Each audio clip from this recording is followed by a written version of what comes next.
Salute, salute. Get up in here, man. We gonna have this show. Tommy Sotomayor speaks to Free Blanche and Red Pill Brown Girl and April Chapman. So this is gonna be a good one.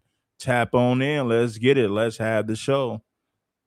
Uh, you already know what it is and what it ain't. We're gonna go hard in the paint. King Supreme. Aye, aye. Let's turn some of you watchers into supporters. My fault, man. That damn camera right here, man. I gotta hold on 1 second. You know what it is, man. Let's fix the camera. All right, it is what it is, man. Let's get the people up in here, man. Salute to the gang. Tommy Sotomayor. Oh boy. Salute. Shout out to all of the recruits. Salute. Tommy Sotomayor says that black women hate their natural hair. Now, there's a lot of black women who watch me, but I got to be honest. Is it safe to say that FBA women hate their natural hair? Is that safe to say? You know, if you're buying hair that comes from other races of women, so much to the point to where you spend millions of dollars on that a year collectively as black women, is it safe to say that FBA women hate their natural God-given hair? Let's be honest. I don't want, listen, to all you simps, get lost. To all you women who don't want to hear the truth, get lost. Is it safe to say that FBA women hate their natural God-given hair? Is it safe to say that? Now, Tommy Sotomayor being a Sambo, true indeed, but it doesn't take away from some of the things that he says that actually make sense. I got to call a spade a spade. I got to call a fact a fact.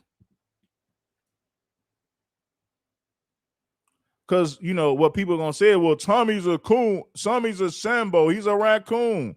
They're going to say all of that, right? But at the same time, you have to say, is he telling the truth about this? Because a Sambo can tell the truth. A tether can tell the truth. How many people in the comment section truly believe that black women hate their natural God-given hair? Salute to Afro Merchant. You already know.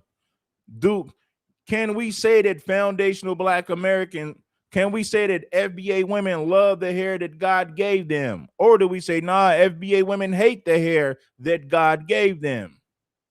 Let's be honest. Give me some feedback in the comments. I'm here to chop up game. It's beautiful, man. No, FBA women, we're not bashing you. We're saying this out of love. If you're spending millions of dollars on hair that comes from other races of women, then you got to expect for people to say that black women don't love their natural God-given hair. Because why else would you spend money on hair that comes from other races of women? Why would you do that if you love your natural God-given hair? I mean, why would you do it? See, listen, this is what I know. When black people are proud of something, they show it. What's the first thing that a black person do when they get a new car? They ride around because they want everybody to see it. What's the first thing that a black person do when they get a brand new outfit? They go out because they want everybody to see them in that brand new outfit. Right? So when black people are proud of something, the first thing they do is what? They show it. So if you never show your natural God-given hair, then that means that you hate the hair that God gave you.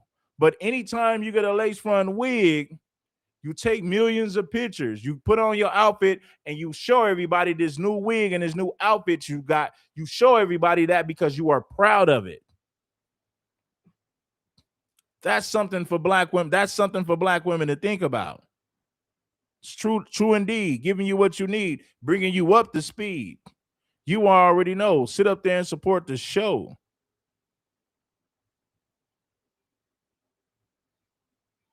You can't say that you love your natural God-given hair when for the most part you are rocking weave, lace front wigs. When black people are proud, when black people are proud of something, they show it. They get a new car, they show it. They want everybody to see it. Black women get a brand new lace front wig. They take 1,000,000 pictures because they want everybody to see their Brazilian lace front wig because they are proud of it. Now imagine if black women took the same pride in their natural hair, taking 1,000,000 pictures of their natural hair because they're proud of it. Anyway, man, I'm gonna quit talking. Let's dive into the content. Bless the like button. I'm not. Yeah, same. Well, thank you. A lot of people wish that I was dead. I know a lot of people have wished death upon me. They didn't think I just turned 50 a couple of months ago. They didn't think I would make it to 50. My daughter, when I started, she was a baby. She in college now. Got another one going to college this year. So I done got to be an old man, and I want to be a granddad, but I don't want to be one of them until I'm like 70. I mean, when I'm 70, they can have some kids when I'm too old. But it's been a ride. It's been a ride. But I wanted to let you guys throw whatever you wanted to throw at me. I'd rather people get to know me, ask me what was going on with that Miss Carmen JC, because what she did to me was kind of dirty. She did a video. She had our video on her channel. Then she had a video where she went back to her audience and gave her version of what happened, but took the video down where they could see it themselves. And I think that's there. Anytime you believe you did something right, there's no way you take it down, but then go have a whole 2 hours discussing what happened, but not let them see it. Yeah. Yeah, I think that's a good place to start. And before I do that, I want to give you your flowers too, because I first saw you when you were going off about Black people and how they needed slavery to get them to be. And I was like, who is this guy? I am a 2020 conservative, so I still look at myself as fairly new.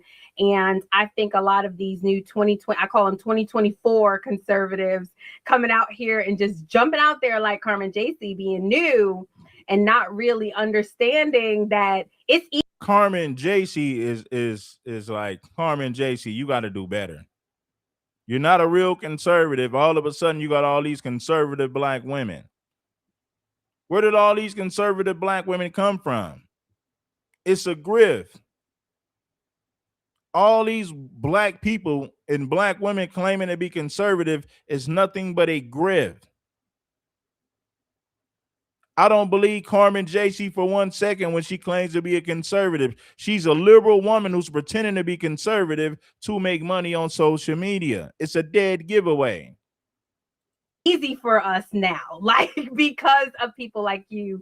Like, so when before we get into that specific situation, I mean, like, how do you feel about these new conservatives that are just kind of coming, they popping up everywhere, and they're not really conservative. They don't really know what they believe. They seen a Black girl wearing a Trump hat, and then they just kind of jumped on the Trump train. What do you think about those people? I'll be honest, most of the Blacks that I see on social media claiming that they're conservatives, they're not. They're trying to get money off of a grift. It's not a real movement. It's not. Because if they were really... I agree with Tommy Sotomayor on that. The majority of these Black people who are claiming to be conservatives, they're doing it to make money. I don't believe them. These people are fake and phony. Now, all of a sudden, we got all these Black women who are conservatives when we know the overwhelming majority of Black women are liberals. 92% of Black women who voted in this past election voted for Kamala Harris. Now, I know you're going to have some Black women say, I didn't vote for Kamala Harris, not all. I never said all. What I said was 92% of FBA women who did vote voted for Kamala Harris, which proves my point that the overwhelming majority of Black women are liberals and Democrats. The fact that 92% of them voted for Kamala Harris proves my point. So when you see all these conservative Black women and these Black people on social media, it is a grift. They don't believe in it. It's fake. It's phony. I don't believe in none of these Black conservatives. It is a grift at this point. What they were about, they would be living it Hear what Tommy Sotomayor is saying, and listen. I got smoke for Tommy Sotomayor as well, but when he's right, he's right. When he's wrong, he's wrong. I don't have a problem admitting when Tommy Sotomayor is right about something, and I'm also real enough to admit when he's wrong about something. So I'm not biased. I'm keeping it straight down the middle. Seen a black girl wearing a Trump hat, and then they just kind of jumped on the Trump train. What do you think about those people? I'll be honest, most of the blacks that I see on social media claiming that they're conservatives, they're not. They're trying to get money off of a grift. It's not a real movement. It's not. Because if they were really what they were about, they would be living it already. There is no way, no offense, that this 35-year-old unmarried woman is now all of a sudden trying to talk like Candace Owens, just trying to be Candace Owens light, and having just repeating the same talking points they heard somewhere else. I watch and I listen and it get on my nerve. It's the same thing that happened with the Manosphere. It was a bunch of niggas who saw a man talking about women, couldn't believe he talked about women like that, and they wanted to do the same thing. The first they said it wasn't no real money in YouTube. Then they started telling them Social Blade, this nigga making this much money. Next thing you know, everybody had a mic, everybody had a show. They used to tell me, that's not a show, you do YouTube. Now everybody got a mic, everybody got a show, and niggas ain't went to school for it. Niggas ain't got nobody in their high school like them. Nobody, they never went to college. Nothing. Like they can't, none of these people who come out doing all this talking, why is it that none of them can show you how people in their high school used to listen to them, how they used to run things, how everybody, no, they got these new voices because the internet allows everybody to be whatever they want to be. Anton Daniels gets to be a new guy when he comes to the internet. They found out with Kevin Samuels. Kevin Samuels came on there and told y'all he literally repeated what I was. I have a degree. I have a degree, and I used to work in IT. He literally told my story. Became me. Oh wow, I didn't know that. Blanche actually put me on to that. He was like, "You came out before Kevin." I didn't know that. Wow. Yeah. Matter of fact, his phone call of where he said when he said the thing that made him big, when he said you're not why am I drawing a blank, old man, when he just said you're average at best, he just redid the phone call that I did on my show. It was a redoing of a phone call. It was he acted it out. So it wasn't an actual phone call. It was a phone call that happened on my show. He just redid it. I showed people the other day, I showed him all the messages he used to send me talking about he wanted to dress me up. And this was 2019. He was saying he wanted to dress me up. He wasn't even doing what I was doing. Are you serious? Yes. Talking about how he was a huge fan. Yes. He had been a fan. He used to call in the show all the time. He never gave he never paid homage though. Well, they said when he first started, he would. See, they all do it. They will all say my name to get big. Just like how Tommy say, they'll do that when when ain't nobody watching them. Once somebody starts watching them, they will then stop doing that. Okay. Then I'll become their adversary because they have to break away from me because people will start saying, you sound like Tommy. Tommy say the same thing. So they get mad. So people start fighting against that. So it becomes screw them. And then I still remember he would take a lot of stuff that I had said. And one time I called him out on it.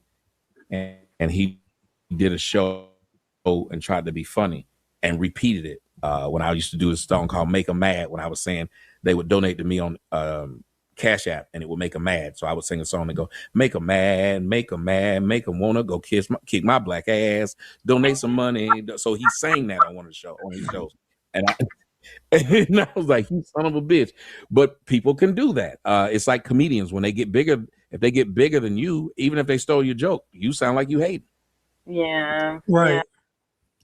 Yeah. I'm gonna say this. Can I say this real quick? Mm-hmm. So Tommy, since I've watched him, has been the same, right? These other people, like Kevin Samuels, I saw him when he first started. He morphed into a whole different person. He was like Kevin, then he became Kevin Samuels. Let me tell you guys something about King Supreme. I was somebody in the streets before I came to YouTube. So everything that I'm saying on YouTube was something that I was saying in real life. I didn't come to YouTube to grift. because these were popular talking points. Everything that I talk about on YouTube is something that I believe in real life. I'm not like these fake guys who create a YouTube persona to get views and subscribers, and shame on the subscribers for not knowing who a Gang Goofy Gilligan is. On the last show, I talk about these black male FBA content creators who are no different from your preachers and pastors in the black church. Why? Because they never hold black women accountable for anything. They just talk about tethers and white supremacy all day, but never talk about feminism. How you going to talk about white supremacy and never talk about feminism? But you claim to be a foundational black American man who's speaking for foundational black Americans. Talk about white supremacy all day, talk about tethers all day, but they never talk about feminism. Those black men who make content like that are no different from your pastors and preachers in the black church. So when I see these people and like Anton Daniels, these people start out as something, then they become something on the internet. Whereas you have literally always been the same. And that's what I respect. I don't respect. We were talking about Trump the other day. How let's get those likes up. I know you got a lot of people who hate King Supreme. There's a lot of people who was rocking that ain't here no more, and I know why. There's a lot of rumors going on behind the scenes. This is why we get more hate watchers than real supporters, but I get it. That comes with the territory. Let's move on with the content, family. Trump has been the same since as far as we can go back. He's been the same person. And so I just think these new people, if you go back and watch them, you'll see they took on a whole different persona with this swag and all that. I'm like, that's not really you. Because like you said, who were you in high school? Who knew you? So again, yeah, I feel you, Tommy. I do. Yeah, it's so crazy because I didn't know that. So I'm grateful to know that. I went before we went live with you. I went on your page and I saw even just some of the terminology. We cooked Corey Holcomb a couple of weeks ago when we were talking about the whole situation with Anton Daniels, but I saw that you even started the whole hair hat thing. I didn't know that. Now it's mighty funny that Tommy Sotomayor built his career off of name calling. Called black women hair-hatted hooligans, ratchets and BT 1000s. Right? And nobody ever said, Tommy, what does that mean? It's self-explanatory. We know what it means. But Tommy has a problem when people call him a raccoon and a Sambo.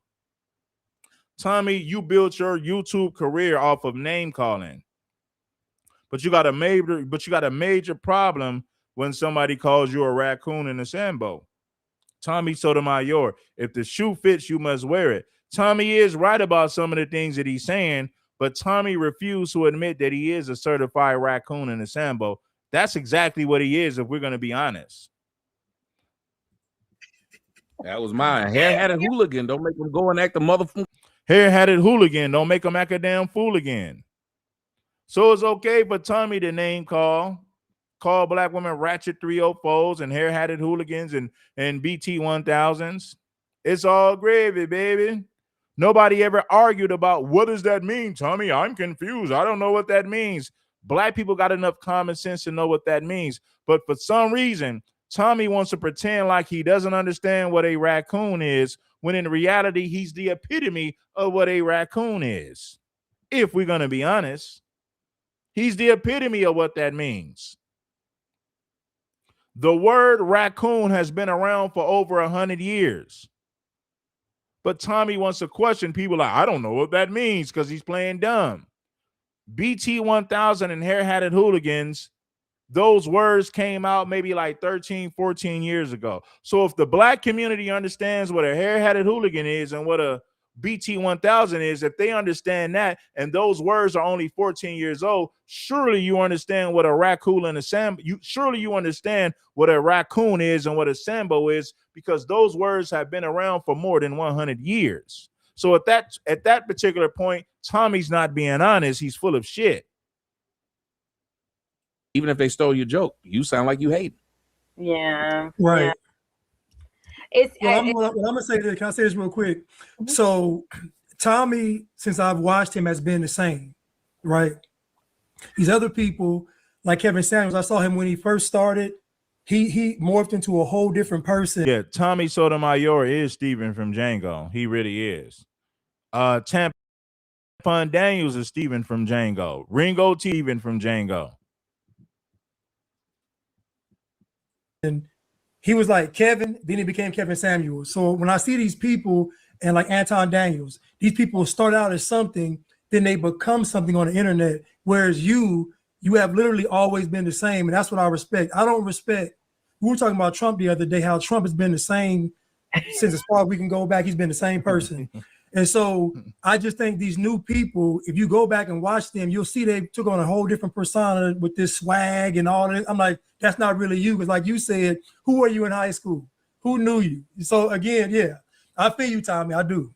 Yeah, it's so crazy because I didn't know that. So I'm grateful to know that. I went before we went live with you. I went on your page and I saw even just some of the terminology. We cooked Corey Holcomb a couple of weeks ago when we were talking about the whole situation with Anton Daniels, but I saw that you even started the whole hair hat thing.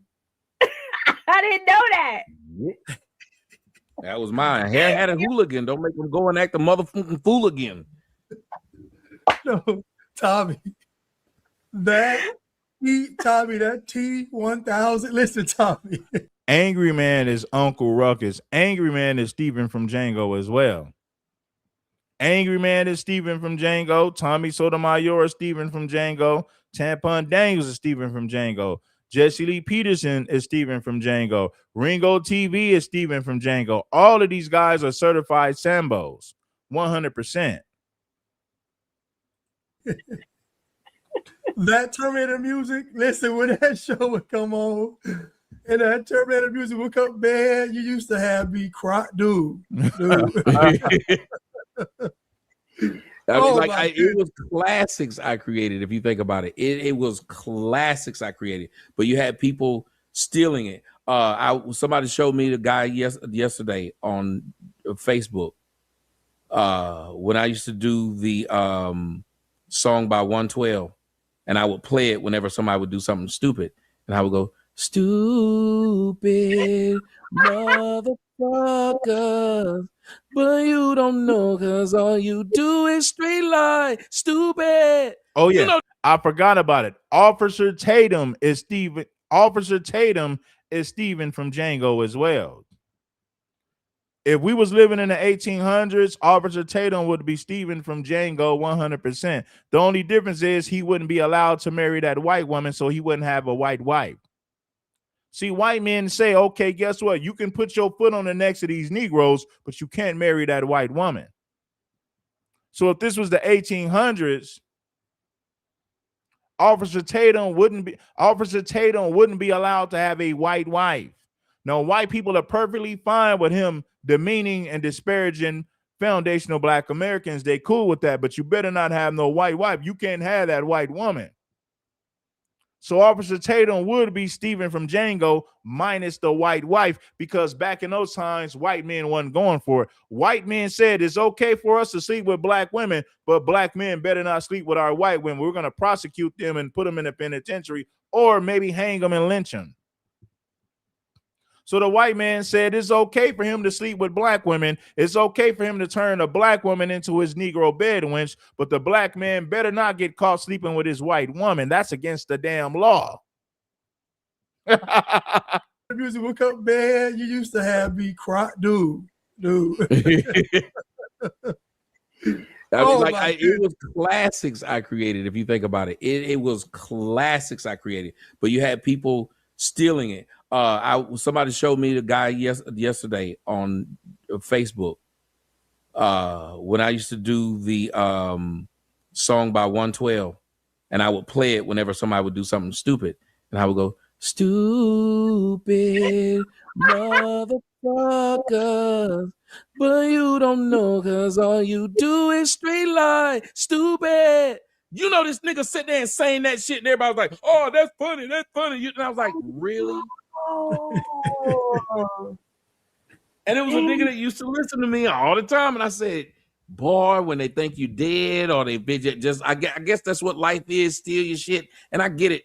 And somebody said, "Oh, you ought to take it as people are paying homage." I said, "No, people are paying homage when you see Michael Jordan when they asked him who was the best NBA player of all time, and he said. Then they asked him or LeBron, and he said it'd be unfair for him to say that, and he started naming all the people who came before him that he learned from. Right. That's paying homage, not acting like you invented the wheel. Yeah. So naturally you were annoyed by Carmen JC. I gotta be honest with you, Tommy. I felt like you was a little mean. I really did. And I didn't mean to disrespect you by saying you crashing out. That's just how me and Blanche just be like talking. I would never say that to you to your face because I have too much respect for you. Well, what does it mean though? What does crashing out mean? Because I know the one thing I learned about us as Black people is whatever word we start using, we gonna kill that word. Whatever it is, we gonna clock it.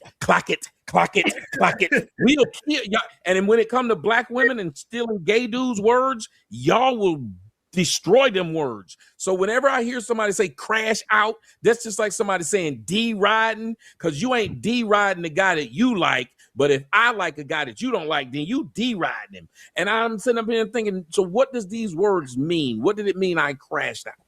Okay, so it's I have a 16-year-old. So he uses all these young words, and I'm around him and his friends. So they started using this when you get like real mad. They be like, he's crashing out. Or like if you get real upset or real emotional, they be like, oh, you crashing out. So that's what I meant by that.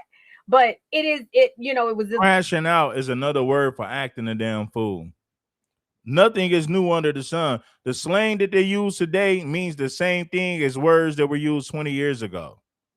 Turned up is just you acting a damn fool. Crashing out is another word for acting a damn fool. Being a Sambo is another word for just being a damn sellout. When people say clout, guess what? We were saying clout back in the 90s. When you said somebody had clout in the 90s, that meant that he was an OG. He had respect in the damn hood. If you say in the 1990s, if you said so-and-so had clout, that means that person was somebody of status. He was an OG or a shot caller, meaning he has the clout, meaning he has the ability to call shots. So young people truly believe that these words are new when there's nothing new underneath the sun. The words that these teenagers and youngsters use today have the same meaning of words that we used 20 to 30 years ago. It's the same thing. A 304 ain't nothing but a hood rat. A thought is the same thing as a hood rat. Tell me I'm lying. A 304 ain't nothing but another word for a hood rat. A thought ain't nothing but another word for a hood rat. In the 1990s, we called promiscuous women hood rats. In the early 2000s, we called promiscuous women hood rats. Now they call them 304s and thoughts. But guess what? It's still the same thing, just a different word, but the same definition at the end of the day. There's nothing new underneath the sun. It's disrespectful to say, I would never say that to you. Like, oh, well, why'd you crash out? So when I said that, I didn't mean that. But I do feel like you was a little mean. You were mean to her. Well, you got to think about it. Well, you got to think about it when you say, you got to think about it. Whenever someone says, well, I would never say that to your face. It's been like, what is it? Yeah. There's a movie I was watching the other night. And this dude was talking stuff about this dude saying he wasn't going to pay him. If I saw him, I'm going to tell him. I'd never pay him. And then the dude walked out from the back. He's like, oh, my God, done so-and-so. Listen, when somebody says no cap, in other words, you're saying I ain't bullshitting. I ain't lying. It's the same thing. So when these youngsters come up with these new terms, it has the same definition of things we didn't. Same definition of things we said 30 years ago. When somebody says no cap, in other words, they're saying I ain't lying, I ain't bullshitting you. That's all it means.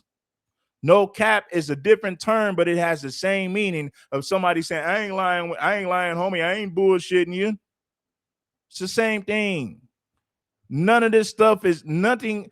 When you see these youngsters talking and coming up with these terms, there's nothing new underneath the sun. No cap is another word for saying, hey, homie, I ain't bullshitting, I ain't lying. No cap. Same meaning, different word. I would never say these things. And I'm like, then why the fuck did you say it? Like I would never say something that if this person could see it, and that's the thing about the internet. Everybody I've ever talked about, whatever I said about them, if they said, I saw your video, yep, that's what I thought about it. You did this, that's what I thought. I'm not going to turn around and say, I never. No, I would never say to your, I would like if I'm having. You remember in the 90s or in the 80s when they said a woman was a skeezer? A skeezer ain't nothing but a gold digger and a hood rat. A thought is a skeezer. A thought is a hood rat. Different word, but it's the same definition. A skeezer is a thought. A 304 is a thought. You remember when black women, just think about black women back in the day when they called a woman a hussy. What is a hussy? A hussy is a fast, loose woman. That's all it means. Go speak to your grandma. Have a sit down with your grandmother and she talk about hussies. A hussy ain't nothing but a fast woman who's loose with her body, who sleeps with a lot of people. That's exactly what a hussy is. A hussy ain't nothing but a 304. A hussy ain't nothing but a damn thought. A hussy ain't nothing but a damn hood rat. So when you talk about hussies, 304s, thoughts, it's the same thing. It's the same definition. Different words, but the same definition. There's nothing new underneath this. There's nothing new underneath the damn sun.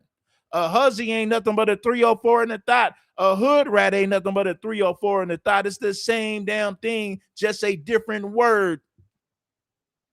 In a conversation with you, if I was like, this stupid bitch here did so and so. If you ask me, did I mean stupid bitch? Yes, I did. But I'm not going to say this to you as we're trying to have a discussion because I understand you do have a name. You know how we talk about buzz downs, a buzz down, a jump off. A buzz down and a jump off is the same as a 304 and a thought. Same meaning, different word. There's nothing new underneath the damn sun, man.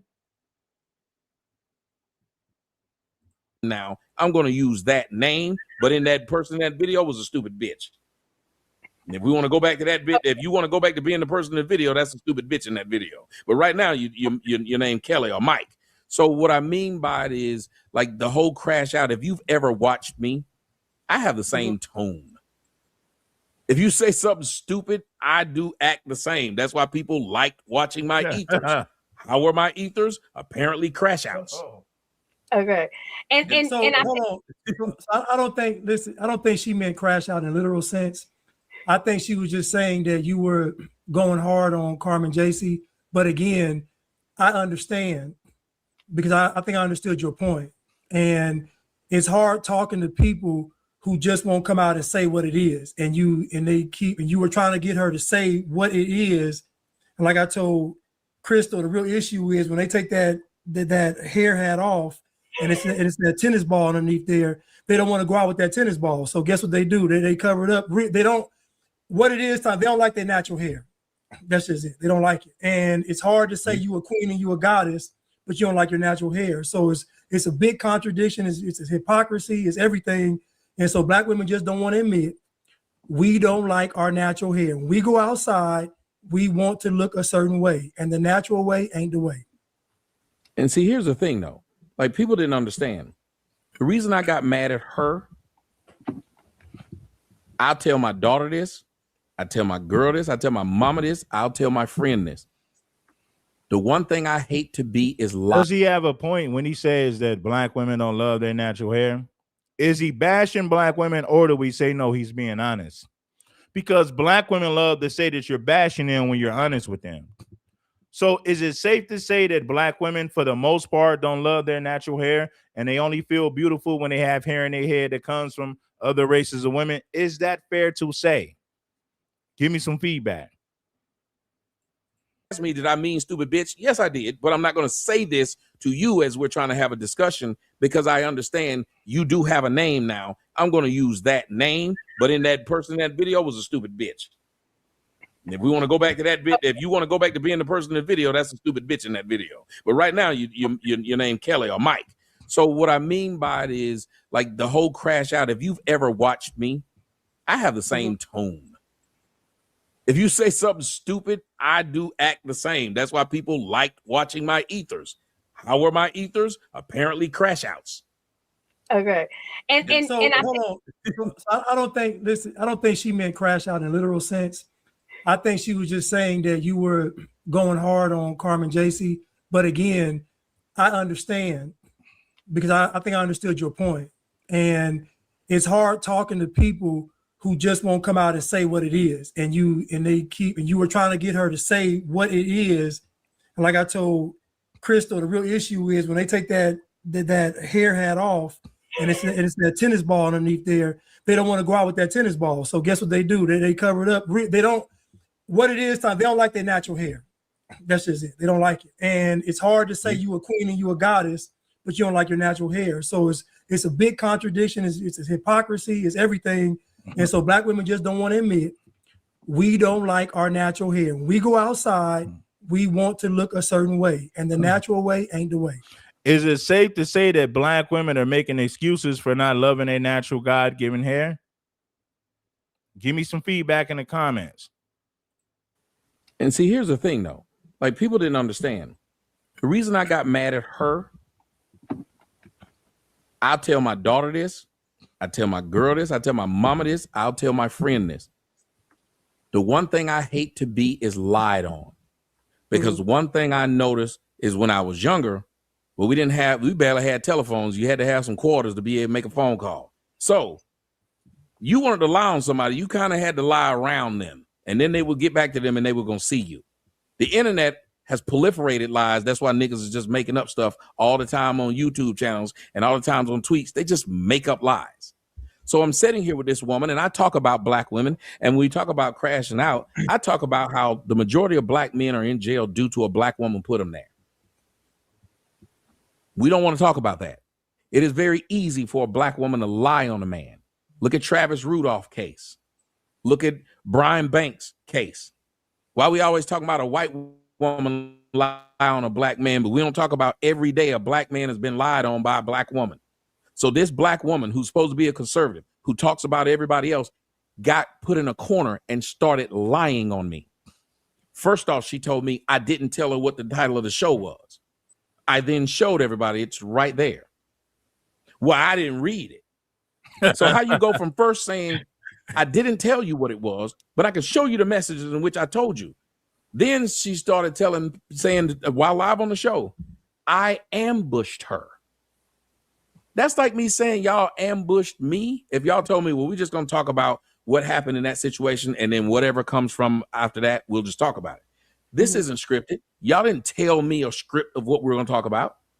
So I might say something right now that intrigues you, red pill brown girl, and you might start drilling down on it. Isn't that how you get to know people? Yeah. Even when you said, well, you stayed on that part of the conversation too long. And I responded back to you. I said, I talked to her for 30 minutes before I got on that conversation. Funny, you didn't say not one word about it. You didn't mention them 30 minutes in which I didn't talk about that. So if I have to service an audience, I'm saying if I have to service an audience, imagine if the first 30 minutes a damn person came and wanted to question that or wonder about that or was even interested in that. But the part that everybody making videos about, you tell me you was on that too long. Well, apparently that's what y'all wanted to hear, or you wouldn't have made a video about it. Isn't that the purpose of making the videos so people will watch them? So we got a guest coming up right now. April Chapman is coming up. April Chapman, excuse me. April Chapman is coming up. Let's see what Tommy had to say. Now, Tommy's getting ready to clash with these women. Because you know Tommy can't have a conversation without clashing. There's going to be some type of disagreement, some type of conversation when Tommy's on the damn panel. Yeah. Hey, you guys. There she go. There goes April Chapman. April Chapman is a wannabe Candace Owens. Carmen JC is another wannabe Candace Owens. All of a sudden, we got all these black women who are so-called conservatives when we all know that 92% of FBA women who did vote voted for Kamala Harris. Now you're gonna have a whole lot of black women who gonna say, I didn't vote. Okay, cool. Let's talk about the black women who did vote. 92% of the black women who did vote voted for Kamala Harris, which means they are Democratic liberals. The overwhelming majority of them. The overwhelming majority of black women are Democratic liberals. I got to be honest with you. 72% of black men who voted for Kamala Harris as well. So the majority of foundational black American men are Democratic liberals as well. Shame on you. What's up, April? I'm so sorry I'm late. I'm just now joining the discussion. Tommy, it's so good to meet you. How are you today? I'm feeling ambushed. Really? Oh no. We don't want you to feel ambushed. I'm not. I don't play them games. I'd come to talk. I'm not new to talking or backing up my point, so this stuff never bothers me. I'm just being funny. Yeah, we thought it was real cool to have someone who wears their hair natural and someone who wears the weave. And I'm okay if you guys ambush me. This is April Chapman, black men. If 70, I ain't gonna say if 72% of FBA men who voted for Kamala Harris. What does that mean? That means that black men believe in female leadership. Why do black men believe in female leadership? Because they were raised by single mothers and single mother-led homes. Their idea of what a real man is comes from a woman. The majority of FBA men grew up in a household like that. They come from those environments. They come from those communities. So when you think about 72% of FBA men that voted for Kamala Harris, it makes sense. If you was raised by a single mother, then you believe in female leadership.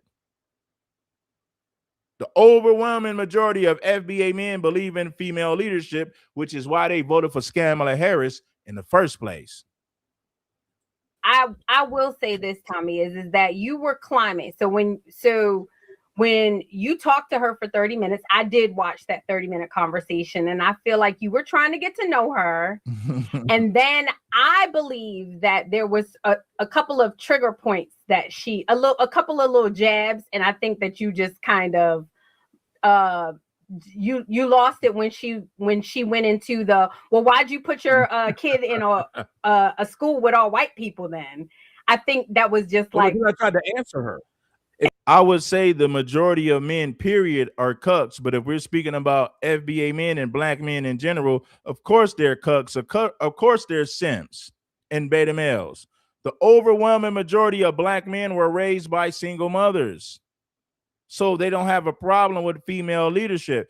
The majority of FBA men were raised by single moms, which is why they don't have a problem with female leadership. Their idea of what a real man is comes from a woman and not a man, which is why they voted for female leadership in the first place. 72% of FBA men voted for Kamala Harris. And if you voted for Kamala Harris, you voted for open borders. You voted for female leadership. You're going to make a statement like that. Let me answer it. Right. I didn't have a problem. I tried to answer her. But what she did was try to play gotcha, so let me just keep talking past you. And I'm like, hold on, lady.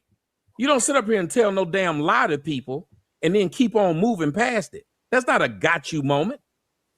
Idiot, I live in Atlanta. What all-white school in Atlanta, dummy? Welcome today. Hey, I'm in Atlanta too. Listen, I am That's too. what I'm saying. If I went to Gwinnett, you got to go past Gwinnett now. Maybe if I went to Jefferson or Forsyth, possibly, maybe some Hall County, but not where I'm at. Yeah, not where I'm at.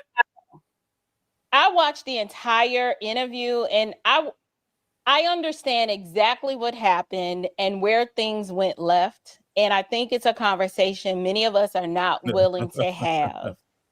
A legitimate question was asked. And for Black women, we are really struggling. It's a pressure point for us. And the conversation could have been de-escalated if she would have just conceded the point. But instead of conceding the point, she continued to double down and attempt to defend herself. When, if it were me, I would have said, you know what? In all objectivity, I see your point. We are struggling in that area. I'm wearing a weave. Perhaps it could be a reflection of what I'm going through psychologically from childhood. I don't know. But I'm glad you brought that up, and we need to do some self-reflection, and then we could have moved on. But as the psychologist, in the room, I saw exactly what Tommy was doing, and it worked. And quite frankly, I would use the entire interview as a case study in how we may claim to be conservative, but a lot of our conservatism is tested in real time, in observable reality, in real situations when you have to engage with the opposite sex. And instead of you just letting go the argument, you got to be right. Carmen JC, not only is Carmen JC a feminist, she's not a real conservative. She's fake and phony. She smells like spoiled bologna. Now, I want to be real with you guys. Shout out to the FBA community. What percentage of FBA women do you guys believe to be feminists? What percentage? Is it 50%, 60%, 70%, or 80%? What percentage of FBA women do you guys believe to be democratic feminists? What percentage of FBA women are democratic feminists? Give me some feedback in the comments. I am waiting. I mean, I sat here and watched it with my husband, and it was quite interesting to see. She just wouldn't let him have the last word, and then it got incredibly contentious. Well, her words didn't match her actions. How do you tell somebody I ain't got time for this and stay for another hour? Then talk about it for 2 more hours. How you tell somebody you got more important things to do, but I got to hang up on you instead of you hanging up on me? Because let me tell you something. If my girl sat there and argued with a strange man online over and over again and he cussing her out and she sat there and keep on taking it, then after I got off, finished my show, she called me again trying to talk to me on my cell phone. I had to tell this grown woman, ma'am, I'm not sleeping with you, and I don't pay your bills and you don't pay mine. Please stop calling me. I had to say this to this woman. That is how dogged she was in wanting to continue to argue. Not only that, but think about it this way. And I tried to get her to understand this. Y'all sit on y'all damn high horse calling out black folks all the damn time. You had a problem with twerking, and twerking ain't never caused nobody cancer. But I just told you about weave causing cancer. I just told you about the low self-esteem it gives you kids, give your children. Now, I seen what you guys said. If 75 to 80% of black women are feminists, how come these FBA guys that talk about white supremacy never call out feminism and the black community, and how feminism has destroyed black families and gender roles in our community?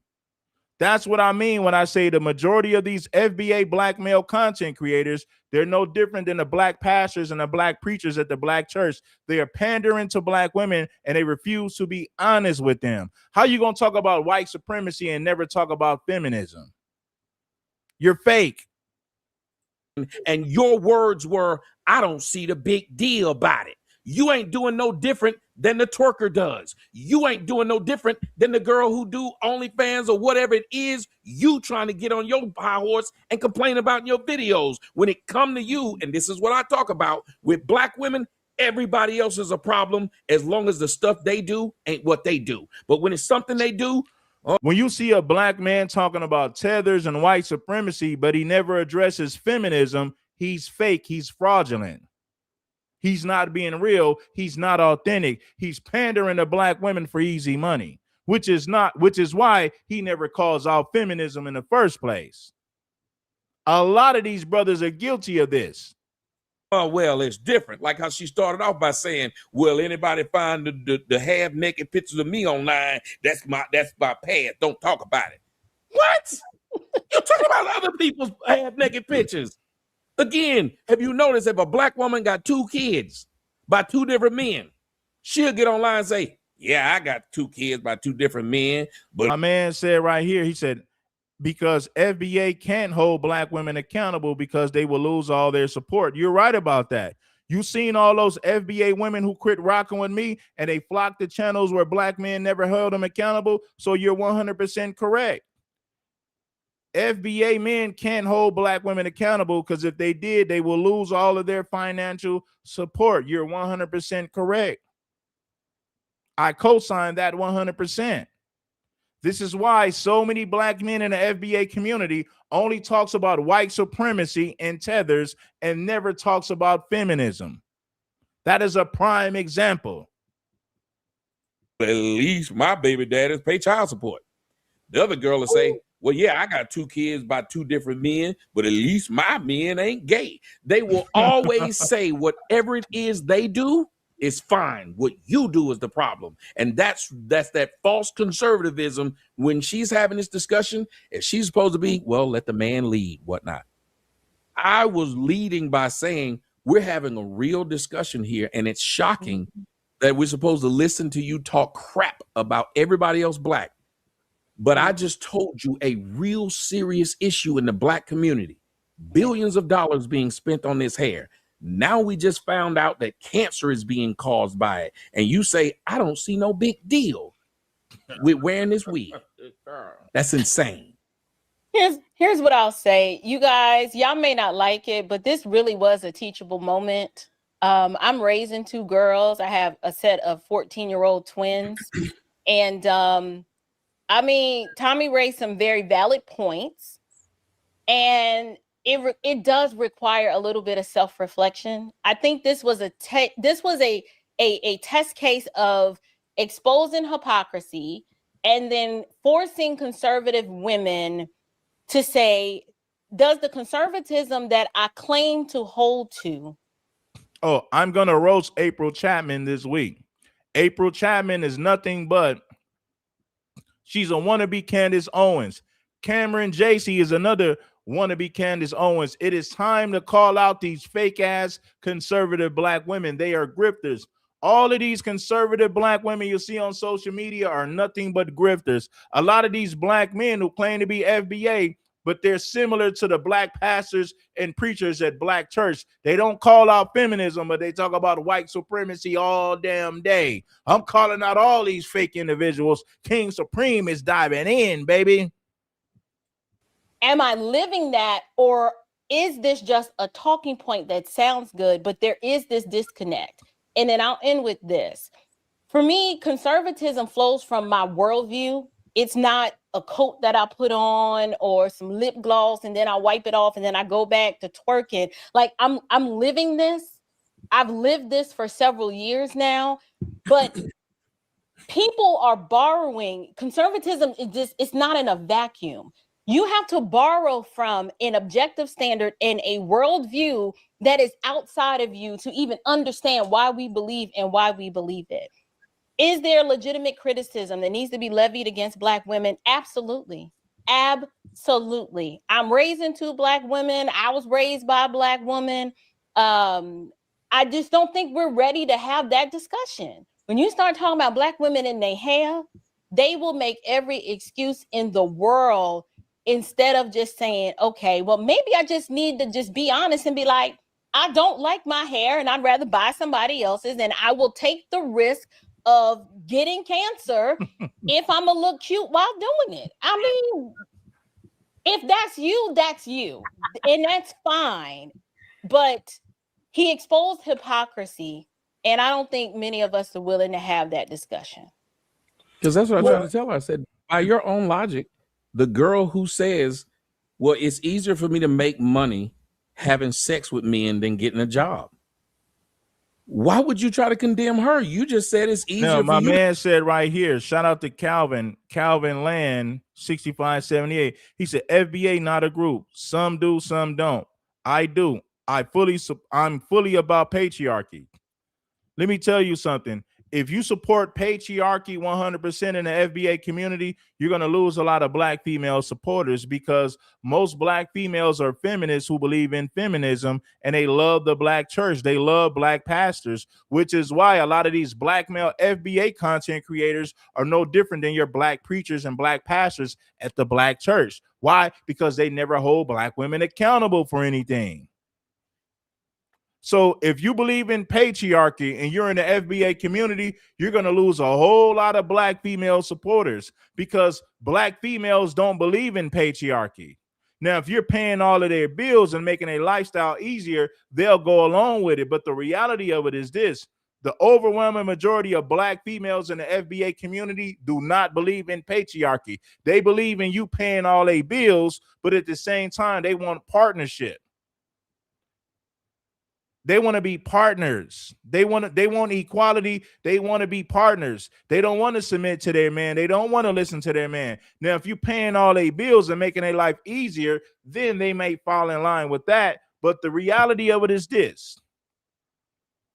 The overwhelming black women, for the most part in the FBA community, do not believe in patriarchy. Why do I say that? If you was raised by a single mother and you was raised in a single mother-led home, you don't believe in patriarchy. You don't. Now, they're cool with you paying their bills. They're cool with you financing their lifestyle. But do they really believe in patriarchy? Absolutely not. Stick somebody else's hair in your head and you feel prettier than with your own. Well, she feels prettier twerking. I guarantee you, and this is a fact, you take two women. The majority of black women in the black community believe in partnership and equality. They do not believe in no damn patriarchy. They don't. An objective standard and a worldview that is outside of you to even understand why we believe and why we believe it. Is there legitimate criticism that needs to be levied against black women? Absolutely. No. Absolutely. I'm raising two black women. I was raised by a black woman. I just don't think we're ready to have that discussion. No. When you start talking about black women in their hair, they will make every excuse in the world instead of just saying, okay, well, maybe I just need to just be honest and be like, I don't like my hair and I'd rather buy somebody else's, and I will take the risk of getting cancer if I'm gonna look cute while doing it. I mean, if that's you, that's you, and that's fine. But he exposed hypocrisy, and I don't think many of us are willing to have that discussion. Because that's what I tried to tell her. I said, by your own logic, the girl who says, well, it's easier for me to make money having sex with men than getting a job. Why would you try to condemn her? You just said it's easier for you to stick somebody else's hair in your head and you feel prettier than with your own. Well, she feels prettier twerking. I guarantee you, and this is a fact, you take two women, one of them with a nice dress on from her neck down, and the other with a thong on shaking her butt. Who you think got most followers? The butt. The Shorty thong. with a booty hanging out? Yeah. So why would a woman like Carmen go tell that woman she should put on a full dress, even though that girl knows when I put on a full dress, all I got left is my bulldog face, and this bulldog face ain't getting the attention that my butt is? Why would she try to tell that girl she wrong for doing what it takes to get her attention when she's doing the same thing? When she's doing what makes it easy for her to get attention, what makes her feel prettiest, what makes her feel comfortable. Well, Let me make well, sure I'm under. well, Flesh that out for me again. Are we trying to build? Because that might be a category error, but I'm not sure. Are you trying to draw an analogy between being on Instagram with your butt hanging out and wearing somebody else's hair? I'm just trying. Yeah, because if I got my butt hanging out, I'm putting out my best asset to get attention. That's the best thing about me. If I covered it up, I get less attention. People won't notice it. You're doing the same thing with your natural hair. You actually cover it up to get more attention. As a matter of fact, I can see Tommy is right about that. Tommy might be a Sambo, and that's true. But Tommy's right. When he said that black women cover up their natural hair to get more attention, that is true. When Tommy says that black women will show their butt on social media to get more attention, that's actually true. It doesn't matter. Listen, Tommy being a Sambo, we already know that's the truth. But at the same time, he's right about that. Black women will cover up their natural hair and put on a wig, hair that comes from other races of women that feel beautiful. Black women will show their butt in order to get more attention. This is the reality. Tommy being a Sambo doesn't change the facts. y'all a video of a girl who said she looked down on a man that tried to talk to her when she had her natural hair, because she said that shows he got low standards. She said, as bad as I looked that day and he would talk to me, He got low standards. Those were her words. We She's messed up, y'all. Yeah, she's So So a wrong. Carmen don't feel good, and Miss Red Pill don't look good, looking like they natural self. Then how you gonna get mad at the girl who got something on you, which is a nice big round butt? Most of what women say about other women is straight hating. I used to work when I used to work at IBM. It was a white girl she used to wear a turtleneck, but she had these big old gazumbas, boy. They was huge. It didn't matter that she was wearing a I'm gonna turtle. be real with you. The only time a lot of black females are cool with you telling them what to do is when you paying all their damn bills and financing a lifestyle. Outside of that, they don't believe in no patriarchy. Black women want partnership and equality. They don't believe in black male leadership. Somebody tell me that I'm telling the truth, because I ain't lying. Black women, for the most part, I'm not saying all, anything over 50% represents the majority. The majority of black women don't believe in black male leadership. They just want you to pay their bills. They just want you to finance their damn lifestyle. Neck, you can see it. Damn bills. The other girl would come in there, had an A cup, looked like mosquito bites. She wear tight shirts. It's not nice. Nobody cared. No, but I'm saying, but nobody cared. So she would wear tight shirts and no one cared. Those girls got together because it wasn't a man in the office. They had a problem with the woman who wore the turtleneck, but it was tight on her breast. They got together and complained about what that woman wore. Why is it no man complained about what that woman wore? Since men are the sexist, we didn't get her fired. They did. Blanche, I'll let you go because I wanted to address that, but I know you've been trying to say something. Well, no, I mean, Tommy, so this is what I believe happened. Tommy observed. Paying a woman's bills don't make you a leader, you dummy. Paying 100% ain't gonna make a woman submit. You know how many beta males since and paid all a woman's rent and all their bills, and the woman still left them from a man who didn't do a damn thing for them at all because she wanted that pipe late at night, that pipe that you couldn't supply the woman because you were too damn busy tricking and simping and paying bills while somebody else supplied the pipe without spending a damn dime. Paying 100% is not gonna make a woman submit. You got a guy by the name of Papi Chulo. He talked about a man pays this and a man does that. This dude wiped up a single mother. She came to the table. She came to the relationship with a child from another man.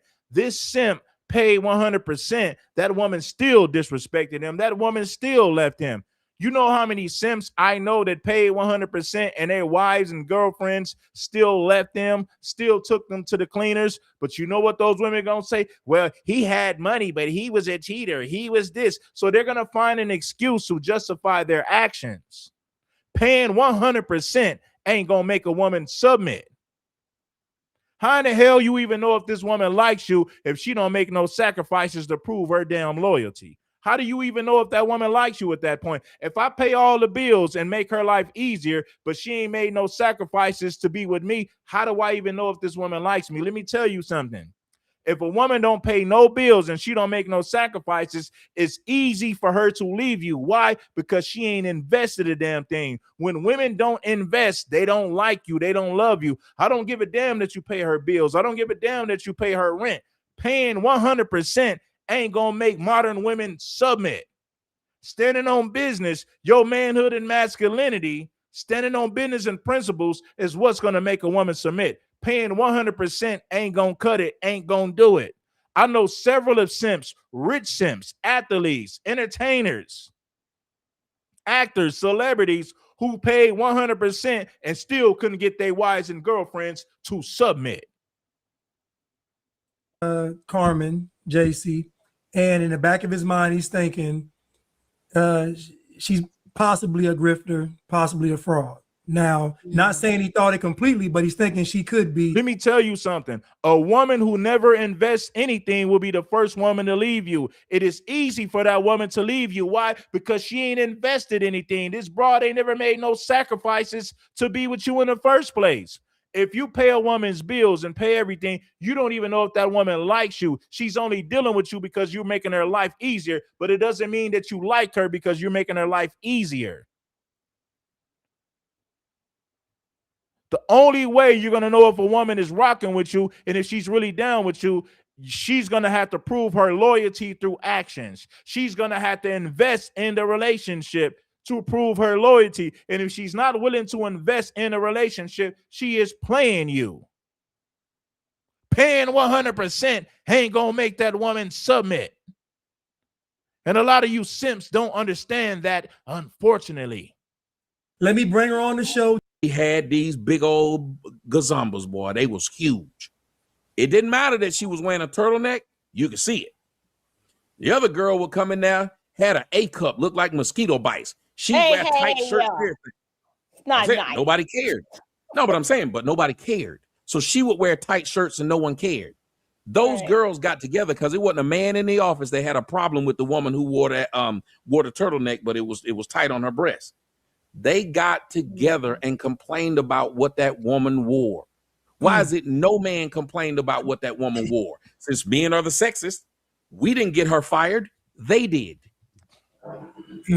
Blanche, I'll let you go because I wanted to address that, but I know you've been trying to say something. Well, no, I mean, Tommy, so this is what I believe happened. Tommy observed Carmen, JC, and in the back of his mind, he's thinking she's possibly a grifter, possibly a fraud. Now, not saying he thought it completely, but he's thinking she could be. Let me bring her on the show to see if she's going to change my opinion. The problem is that critiquing somebody doesn't make you a conservative. And what these people are doing is they're critiquing black people, which is easy to do because black folks give you a plethora of things to critique. Content for days. For days. But the problem is that doesn't mean you're a conservative. It doesn't mean because you say that black folks should do A, B, C, and D, like Bill Cosby. Bill Cosby was telling black people to pull their pants up and act right. But guess what? He's a whoremonger with cheat on his wife. So again, this is what black folks do. So I understand Tommy's point, and I felt like Tommy was saying, you are not in no position to speak because you are a product of the very thing you're talking about. You are literally saying that you don't like your nigga hair.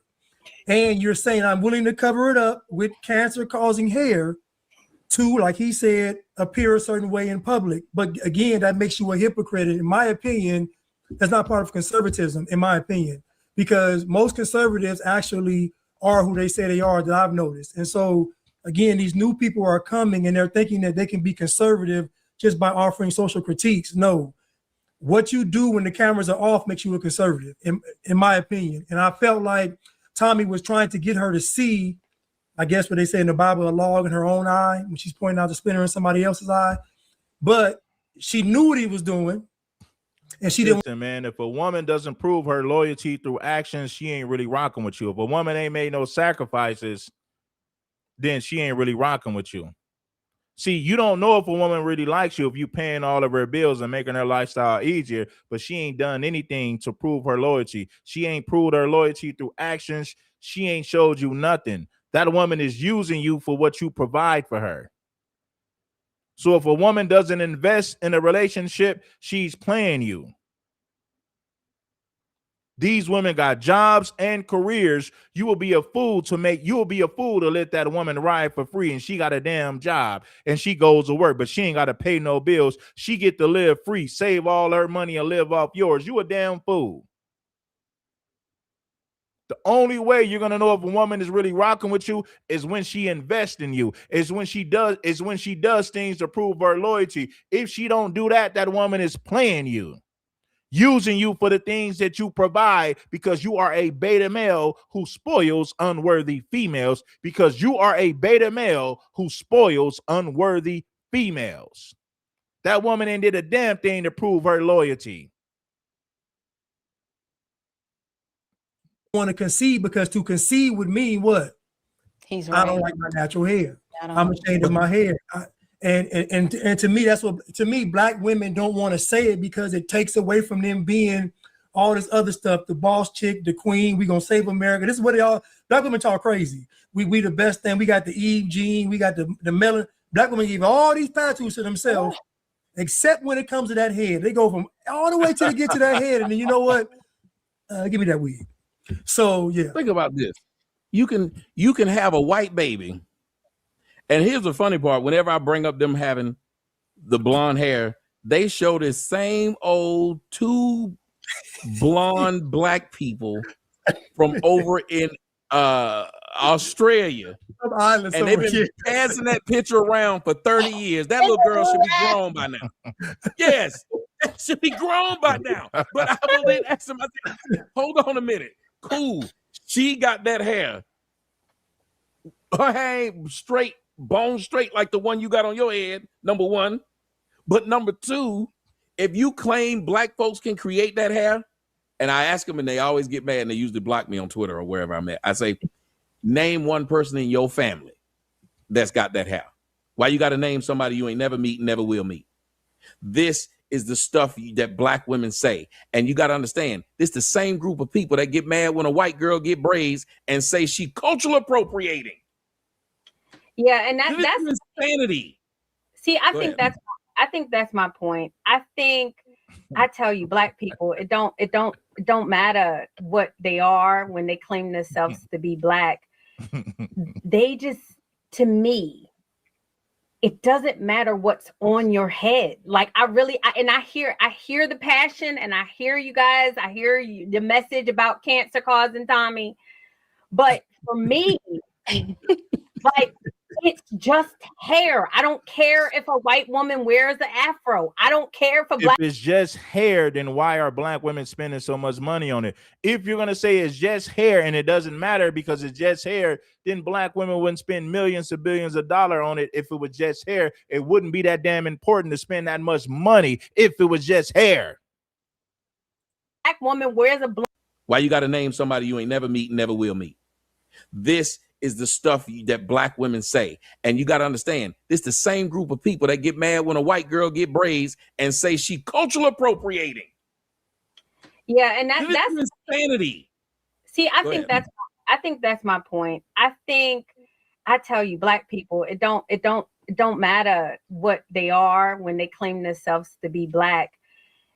They just, to me, it doesn't matter what's on your head. Like I hear the passion, and I hear you guys. I hear you, the message about cancer causing Tommy. But for me, like, it's just hair. I don't care if a white woman wears an afro. I don't care if a black woman wears a blonde wig. One of the people I think is a moron. One of the people that I think is a moron is Joy Reid herself, and she wears her natural hair and it's blonde. I don't care. Why are we focused so much on the external? Now, mind you, I like we're about to go left, sis. Hold on. Now, I like the weave.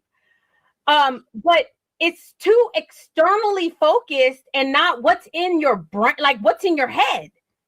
Why are we not focused on that? Go ahead. She just asked. They are. Why? That's the thing. The amount of money that is spent on the weaves, the process, the glue down, the melting of the lace, the bleaching of the knot. I mean, I've seen some of this stuff, and I'm like, this is a part-time job. Oh. That's why I said I think it's about to go left, because the problem is women are spending an exorbitant amount of time on these appendages that they're attaching to themselves, where the men in our lives are saying, why don't you just take that time to get to know the hair that's on your head? Like grow it or cut it or just do something to it. But why? I'm telling y'all, we're not doing this for them. You know why I know we're not doing this for the men? Because the men have spoken and they have told us that they would prefer this. And we'd just be like, yeah, I don't care what y'all want, but I want this. And I get it. I understand. I'm coming in the middle saying, I see both sides of it. Crystal's like, it's just hair. Tommy's like, but if it's just hair, why do y'all go to such great lengths to do what is just hair when you got just hair on your own head? Now, here's the monkey wrench. I appreciate April Chapman for saying that. Now we're going to get into the rest. If it's just hair and it doesn't matter, why do you spend so much money on something that's just hair? Because when you say it's just hair, that means that it's really not that important. So if it wasn't that important, you wouldn't spend millions to billions of dollars on something that's just hair yearly. You wouldn't do it if it was just hair. Obviously, it must be very important if you're willing to spend that much money on something that is really just hair. Because guess what? You grow hair out of your own scalp. Instead of you maintaining the hair that grows out of your own scalp, you want to spend millions to billions of dollars on hair that comes from other races of women, non-black women. Make it make sense. So that proves that the overwhelming majority of you hate your natural, God-given hair. I got a relaxer, something to it, but why? I'm telling y'all, we're not doing this for them. You know why I know we're not doing this for the men? Because the men have spoken and they have told us that they would prefer this. And we'd just be like, yeah, I don't care what y'all want, but I want this. And I get it. I understand. I'm coming in the middle saying, I see both sides of it. Crystal's like, it's just hair. Tommy's like, but if it's just hair, why do y'all go to such great lengths to do what is just hair when you got just hair on your own head? Now, here's the monkey wrench. I got a relaxer, which is also a chemical. I spent 11 years natural doing the child rearing years when them babies were small, when I knew I was not about to be getting a touch up and all that stuff. I chose to chemically treat my hair. But I've also been natural too. I've done both of the best of both worlds, but I do that because my husband don't like extra hair. Like if I come here with weave down my back, I'm gonna have to find another place to live. I understand that. That's the rule. I'm cool. I don't want to live somewhere else. I like my house. So I just feel like let Tommy go. Tommy. Sorry. If you guys can think about it for a second, I discussed the chemicals. He did. What they do. I discussed the finances, how much it costs. And I discussed how it destroys the self-esteem of your child. And a black woman, I want all y'all black men to hear this. That's why I tell y'all be better out just dating outside of your race. Because after hearing all that, they don't want us either. No. I said black men would be better off dating outside the race. Oh, yeah. Well, we would be better off because because the woman's not listening. The woman just told me, why does it matter? See, Tommy can be a Sambo and a raccoon. That's true. But he is right about this. If black women are not listening to you, so why would you deal with them? Why would you deal with a woman who doesn't listen to you? Black men just told you what we're getting fed up with. But instead of you embracing it and accepting it, you come with a counter argument as if we're not telling the truth, as if we don't mean what we say.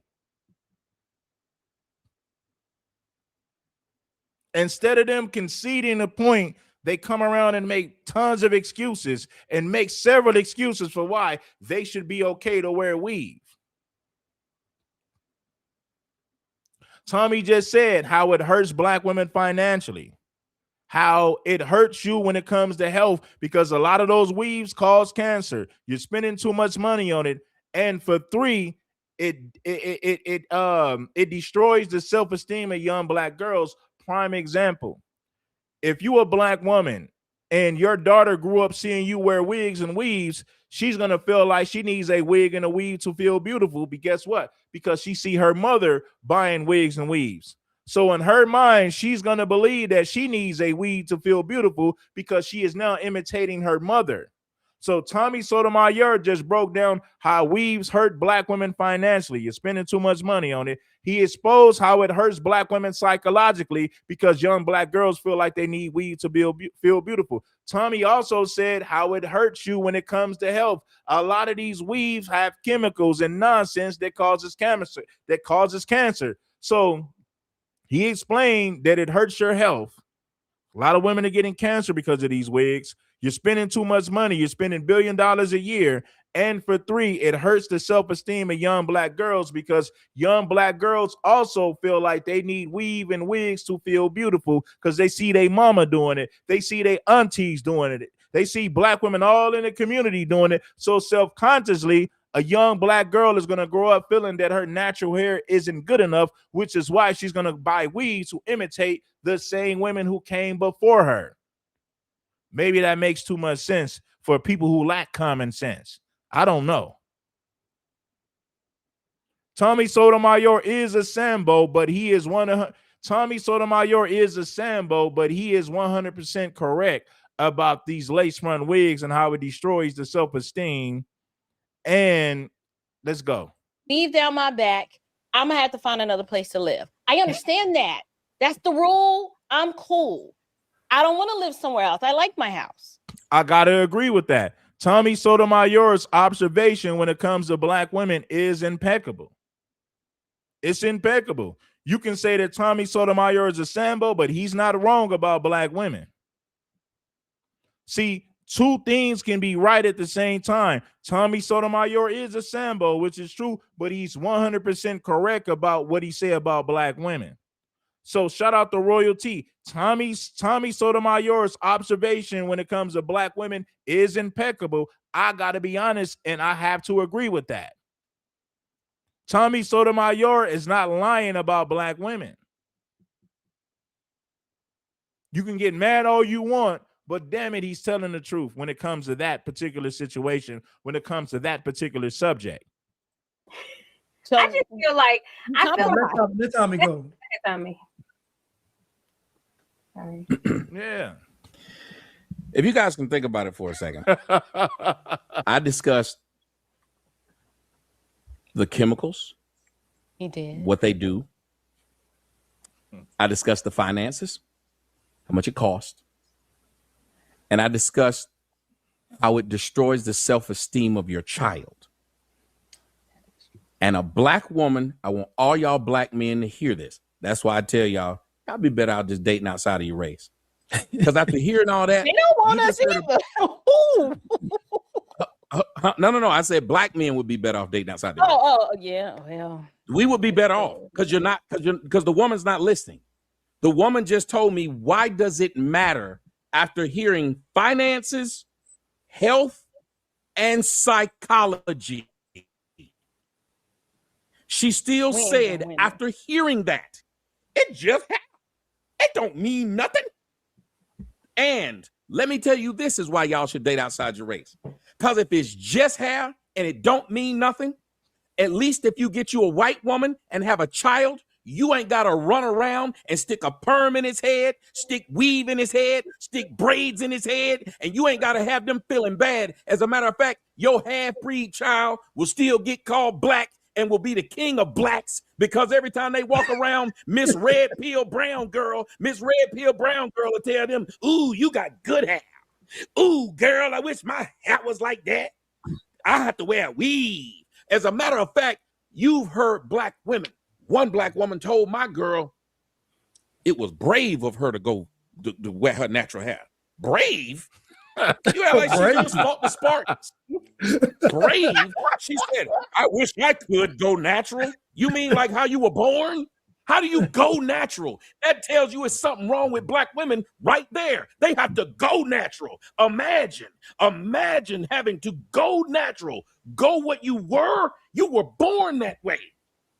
Wow. he ain't lying. Again, He ain't lying. Y'all, he telling the truth. Tommy Sotomayor is telling the truth. If you got to go natural, what do you mean you got to go natural? That's something that you were born with. So now you're saying that I'm going to embrace my natural hair after going against what was natural for years, decades. But now all of a sudden I'm going to embrace what's natural. Imagine that.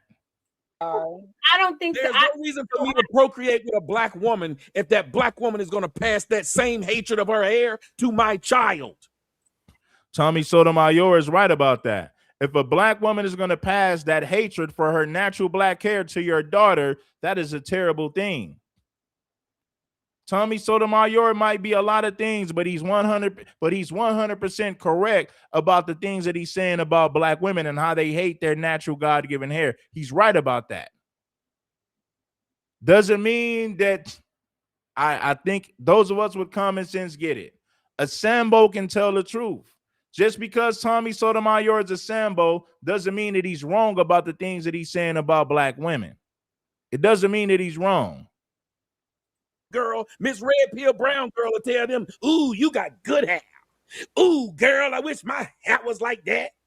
I have to wear a weave. As a matter of fact, you've heard black women. One black woman told my girl it was brave of her to go to wear her natural hair. Brave? You know, like she was fought the Spartans. Brave? She said, I wish I could go natural. You mean like how you were born? How do you go natural? That tells you it's something wrong with black women right there. They have to go natural. Imagine having to go natural. Go what you were. You were born that way. Wow. He ain't lying. Again, He ain't lying. Y'all, he telling the truth. I'm sorry. I don't think there's so. no reason for me to procreate with a black woman if that black woman is going to pass that same hatred of her hair to my child. Sue, okay. I hear your argument, right? So I get it. My issue is this woman is getting ready to make excuses. Tommy Sotomayor might be a lot of things, but he's 100% correct about these things that he's saying about black women and how they make excuses to not love their natural hair and how they pass that sickness down to their daughters. Because if your daughters see you wearing lace front wigs and weaves every day, well, she's going to believe that she needs the same thing to feel beautiful. So in reality, you just pass that sickness and self-hatred down to your daughter. The man is 100% correct. When he's right, he's right. And when he's wrong, he's wrong. I ain't got a problem admitting when he's right. I ain't got a problem admitting when he's wrong. But when it comes to black women's natural hair, the man is 100% spot on. You're going to pass that sickness and self-hatred for your own hair to your daughters, especially if she sees you with weaves and lace front wigs every damn day. Your daughter is going to feel like she needs all of that just to feel beautiful. Guess where she got that sickness from? Her mother, her mama. With black people. So Tommy, I know you don't know me. I don't claim myself to be black. So he ain't lying. Y'all, imagine having to go natural. Go what you were. You were born that way. Wow. He ain't lying. He ain't lying. Y'all, he telling the truth. I'm sorry. I don't think there's no reason for me to procreate with a black woman if that black woman is going to pass that same hatred of her hair to my child. Sue, okay. I hear your argument, right? So I get it. My issue is with black people. So Tommy, I know you don't know me. I don't claim myself to be black. So when you talk, I'm not into the whole, black power thing and repping my roots and stuff like that. I don't claim myself to be black. I'm a melanated. No, I don't mean it all as roots. It's just a descriptor. No, I hear you. No, I hear you. So what I hear you saying is that the health issues, black folks kill me when they talk about health. Like they really do, because these are the same people that'll eat everything under the sun. They like their vapes and their weed and everything else. Help me out. I need to have an understanding of who you are. Then if you're not black, what are you? I just want to know what you are. She says that she's talking culturally. She's just a melanated American. If you're not something, you need to tell me what you are. I am a melanated child of the king. So black folks love to. I cannot take black people seriously when they start to talk about chemicals out. I can't take them seriously. Well, people don't take you seriously because you're a hypocrite and you're making excuses for wearing hair that comes from other races of women.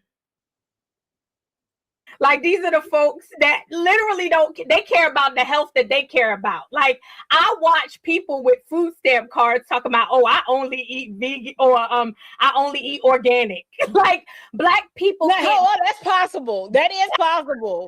My money. Yes.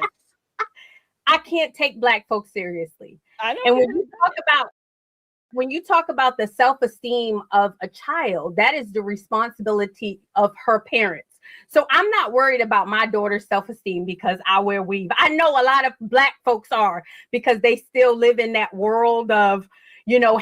Let's get some more people to bless that like button. We got 300 plus people watching. We need 300 people blessing that damn like button.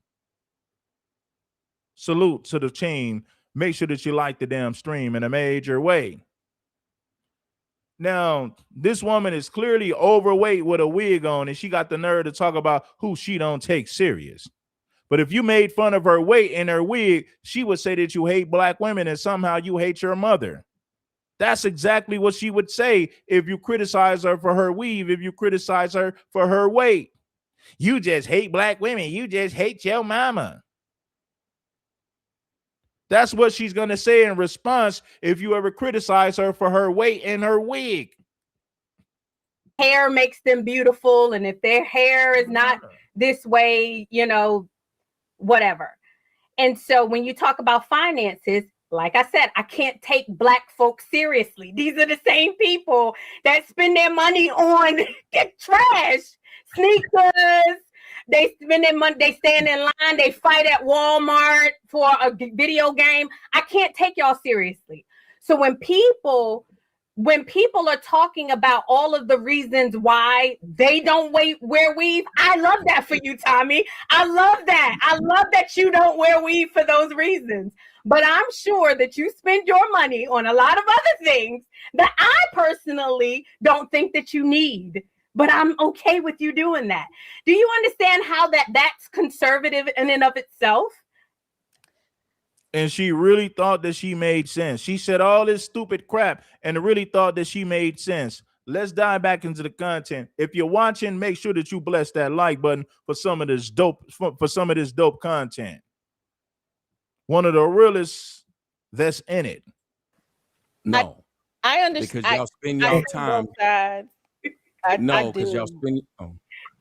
I think Tommy is trying to help Black women understand the messaging that we are sending to our young girls to make them believe that if I don't have this and I don't look this way, that I am not pretty. And the best way to counteract that message is to mirror to them how we look normally. But listen, we're not going to win this argument. It's not going to happen, because at the end of the day, all of us on some level do things to beautify ourselves or to enhance what we already have, whether it's you're wearing a weave or whether it's, you know, you're coloring your hair. I mean, I think each individual is probably trying to assess their risk tolerance. They're like, am I okay with getting carcinogens through the epidermis layer of my skin by wearing weave for the rest of my life? Or am I going to breathe and inhale the toxins in the air or put parabens on my skin? Like, you're going to get the toxins somewhere. Tommy, to be fair, I'm really not making excuses for it. I just know Black women.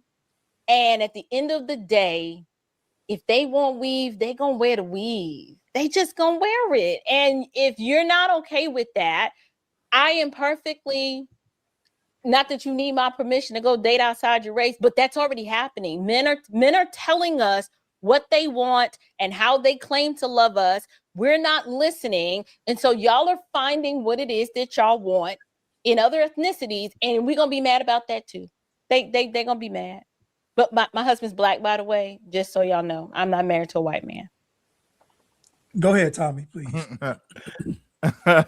And she said, by the way, my husband is Black. I am not married to a white man. I don't want to hear you talking all this Black stuff and you're sitting up there servicing a white penis. I don't want to hear nothing.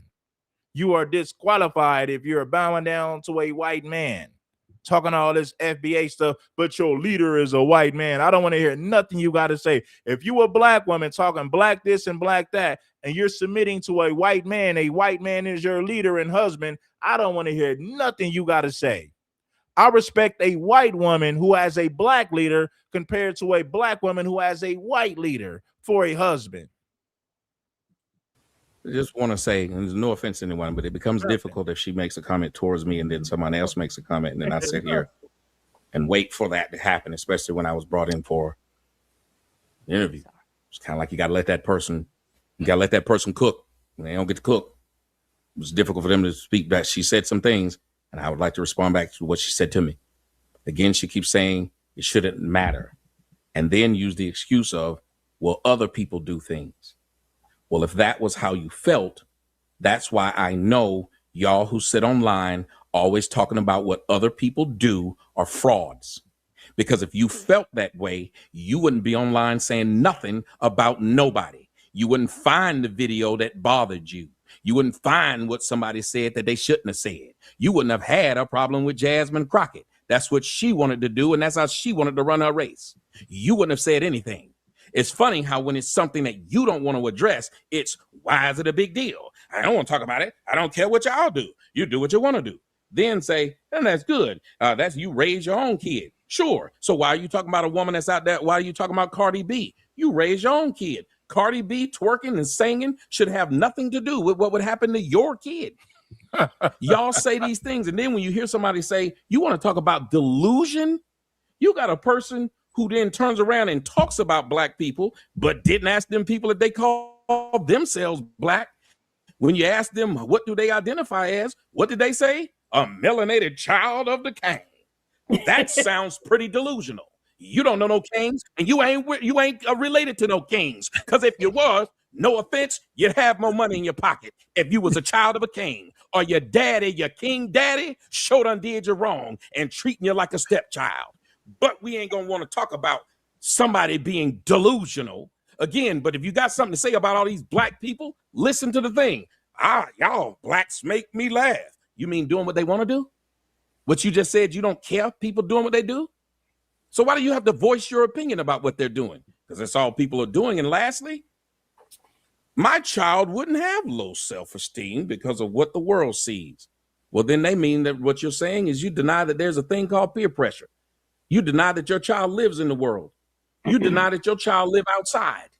You deny that children want to dress a certain way because the people at school dress that way.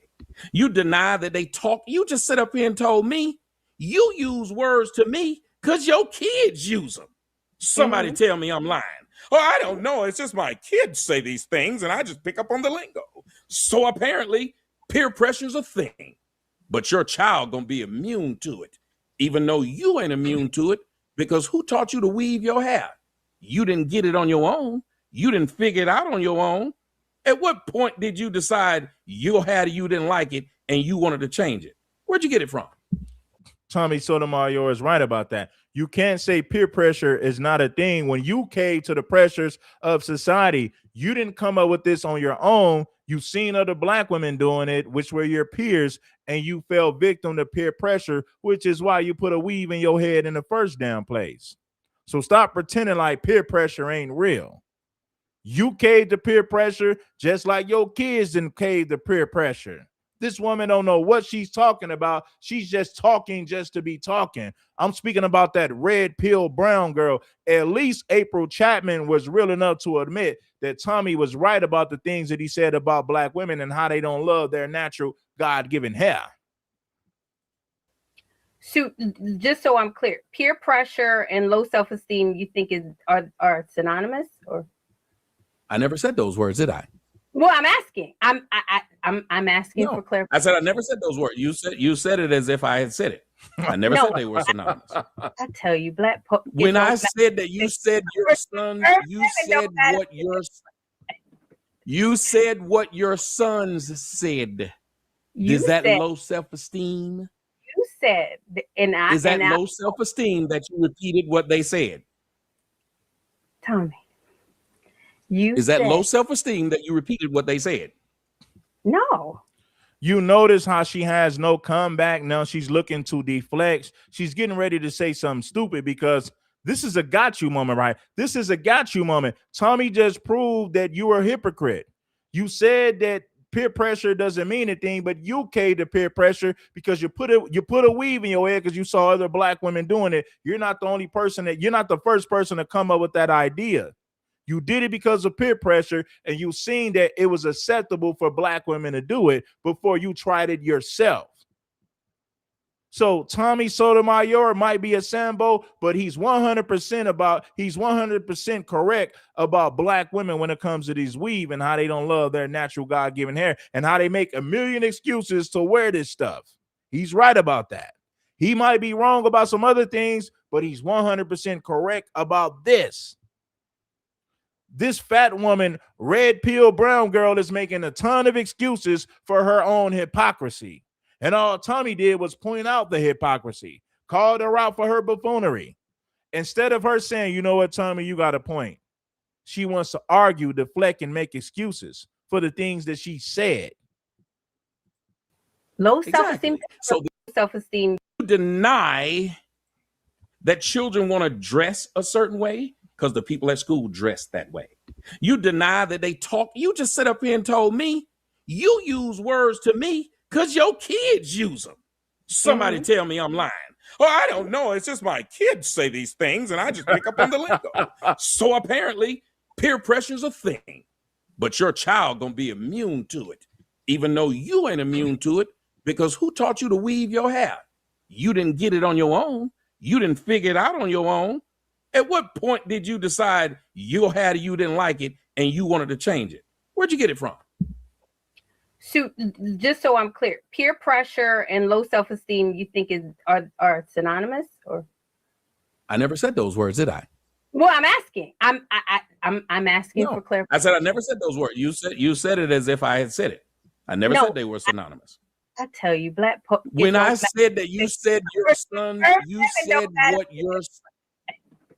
said what your sons said. Is that low self-esteem?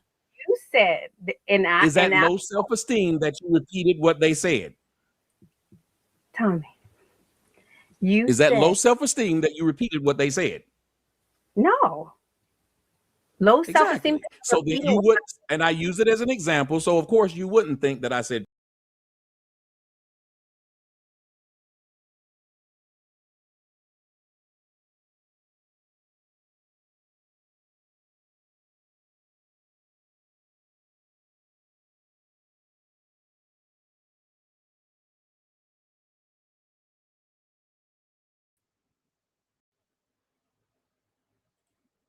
You did the Carmen, like you are Tommy, like you sometimes, and I got all respect for y'all. Don't want no beef. I really don't. And I said that, but man, you are really like hard to talk to. You really are. No, Tommy just called you on your nonsense.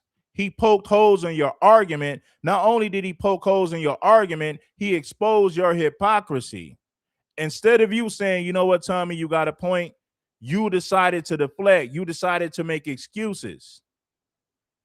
And so when you say that people ignore you because of what happened with Kevin Samuels and Kevin Samuels came first and now they ignore you, I kind of think this is why. Like, you can't have a conversation with you.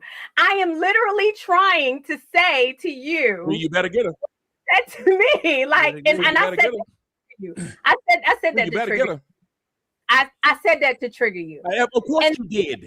Of course you did. Hold on. I feel like you need to be triggered. You did. No. Of course you did. Let's get 5 more people to bless the Cash App. If y'all rocking with King Supreme like y'all be rocking with these damn lames, let's get 5 more contributors to support the Cash App. That's going to show who's really rocking with the King Supreme. Bless the like button, support the show. Let's get back to it. This woman is making excuses. Why? Because she's called. Why? Because she got called out on her buffoonery. She got called out on her blatant hypocrisy. Instead of her saying, you know what, Tommy, you're right about that. You really got a point. Instead of her conceding the point, she's making tons of excuses. She's deflecting.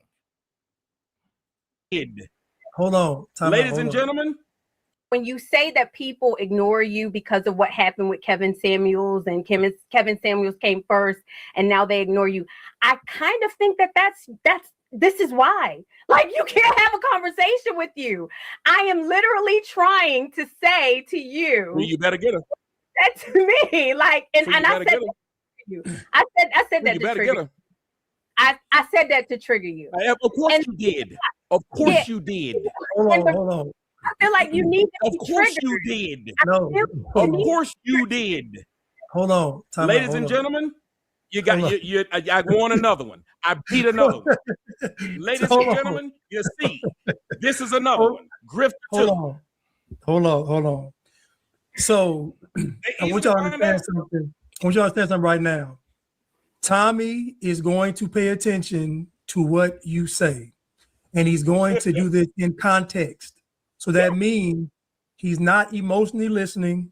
He is going to take what you say in context, and he's going to repeat it back to you to make sure he's getting it right and make sure you understand that he understands. So what Tommy said was, the peer pressure example was that if you used verbiage that your children used because your children use it, that was an example of peer pressure. So he's saying if you as an adult would take some words from a child and use them about him, your daughter who's a child could obviously be influenced by peer pressure outside of the home. It is a simple contextual analogy that makes perfect sense. Now, I don't want nobody to get offended or get in their feelings about anything that's going on. Tommy is speaking very logically. We all are intelligent on this panel, so we don't have to go there. So I understand you may not agree with Tommy. We're gonna keep it because I want the show to continue. I don't want you to jab Tommy. I don't want you. Let's just try to keep this thing peaceful. See, Blanche, I tried to stop it, and you see that's why I asked you to do it, because there was no reason for her to do what she just did at all. Won't get an apology, and I'm so glad the people in the comment section saw it. Yeah. You sit up there and not only did it, I did that to get a reaction out of you. I didn't do anything to get a reaction out of you. I was just saying what you said. See, and that's what. No, ma'am. I was just saying what you said. Tommy, no, ma'am. Shut up and let the man finish. All Tommy did was repeat what you said. He repeated what you said. He didn't put words in your mouth. He didn't mischaracterize what you said. The man repeated exactly what you said. And instead of you conceding a point by saying, okay, Tommy, you actually have a point. You're right about that. Instead of her doing that, she wants to deflect and gaslight the conversation. I was just saying what you said. All day. You've been jabbing on that, and I'm okay to take it. You was hurt. Doggone, girl, you hurt. Oh no, I'm okay. I really am. But you've been jabbing, and so I just wanted to see if you could take. Jabbing you with what? Your own words? You ain't jabbing me with mine. Tommy, you said you want to jab me with something? Jab me with what come out of my mouth. The truth. Tommy, you said to me. I jabbed you with what you said. You said your daughter. Self-esteem. So you're telling me there's not a such thing as peer pressure.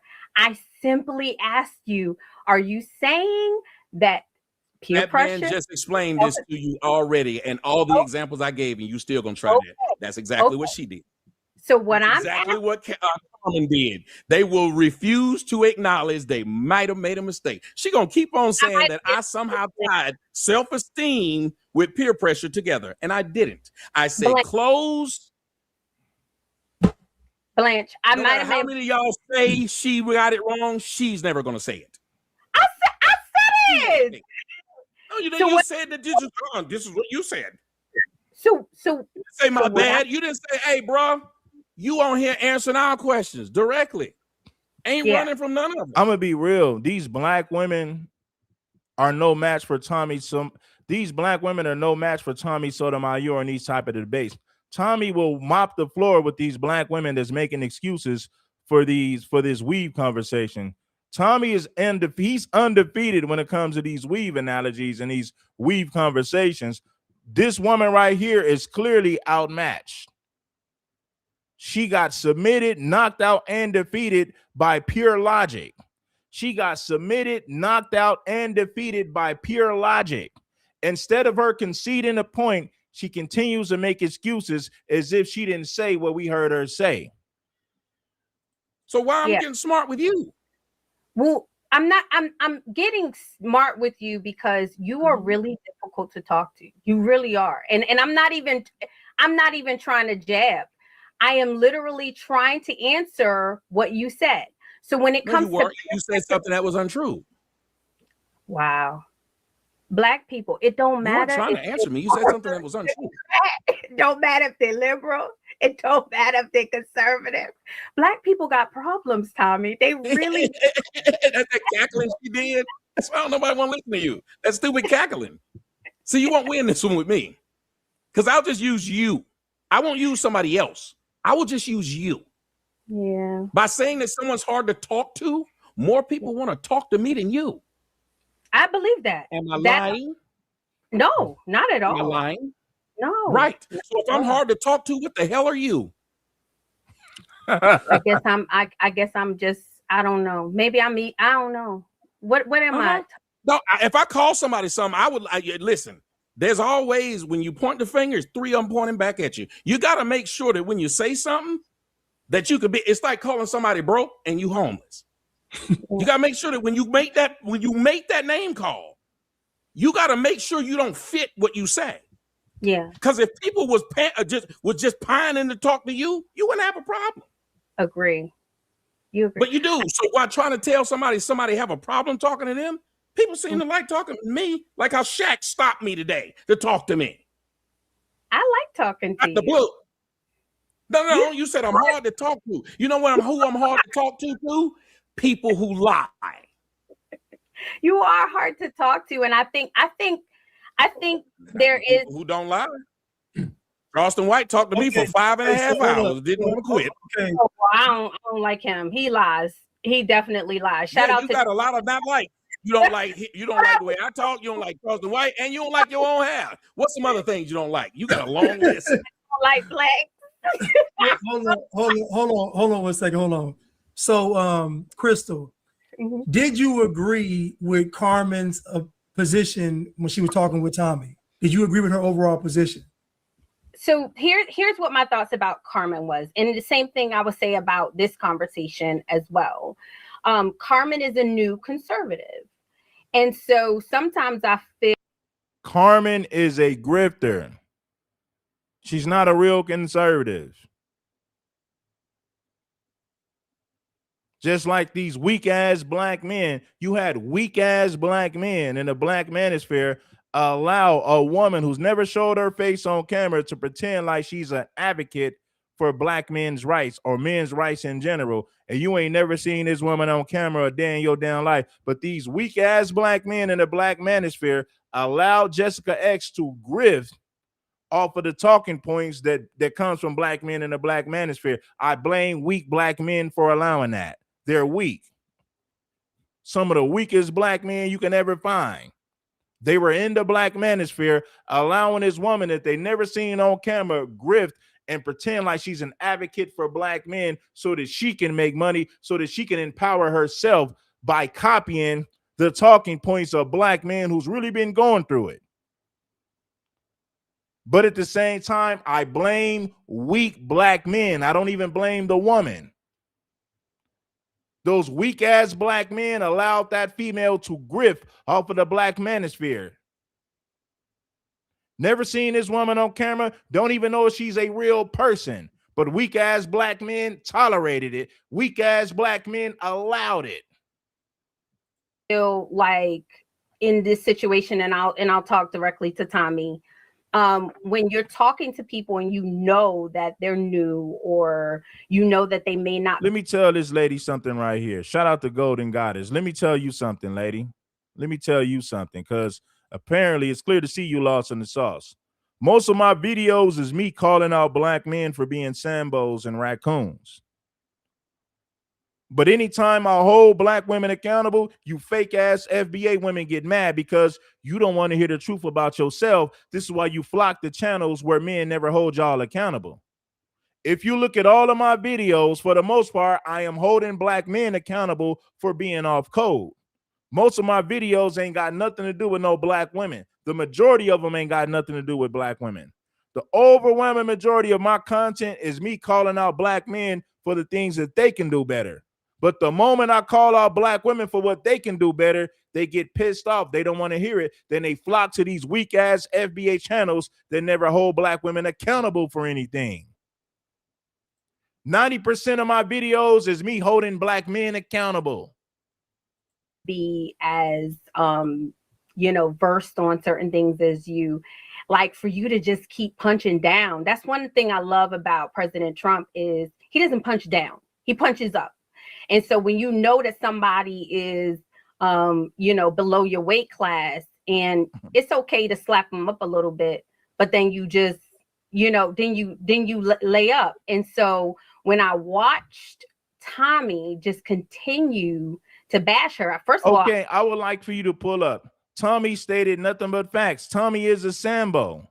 I've called Tommy Sotomayor. I called Tommy out for being a Sambo, but Tommy is 100% correct about Black women and their hatred for their natural hair, and how they spread that hatred to their daughters because their daughters will pay more attention to your actions. So why don't you hit the link and tell me where Tommy is wrong? Your name is Unique Stunning. Unique Stunning. Why don't you agree to hit the link and you tell me what Tommy was wrong about? Because when you think about what Tommy said about Black women, he was 100% correct. I don't agree with everything Tommy say. I've called Tommy out several times for being a raccoon and a Sambo. I've called him out several times. But when it comes to Black women in this weave conversation, the man is 100% correct. No lies detected. So all you got to do is say yes, and I'll drop that link, and you can pull up the speak, and you can tell me where Tommy was wrong. I felt like she was stupid because I agree with you, Tommy. I wouldn't have sat there and just got badgered by you like that. So I actually agree. But I just felt like at some point in time, you didn't give her grace and just be like, all right, let's continue on. See, now you're talking about your looks. We're talking about character. We're talking about actions. We're not talking about weak ass Black men that will praise you just because they want to sleep with you. There's tons of weak Black men that will praise you because they want to sleep with you. But we're not talking about your looks. We're talking about your mindset. We're talking about your personality. We're talking about your mentality. I don't give a damn about your looks. Maybe you are a beautiful woman, but right now your looks are not on trial. We're talking about your mentality. That's what we're talking about right now. Conversation. And I kind of see that happening now. And I feel like you know better than that, Tommy. And I don't mean that to like chastise you, but I'm just like, come on, like, really? Why are you coming at me? Like, I'm not trying to beef with you. I'm literally trying to understand you and have a conversation, but you want beef. Like, you want to fight, Tommy. I want beef with you when all I did. Hold on. Who was the first one to get smart? You. What did I do to get smart? What did I do to get smart? Red pill don't like her own hair. Red pill. You kept saying that, and I'm like, okay. And y'all see how she can't say it? I wanted to see if you could take a jab yourself. I wanted to see if you could take a jab. I've been taking them. Okay. Have I not? You just sat there and gave on a long diatribe by claiming her name is Uniquely Stunning. Let me tell you something uniquely stunning. Black men are not going to simp for you over here based on your looks. We're going to hold you accountable based on your mindset. We're going to hold you accountable based on your mentality. We're going to hold you accountable based on your personality. So your personality and mentality is what's on trial. We don't give a damn about your looks. There's plenty of weak Black men that'll praise you just for your looks and your looks alone, not considering that your character not considering that you might not be on code as a Black woman, but you do have simps, Black male simps, who will praise you just based on your looks. There's a whole lot of simps. I would argue that the overwhelming majority of Black men are simps. They are. The majority of Black men out here in today's times, the overwhelming majority are beta males and simps. They will praise a woman based on her looks, and it ain't based on anything that she's done for them. So we understand that the overwhelming majority of Black men are weak. They will do anything for a woman that's attractive, even if that woman is disrespectful towards them in their manhood. We get it. We understand it. I've been doing this way too long to not know what I'm talking about. Shouldn't do something and kept doing it in the midst of you doing it. You didn't realize this? But no. That's what a lot of problems with Black women, ladies and gentlemen. Oh, well, I'm not Black. So they don't realize what they're doing to other people as they do it. No. You are. You are. I'm not gonna let you. If you can put black on other people who never told you they were black, then I'm gonna put it on you. That's why I asked you earlier. Have you asked any of these people that you call black? Did you ask them what they were? Nope. You just made the assumption. A woman's looks is her value, but her mentality has to be on point as well. Looks without having. Listen, what's the purpose of a woman looking good if she doesn't respect you, if she goes against everything you believe in? At that particular point, her looks don't matter. That woman is an enemy to your progress at that particular point. Yes, the first thing that we notice about a woman is her beauty. And once you get to know her, now you must study her mentality. Now you must learn about her personality to see if she's a good fit for you, to see if she's a perfect match for you. Or let me not say perfect. Let's see if she's even a good match for you. The first thing that you're going to notice about a woman is her beauty and her physical appearance. Once you get past her beauty and physical appearance, now you need to learn about her personality and mentality. That's going to determine if that woman is worth being with. That's going to determine if that woman is even worthy of being in your life. There's a lot of beautiful women who are bums. There's a lot of beautiful women who do. You got a lot of beautiful women out there who brings no value to a man whatsoever. She just look pretty, but she does absolutely nothing. Looks will get you in a door, but it's not going to keep you in the house. Let me repeat that for some of you people who are too slow. Looks will get you in the house, but looks will get you in the door, but it's not going to keep you in the house. Is she feminine? Is she submissive? Can she cook? Can she prepare good meals? Does she know how to organize a household by keeping things clean and organized? If she can't do none of those things, her beauty doesn't matter at that point. And that's okay. So when it's done to you, you should accept it. Now, you just said Trump don't punch down. Really? I'm going to say this again before I move on. Your looks will get you in a door, but it won't keep you in a damn house. Being pretty gets you in a door.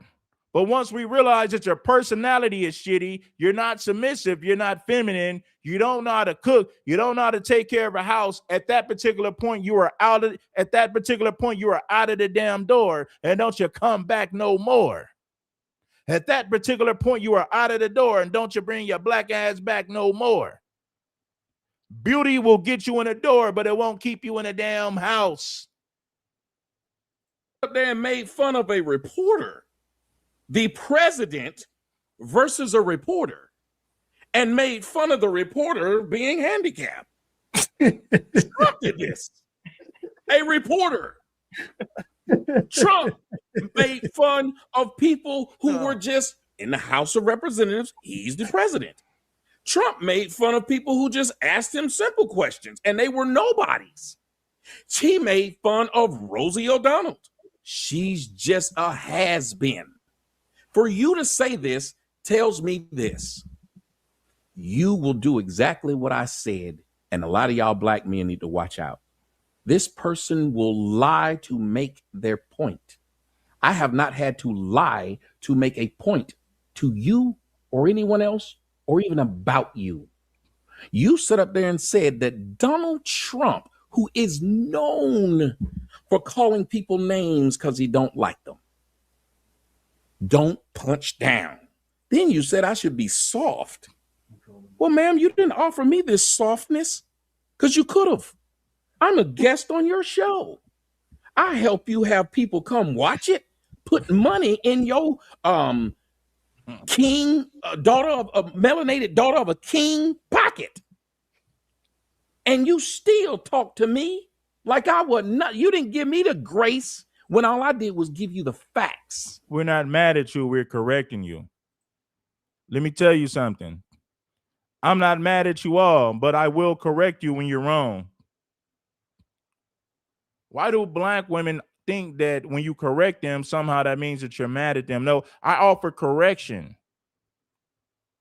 If a woman can't accept correction, she don't deserve your protection.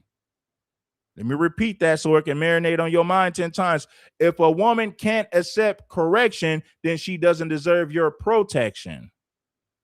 Paying 100% is not going to make modern women submit. Please understand that. Now let's move on. King Supreme dropping straight lace game, dropping jewels up in this thing, man. You didn't say one thing I said that was untrue, did you? So I shouldn't be being talked to like this. Well, And even if you don't receive the message, you should understand, apparently, by just reading your own chat. Yeah. Maybe some people are receiving the message. Let that chef cook. But you didn't like it because you was in the pot. You was in the pot when the cooking was getting done. April, would you like to say something?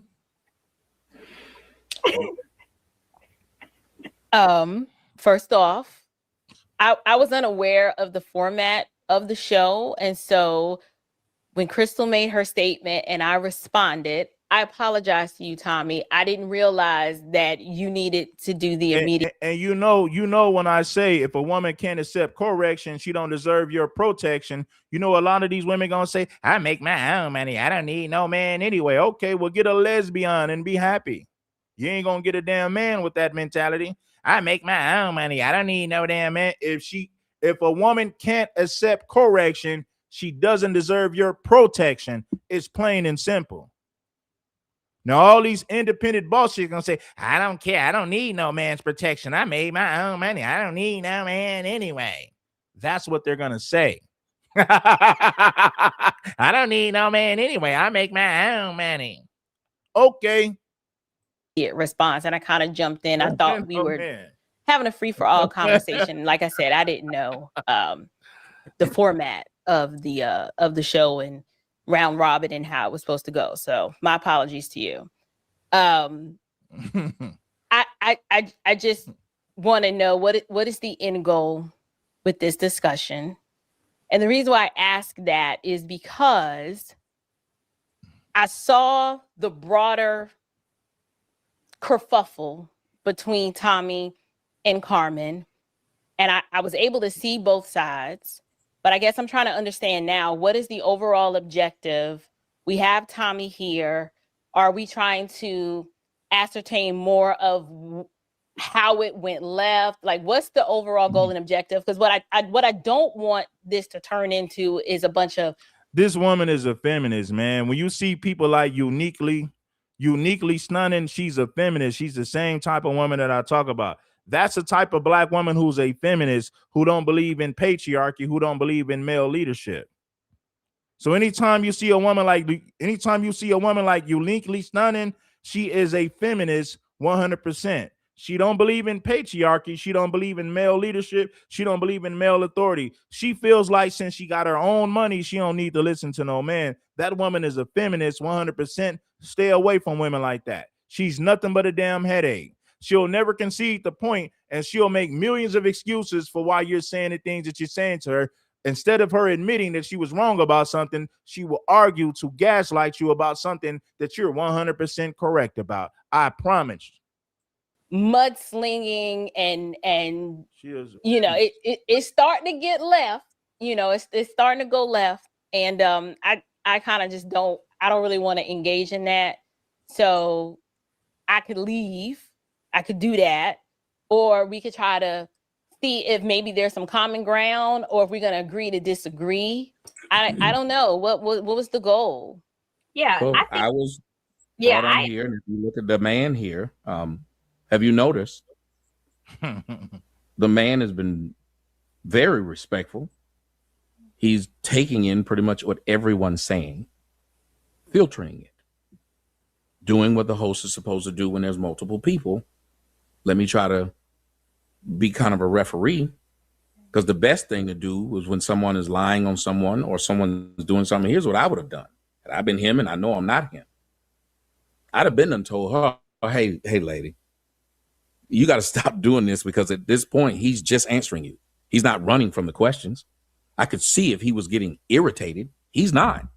And we've had him, if we talk about something stuck on one thing, you stayed on that thing too long, Tommy. Well, I can look at the clock and it says it's an hour, and guess what? We've been talking about for 45 minutes of it. My stance on hair, which I don't mind because I can articulate it. I'm a psychologist, childhood psychologist. I enjoy my job. I also enjoy this part of what I do. because I also have a degree in communications. It's fun. I work for Rush Limbaugh. I understand how to get an audience, which is why I've been able to do this longer than everyone else. And I've been able to eat off of it longer than anybody else. I'm good at what I do. There are times when I'm supposed to be able to make the crowd laugh or make the crowd think. And you brought me to your show, ma'am. And let me tell you when you lose. When the audience you have starts agreeing with the guy you don't like. You should never let that happen. You should be more or less a person who is a lightning rod and be able to transfer the energy than to be as upset as you are. Like I'm reading, and I love reading it. There's some people in here writing, that laughing and giggling she's doing is ridiculous. And it is. You don't see it. It's who you are. And you've been that way. It is who You've been that way. And it's what I was talking about at the beginning. Just like that Carmen, JC, and other people. A lot of y'all, were it not for your ability to be able to get here and click go live, there's nobody in your real life who listens to you. I don't have that problem. You can see real people from my real life who come on and tell you, Tommy was like this in high school. Tommy was like this in college. They know me. I don't have to even look for a guest. I can walk downstairs and get one. There's a difference. You're not me. Because I can walk in any room and I am the center of that room. I went to the Million Man March. It's on video. I was just standing there and one dude walked up to me and said, hey, you Tommy. Within 30 minutes, it was 350 people surrounding me, listening to me.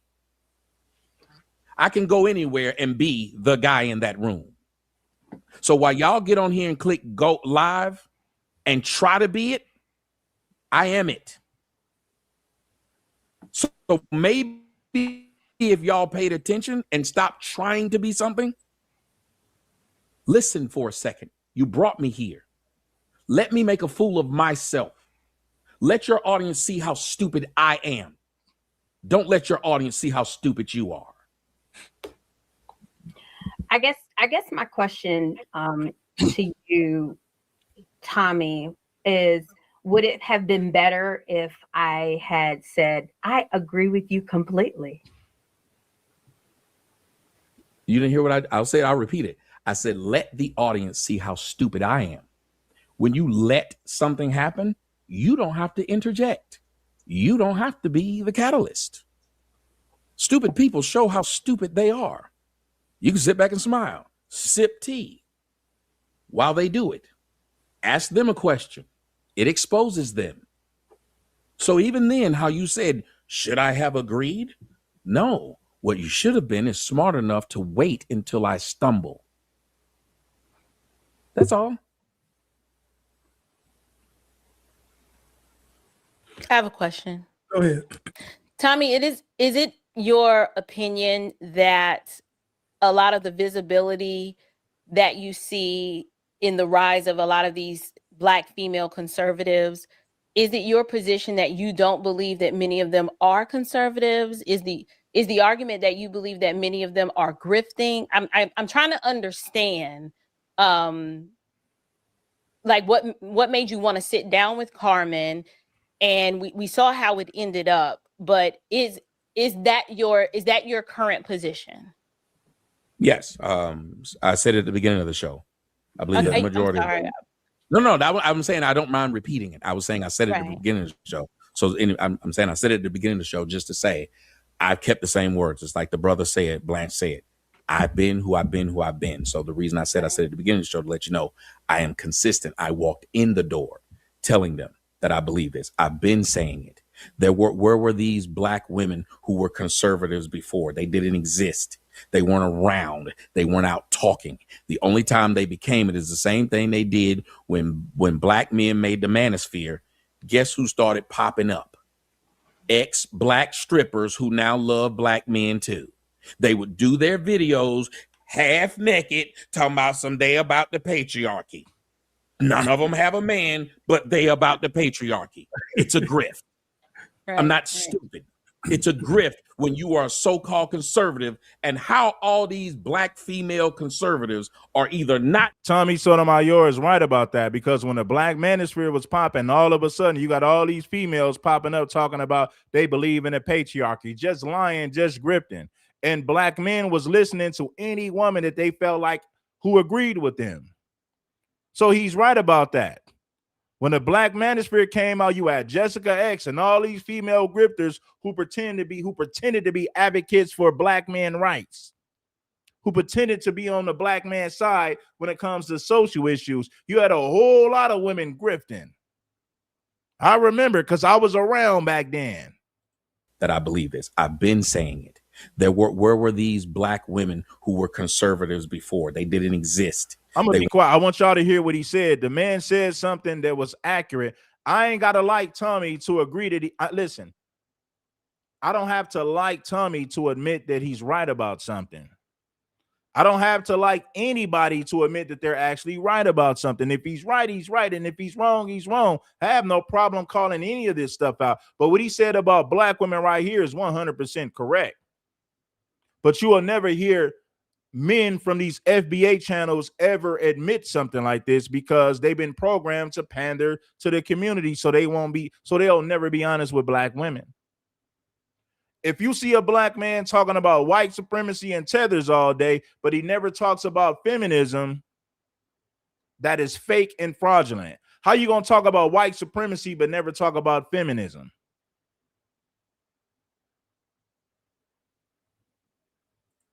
No, I'm saying I don't mind repeating it. I was saying I said it at the beginning of the show. So I'm saying I said it at the beginning of the show just to say I've kept the same words. It's like the brother said, Blanche said, I've been who I've been. So the reason I said at the beginning of the show, to let you know, I am consistent. I walked in the door telling them that I believe this. I've been saying it. Where were these black women who were conservatives before? They didn't exist. They weren't around. They weren't out talking. The only time they became it is the same thing they did when black men made the manosphere. Guess who started popping up? Ex-black strippers who now love black men too. They would do their videos half naked, talking about someday about the patriarchy. None of them have a man, but they about the patriarchy. It's a grift. I'm not stupid. It's a grift when you are a so-called conservative, and how all these black female conservatives are either not married or with a white man. You mean to tell me you done made it to your 40s and ain't nobody married you, but you a conservative? What are you conserving? Your eggs? I don't understand. Them are freezing their eggs. They are. That's what I'm saying. What you conservative? What you conserving? I don't know what it is you conserving, but you sure are not trying to conserve the family unit and say, oh, you know what? If the family unit matters, then and patriarchy matters, why would I constantly be in odds with men? Well, the reason they are is because they were raised in single parent households like everyone else. And if you question their God, just like religious people, question their religion, they'll fight you over it. People have these things in them and they'll pretend like a man like me. I've been a man for a long time. You know what? I'll pretend a lot of things to be able to get between legs. Oh. But if you wait long enough, you'll start to hear exactly what I think. If you wait long enough, and that's all I was trying to tell her. I didn't tell her to agree with nobody. Watch them. You wait long enough, people cannot hold the lie they telling. And if they do, you will catch them in the lie they telling because they'll forget the lie they told. Let them keep talking. On the first date, I tell. Let me tell you something. Uniquely stunning. Why don't you pull up and hit the link to speak to King Supreme? All you got to do is say, yes, I'm going to drop you the link and you can speak from your perspective. I would love to hear what you have to say. So uniquely stunning. Let me know, yes or no. Do you want to hit the link? Do you want to pull up to speak to King Supreme? Let me know. Black women, this. When you sit down with that guy on the first date, y'all problem? Y'all talk all the damn time. You tell him every lie he need to tell. I don't date no man that don't love the Lord. Well, I realize all I got to do is say I love the Lord. I don't date no man that do this. All I got to do is say what you literally just told me what to say. You know what you should do? Yes. You know what you should do though? Sit there and look at him. Let him talk. He's going to try to figure out what to say to get in your pants now. So he's going to start telling on himself because he don't know what you want to hear. We're uncomfortable when you ask us to talk, but we don't have to have that problem with black women because they won't shut up. So all we do is just let them talk. That was all I was saying. Ma'am, you bring me on here to interview me. Do what I did to her. Let me walk myself into a hole. Let that man talk himself into a contradiction. Then ask him about it.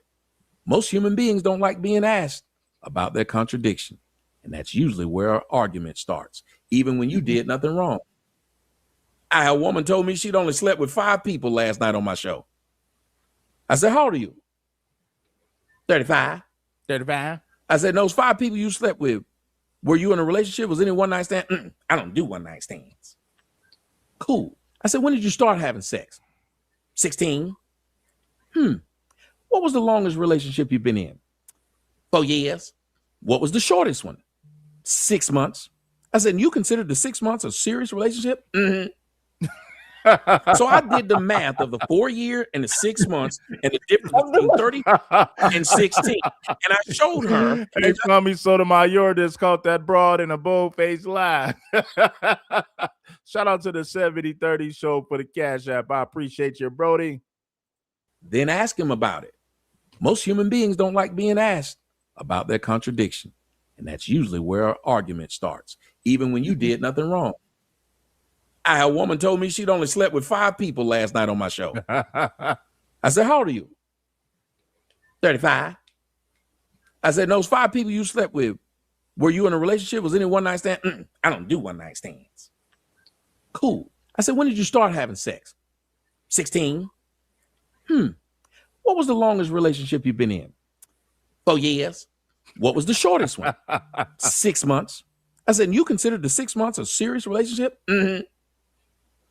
So I did the math of the 4 year and the 6 months and the difference between 30 and 16. And I showed her and I said, well, how long have you ever been celibate? She said, yep.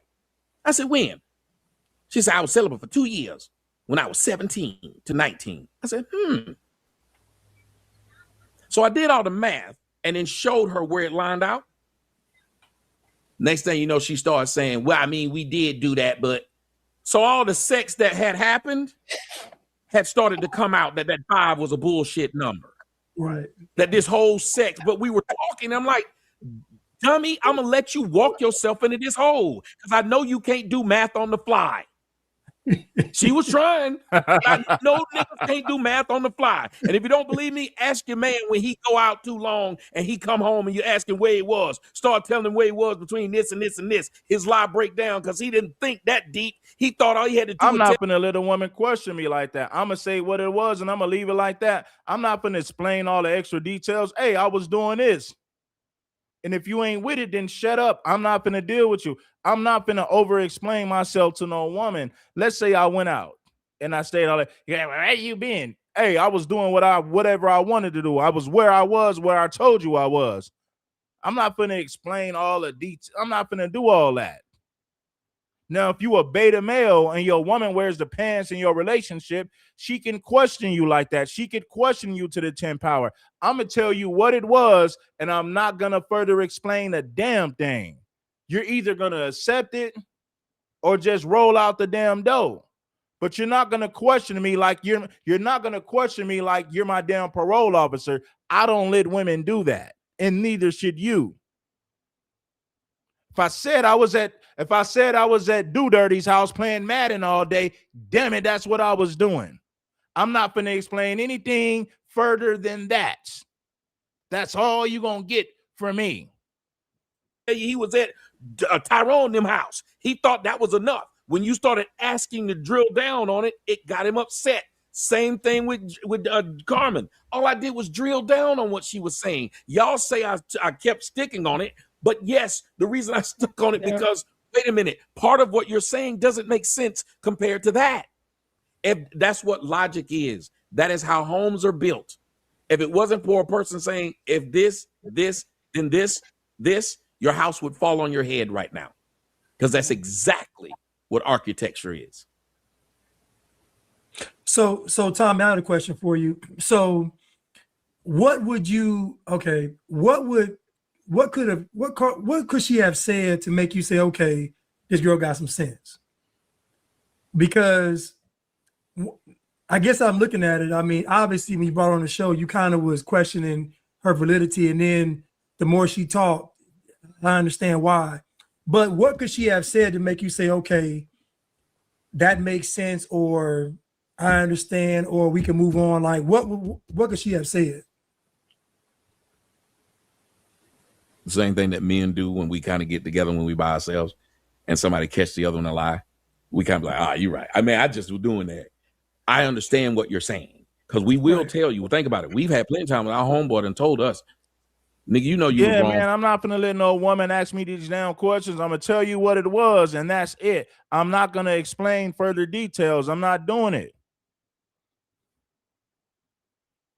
You're not gonna question me like you're my damn parole officer. Hell no. I run the show, not you.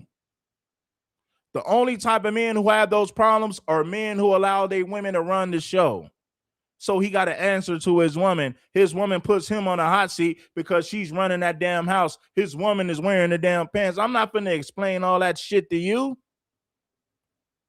I said what I said. I was where I was, and that is it. For doing this to your girl. And we be like, yeah, you're right, because he is right. You might want to fight against it, but what kind of person do you become when people are afraid to tell you the truth? And that's where black women have come. Y'all, he's right about that. A lot of black men are afraid to tell black women the truth.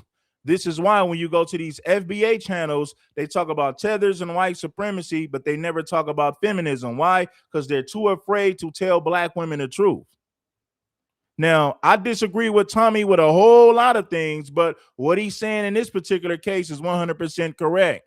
The majority of black men who make FBA content are too afraid to be honest with black women about their character flaws. They are.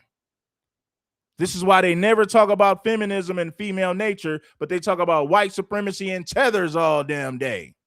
Ain't nothing wrong with talking about tethers and white supremacy, but when you ignore feminism and female nature, you're no different from the black pastors and the preachers at the black church at that particular point. You're no different. I understand, or we can move on. Like, what could she have said? The same thing that men do when we kind of. Hold on, who is this right here? Milton, what's up? What it do? Give me your thoughts on the show. Hey, everybody. Hey, everybody. What's going on? Okay. You got the floor. Hello, everybody. It seems like the screen is frozen. Nah, you good. Hello. You good. Pick up yourself. Pick up yourself. Pick up yourself. I come in. Wait a minute. Hold on. Wait a minute. Wait. I gotta go back. 1 second. Let me take this. Okay, go ahead. Wait a minute. Let me see if I get the back echo. I think I closed out the screen. Okay, can you hear me clear? Is I'm good? I hear you clear. And Tommy and everybody else all frozen, but okay, it's okay. Hey, April. Hey, Red Peel. Let me see. Oh, I see Blanche over there. And Tommy. And you say, oh, I heard some things what Tommy was saying. Tommy used to come over to my channel. And I got to tell you something here. If you think so that you can leave out of here, and when you come back when you get ready and you don't have nothing to tell me about, don't question you, I think so it is a problem. I think so we got a big problem. Don't question about what? The conversation that is, what one of the guys say, don't question me. You're not my probation officer. No, what I'm saying is if you ask me where I was at, and I say I was doing woo-woo, I'm not answering anything after that because I'm the leader. You don't question me. You roll with the program and you don't ask all these questions. Nothing wrong with you saying, hey, baby, where was you at? And I say, hey, I was doing such and such. After that is a dead issue. I'm not explaining anything after that. Well, okay, let's say like this here. If you tell me, is something wrong? They frozen, or is it me? You Oh, good, you good, you good. okay, let me just put right here to see what the chat said. 1 second. Okay, come through chat. Babe, you come home and I say, hey babe, how your day was? Where you been so late? Why you come in so late? You would say, I was around there to the court and I did a couple loops, right? And then after that, I don't need to say nothing else. No, you don't need to say nothing else because now you're digging and looking for something that you really don't want to find. Okay, now I want you to come back with me. Come back with me now. Hey, babe. Did you hear your phone? Yeah, me and the guys. I just stopped by Johnny House and we just did a couple loops. Well, okay, then I'm just gonna let you know that your dinner is in the dish in the microwave. That's okay. You got it, right? Yeah, So yeah. you all right with that, right? I'm all right with that. That's it. Yeah, that's how that had supposed to be an answer. But Tommy have an attitude that's saying that, oh, like that I told you I was over there by Bobby House. No. That shows that you don't have no kind of respect for her, and you didn't answer the question completely. So you were to answer the way how that I had answered. Hey, babe, I was calling you on your cell phone. Why you didn't pick up? I was over there to Bobby House. We went to the basketball court and to the couple loops. Then I would respond back, okay, then, well, I'm going on to bed. Your dinner's in the microwave. That is an even respect thing. That is an even respect conversation. Nothing else don't have to be said. But when you say that, hey, babe, where you been? I've been on the Bobby House. You know, like, shut up, bitch. Don't say nothing. Oh, oh my God, I'm so sorry. No, I feel you though. I feel you. Okay, and that's what they're getting at me, like, just shut up. I already told me, don't question me. I'm the man. No, it's not that. It don't go like that. And also too, I was listening to someone says too, y'all please like this video and share it out. Thank you. Okay, another thing that I do merit classes on over there on my side of the hood, but that's okay. Okay, that's Let me what's up. say something. I think that was Tommy was talking. Okay, ladies, Tommy made a good point. A man, reason why we as women, why that we don't have what we want out of a man or get what we deserve, what we want to get out of a relationship, because we talk too damn much. Yep. When you first meet a man and they say, hey, baby, how you doing? I'm doing great. And you? Fine. Where you going? I'm headed that way. And most likely the man will say, okay, I will come along with you. It's okay, I walk with you. Okay, so let's back up right there. What we mess up as women is that I was married 24 years and my husband had transitioned.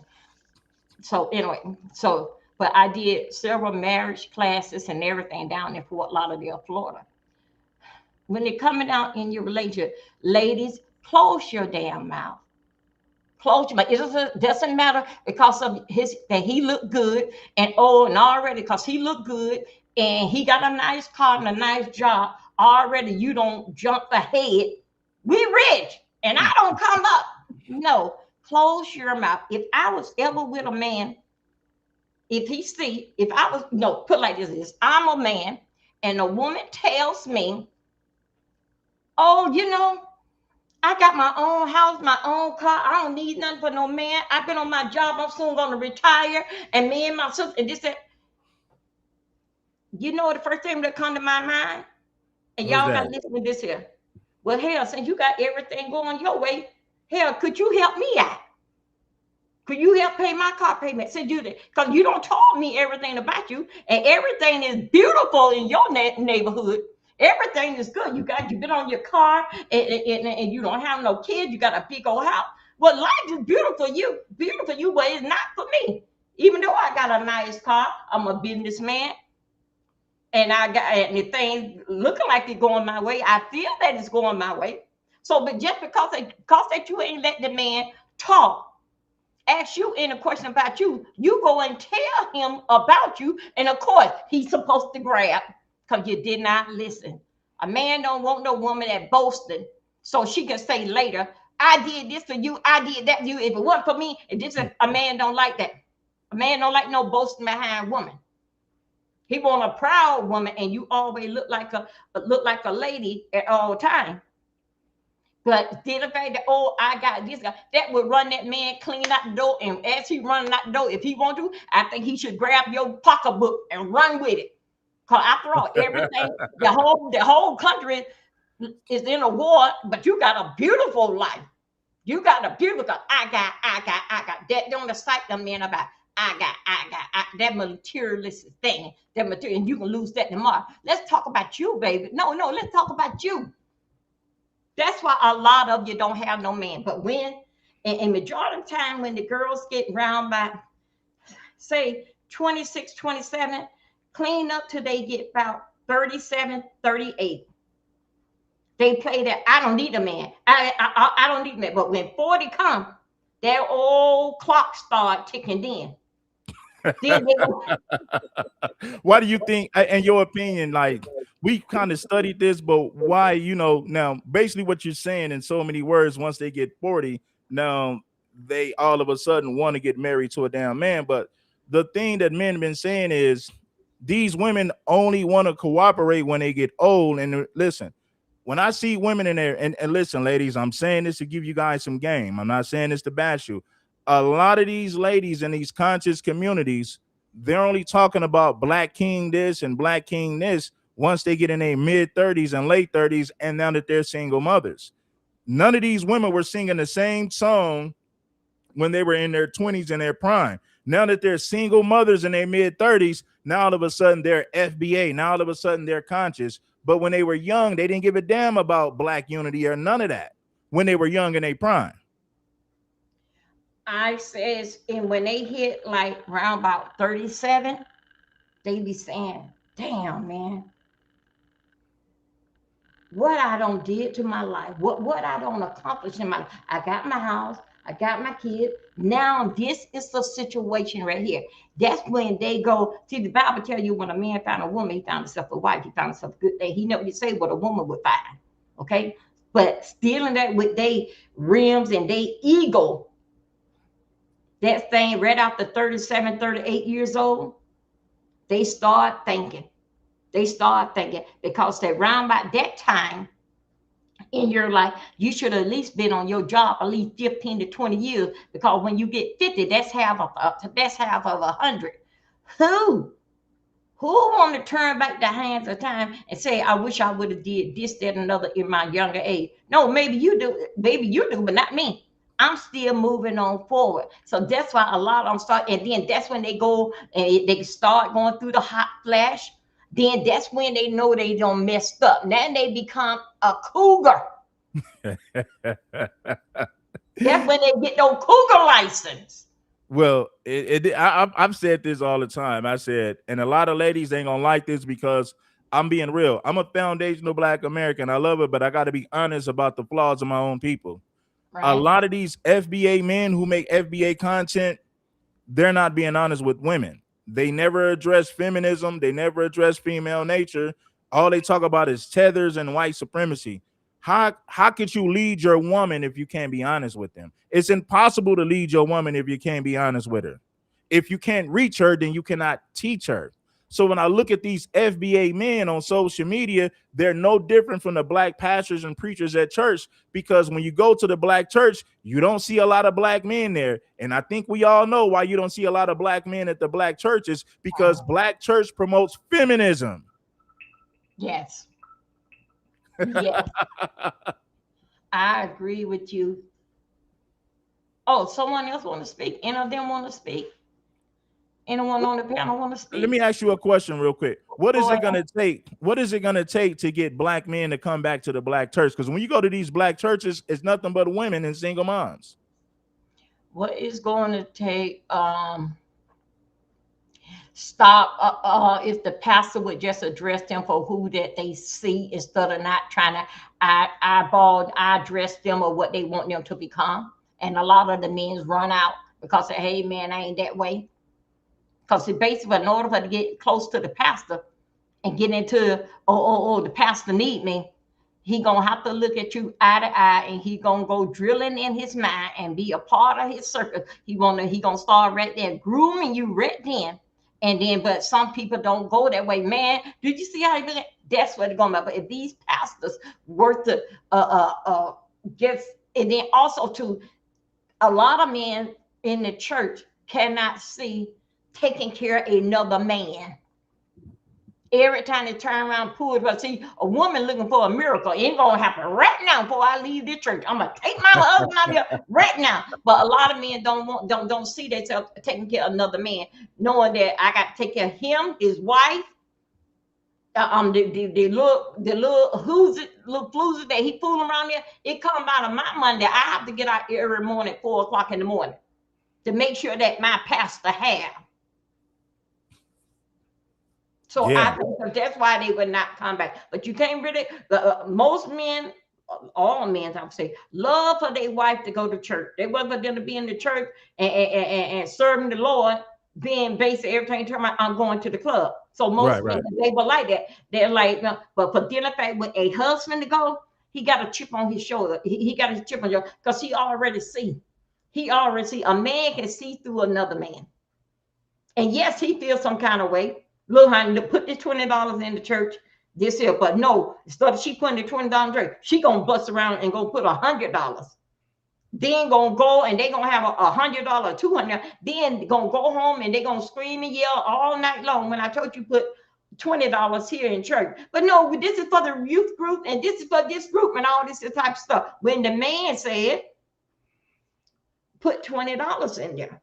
Reason why he gave you to put 20, with that today, $20 ain't nothing, but I'm just saying, wish that he have said put $20 in. That's why it's so much in the black home that when a man basically goes out on his woman because she does not listen. It does not listen. And when they identify with the church, it always pertaining to some money. And when all the way when it coming down with a separation, deal fact with them, she like going to church, whatever. You know what he gonna tell her? Baby, you go to church all the time. I'm gonna be home. Come and watch the game with me. But then let's just go and walk out to my. No, I'm the pastor. Got something going on real good. And I told Sister Mary, no, I said then spend some time with me. You went last time. You went last night, and we can go later. Just spend some time with me. That's what breaks up the relationship. Right. And let me address this real quick. You got a woman in the chat saying, I ain't taking no advice from a lady that gives men money respectfully. Black women give their money to their pastors at church. So do you respect the black women at church who give their money to their pastor? Because you said you don't respect black women who give money to men, but you respect men who spend their money on women. See, this woman right here, uniquely stunning. And shout out to Tiffany KT. Shout out to my girl, Tiffany KT, in the chat. Real talk. Now, let me say this to uniquely, her name is Uniquely Stunning. Uniquely Stunning. How do you feel about black women that give their money to the pastor at church, since you don't respect women who give money to men? Hopefully you can understand that, and hopefully you can respond to that. Now, this is what I'm gonna do. I'm gonna let you give the last word, and we're gonna get back to the show. But yeah, you say you got a channel and you talk about marriage and stuff like that. Yeah. Okay, cool. Yeah, I do. Okay. Anyway, let me see where we at. Okay, I'm going. Then in fact, with also too with the church thing, I'm a straight woman, and each is for its own. Blessing to everybody. Now, I don't like as being into the black church. Why you got to touch me? No, you ain't got to touch me to put no oil. No, you don't have to take me. They just don't. They just, and then they open themselves up. When they putting that oil on you this day, they just letting you to feel the touch of their hand that they are gentle. But the way how that he touched the lady before you, I'm telling you, it's different type of touch. No, don't touch me. No, that's okay. Yeah, you can pray me, but no, don't touch me. Well, I appreciate you for pulling up. Okay, thank you. I dropped down. I'm in the chat. My channel is Dovey Milton 3. Yeah, I'm gonna check you out. I'm gonna check you out, and I'm gonna come over to your channel for sure. Okay, thank you. All right, appreciate you for pulling up. Okay, bye. All right, shout out to you. Okay. Appreciate you. let's get back to this conversation, man. Shout out to my girl Tiffany KT. Shout out to all the lovely ladies at Rock with King Supreme, because you do know I don't mean harm. I'm here to correct. If your woman can't accept correction, she don't deserve your protection. What's protection without correction? That's slavery. You're serving a woman without her showing you the proper respect that you deserve. So I'll say it again because I said it before. If a woman can accept correction, she don't deserve protection. Now, all you female feminists, I make my own money. I don't need no man anyway. Okay, well, get lost.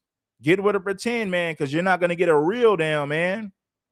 What real man is going to deal with a woman who don't listen to him? You can get a simp, you can get a beta male, you can get a trick. But when it comes to a masculine man, no, you will not. No masculine man is going to deal with a woman who doesn't listen to him. I said masculine man. I didn't say a male who worships unworthy females just because they flaunt their sexuality. Those are males. Those are not men. They don't stand on business. They don't stand on manly principles. Get together when we by ourselves and somebody catch the other one a lie, we kind of be like, you're right. I mean, I just was doing that. I understand what you're saying, because we will tell you. Well, think about it. We've had plenty of time when our homeboy and told us, nigga, you know you was wrong for doing this to your girl. And we be like, yeah, you're right, because he is right. You might want to fight against it, but what kind of person do you become when people are afraid to tell you the truth? And that's where black women have come. Y'all only used to people telling y'all what y'all want to hear. Imagine me putting up a picture of my car and only wanting to hear people come in my comment section tell me how great it was. But if one person comes in and says something about it that I don't like, they hating now. A woman 400 pounds and everybody going there and tell her how good she looked. But somebody comes in and says, ma'am, you overweight. You a hater. You put that up there and invited all responses, not positive responses. But black women only invite positive responses. You can only tell them they're a good parent. You seen a woman sit up there and argue that people were questioning her nephews graping a girl. She went off on them. I ain't got to listen to nothing y'all say. You saw that? I saw it was crazy. It was crazy. When have you not seen a black woman argue something that was indefensible? What Carmen said was indefensible. And a smart conservative person says, I see your point, and it is contradicting the things that I'm saying. She didn't want to concede the point. Carmen JC didn't want to concede the point. She is a feminist who is pretending to be Carmen Jason. What's her name? Carmen JC is a feminist who pretends to be what? A conservative. The woman is fraudulent. She is fake. How you gonna sit up there and say that you're a conservative, but you can't even accept correction from a man that's 100% correct in his assessment of you and your behavior and the things that you just said? Carmen JC is not a conservative. That woman is a damn feminist. But she did exactly what Brown Girl did. Well, I don't be caring what nobody else do with their stuff. Then why are we having these discussions then? Because you do care about what they do, or you wouldn't be making videos about what they do. And that would make when I talk to a man, he'd be like, you got me, bruh. Men, we do this all the time. Yeah, we try to get away with lies. I try to get away with some lies. That's why if you notice, a man, once you catch him, you can catch a woman in the middle of sex. She still tell you she ain't having sex. Boy, listen, she is not going to admit it. Right. That is not what you saw, okay? She is not going to admit it. No. And that is the scary part, because if you realize there's people who do this, I've said things and it make people mad when I say it. When they was talking about, man, if a woman don't serve her purpose, then she is worth less to a man. You dig what I'm saying?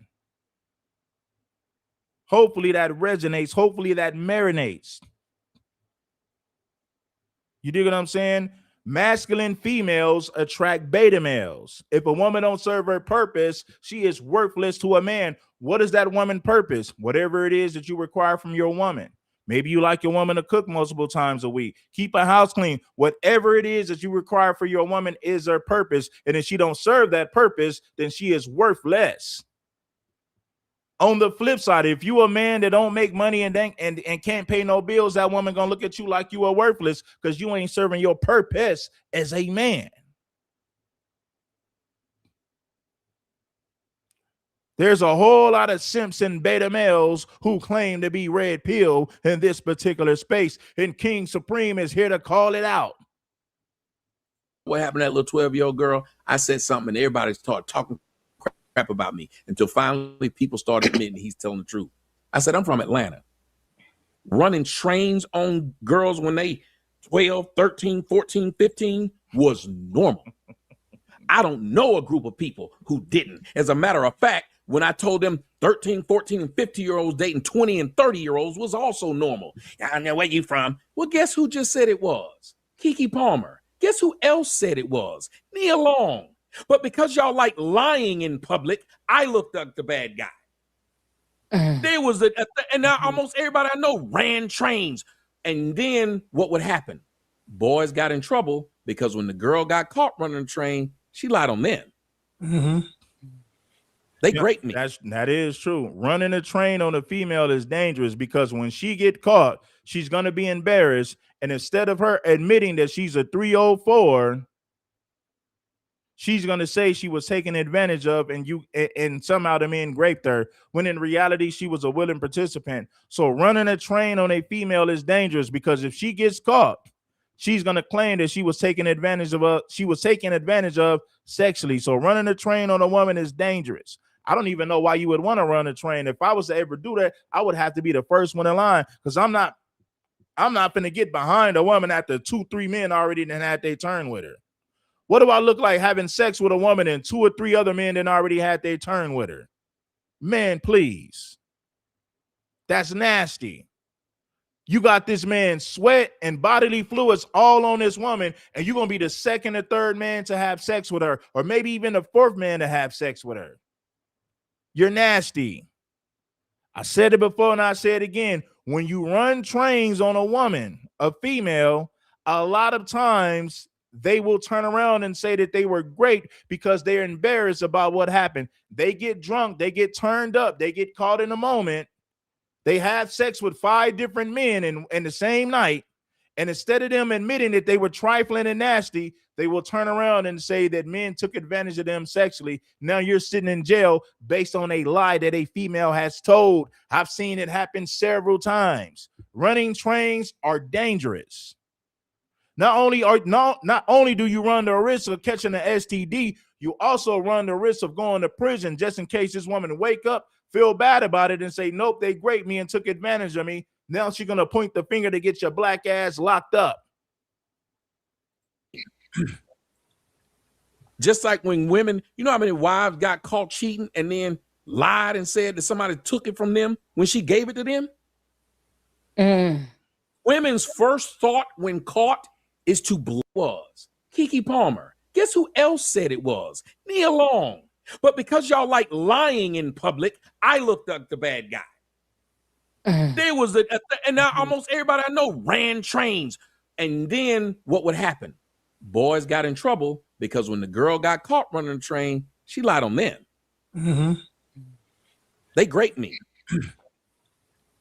Just like I'm going to be real. If I'm Russell Wilson and I got Russell Wilson money, there's no way that I'm marrying another man's baby mama.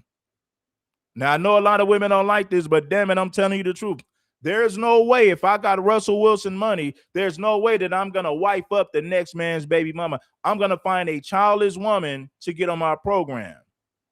Why do I need to wipe up Future's baby mama if I'm Russell Wilson and I'm successful with a whole lot of money? It doesn't make sense. It doesn't make sense for a rich, wealthy man to wipe up another man's baby mama. That makes no sense. That is why black men have called Russell Wilson a certified simp. Like when women, you know how many wives got caught cheating and then lied and said that somebody took it from them when she gave it to them? Women's first thought when caught is to blame someone. It is. I have 2 little girls. I've caught them in things and they told lies and I'm sitting there looking at them. You're like, I saw you. Right. I just saw it. No, Then he got you down. Then finally, when you catch them, what's the big thing they love doing, especially to us fathers? Oh, so now you a crybaby. That's what Carmen did. You brought me here to ambush me. Ma'am, how did I know you felt that way about your hair? If I knew you felt that way about your hair, then sure, I would be able to ambush you. But I didn't know this way. And not only that, imagine saying, not only I don't like my hair, but trying to make everybody else with hair like yours hate theirs too by referring to it as nigger hair. Yeah, that broke my heart. It's one thing to say you don't like yours. Nope. You don't put a whole title on anybody that's got hair like that and called it negative. Miss Conservative. She said, get over it. Get over it. They're 3 kids in. Oh, it's nothing for me to get over because I don't worry about that. This is simply for conversation and conversation only. Trust and believe. I am not worried about it. Right? What I'm saying is it makes no sense for a rich man to wipe up another man's baby mama. That makes no sense. This is the same reason that I knew. I forget the dude name. What's Cardi B's baby daddy name? The football player. You know, the guy that played in the NFL. The one I don't even know his name. That's how much I really don't care about it. But since we're having a conversation, let's talk about it. What's the football player that Cardi B just got played? Stephon Diggs. I knew for a fact that Stephon Diggs was not going to wife up Cardi B. Cardi B got 3 babies by Offset. What do I look like wifing up a woman who was just married to Offset and the man didn't put 3 babies in you? Why do I need to do that? I can get a fresh woman with no children to wife up if I was looking to get married. There's no way that I'm wiping up Cardi B and she got 3 babies by another man, by another rapper. Hell no. I knew for a fact that Stephon Diggs was not going to wipe up Cardi B. Stephon Diggs was having fun with her, but Stephon Diggs made a major mistake by impregnating Cardi B. There's no way that I'm going to put a baby in Cardi B and she didn't already have 3 babies by another man. That makes no sense, especially for a rich man on Stephon Diggs' level. I already knew that Stephon Diggs was never going to wife up Cardi B. That was not going to happen. Yeah. It was not going to happen.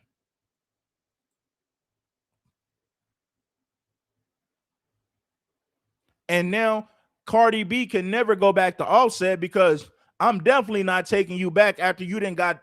Listen, I tell men all the time, if you deal with a woman and you want to break up with her and she get her cheeks clapped by somebody else, you can't take her back. Because that man will always have bragging rights. He's going to say, yeah, he married that woman, but I was just clapping her cheeks 3-4 months ago. You look stupid at that point. You look dumb as a man. If you're in a relationship with a woman, y'all break up and she runs to the streets to get her cheeks clapped, never let that woman come back. She must deal with the consequences of her actions. You don't get to run the streets, get your cheeks clapped, and think you're gonna come back to me. Absolutely not. Offset is never gonna take Cardi B back. You think you're gonna come back to me after you let another man put a baby on you? You let another man put a baby in you? You can never come back after that. There's no coming back after that. So to all you men that's in relationships, you get with a woman, y'all break up for 2-3 months. She get her cheeks clapped. Now all of a sudden she want to come back. You a fool if you take that woman back. You a fool if you take that woman back. Never let a woman get her cheeks clapped and then think she's going to come back to you. But you don't want to conserve a black person saying, I shouldn't feel bad, just like you don't feel bad wearing your weave. I shouldn't feel bad wearing my natural hair. But you just tried to make me feel bad by calling it nigger hair. I didn't call your weave nothing. What name did I call your weave? I didn't call her weave a thing, nor yours. So why would the word be used to describe normal black hair as nigger hair? So I would be offended by this because I am raising 2 little black girls that I don't want to ever feel like if they don't want to spend thousands of dollars putting some Asian hair in their head to feel pretty, that they niggas now. I don't want them to feel like that. Tommy, let me ask you you might this. feel like I should be Sorry, able go to ahead. put that in my kid's head. I was going to ask you, you cooking, you are bringing up some very valid points that give us a lot of things to think about. On behalf of women everywhere who are trying. Let me say this to black women, because black women don't understand the truth. How come black women are so lost? Because so many men lie to them to sleep with them. Most black men are not honest with black women. They tell black women what they want to hear in order to sleep with them. This is why so many of our women are delusional, because they're used to men lying to them and not being honest. And they're not being honest with these women about their character flaws. They're not being honest with them. They go along to get along so that they can have sex with these women, and they're never honest with them. This is why when you meet a lot of these women, you say, damn, this woman is delusional. Why? Because 99.9% of the men that she dealt with lied to her in order to sleep with her. They wasn't honest with her about her character flaws. That is why when you tell this woman the truth, she's going to say that you're attacking her and you're bashing her, because 99.9% of the other men who slept with her told her what she wanted to hear so that they can get the punani. Exactly. Trying to hear you and who are trying to take what you're saying under advisement. I feel confident in speaking on behalf of some of those women who say, okay. And let me say this to women, and black women don't seem to understand this. Future can have 5 baby mamas. That's not going to stop him from finding a wife that wants to be his. That's not going to stop a woman from being his wife. You having 3 baby daddies is going to lower your value as a woman. A man having three baby mamas is not going to lower his value, especially if he's getting to the money. If he's getting to the money and he's a handsome, charismatic fella, him having 3 baby mamas is not going to stop a young woman who's childless who wants to be his wife. That's not going to lower his value. But you as a woman coming to the dating game with 3 baby daddies in your 30s, that's going to lower your value. That's going to ruin your value. But for some reason, black women think that black men and black women are the same, when clearly we're not. What works for black men don't work for black women, and vice versa. Future having 3 to 4 baby mamas is not going to stop young, beautiful women. That's not going to stop beautiful women from being with him. That's not going to stop beautiful women from being his wife. But you as a woman coming to the dating scene in your 30s with 3 baby daddies, that has destroyed your value. That has decreased your value. Because if a man is looking for a wife, why would he pick a woman with 3 baby daddies when he can get a young woman with no children? Or at least if he's going to, I'm not even going to say it. I'm not even going to say that. But you get my point. For some reason, black women think that black men having babies is the same as them having babies. Let me tell you something, ladies. You as a single mother, you're with that child 24/7. You can't even be spontaneous with a single mother. She can't get a babysitter. There's a lot of things she can't do. She still has a spiritual attachment to the man she just had the baby with. So it is a bad deal for you to invest in a woman who has a child. You can't even go on vacation with this woman because she has a child that she has to be with 24/7. Single moms cannot be spontaneous. They got to spend a whole lot of money just to find babysitters, unless her mama gonna watch the grandkids while she go out and party with different men, or her man or boyfriend.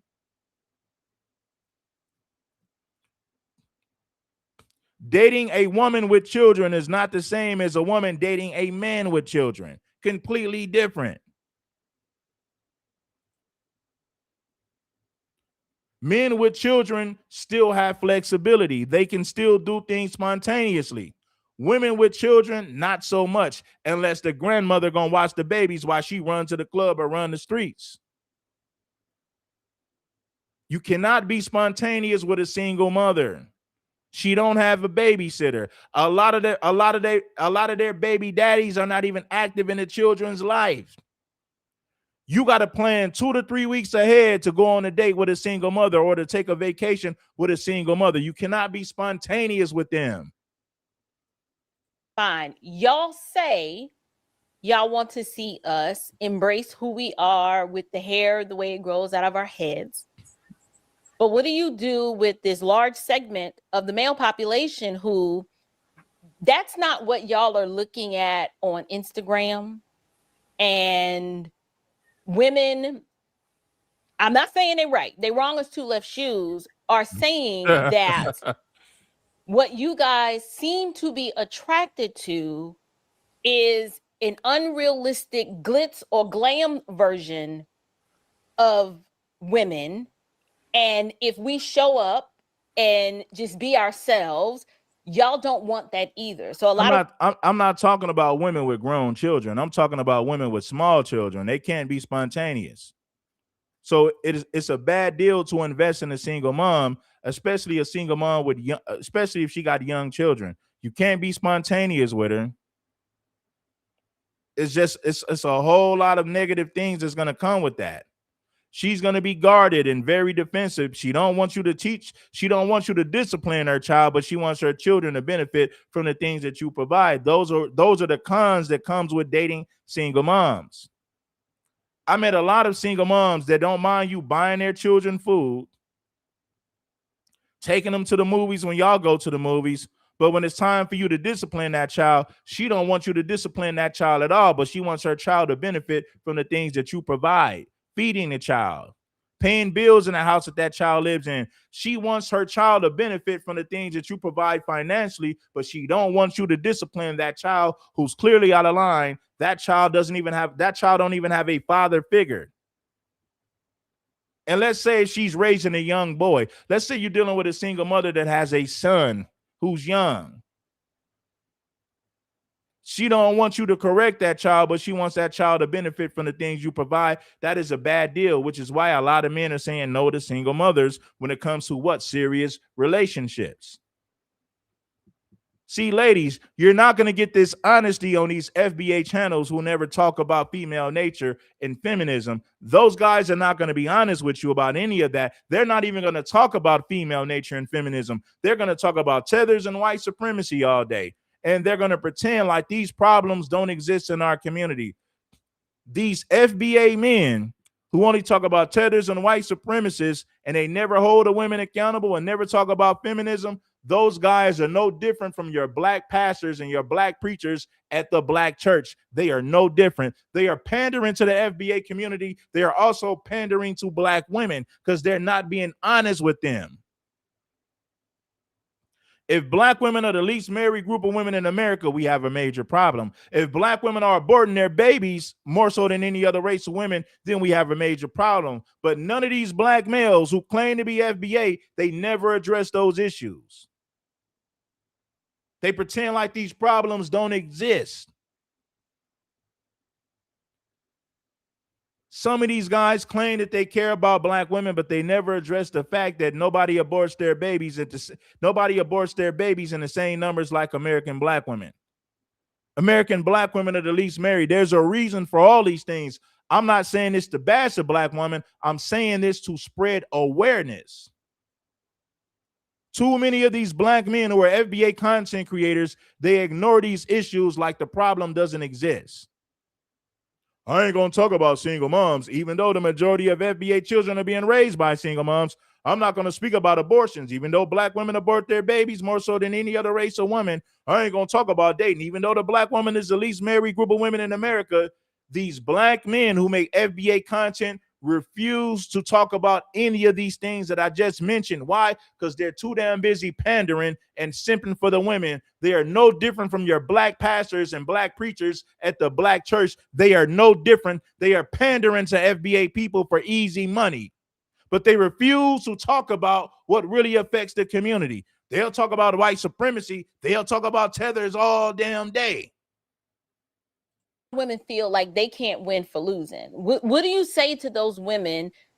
Maybe we're just ignorant. Is the argument that if more of us showed up with our own hair, that you guys would start disavowing and stop paying attention to the chicks with blonde hair down their butt? I mean, I don't know. I'm just trying to understand, or at least try to moderate this a little better to see if I could get both sides talking to each other. Because I agree with you, but I also understand a lot of women are just like, we hear you say that, but we don't believe you.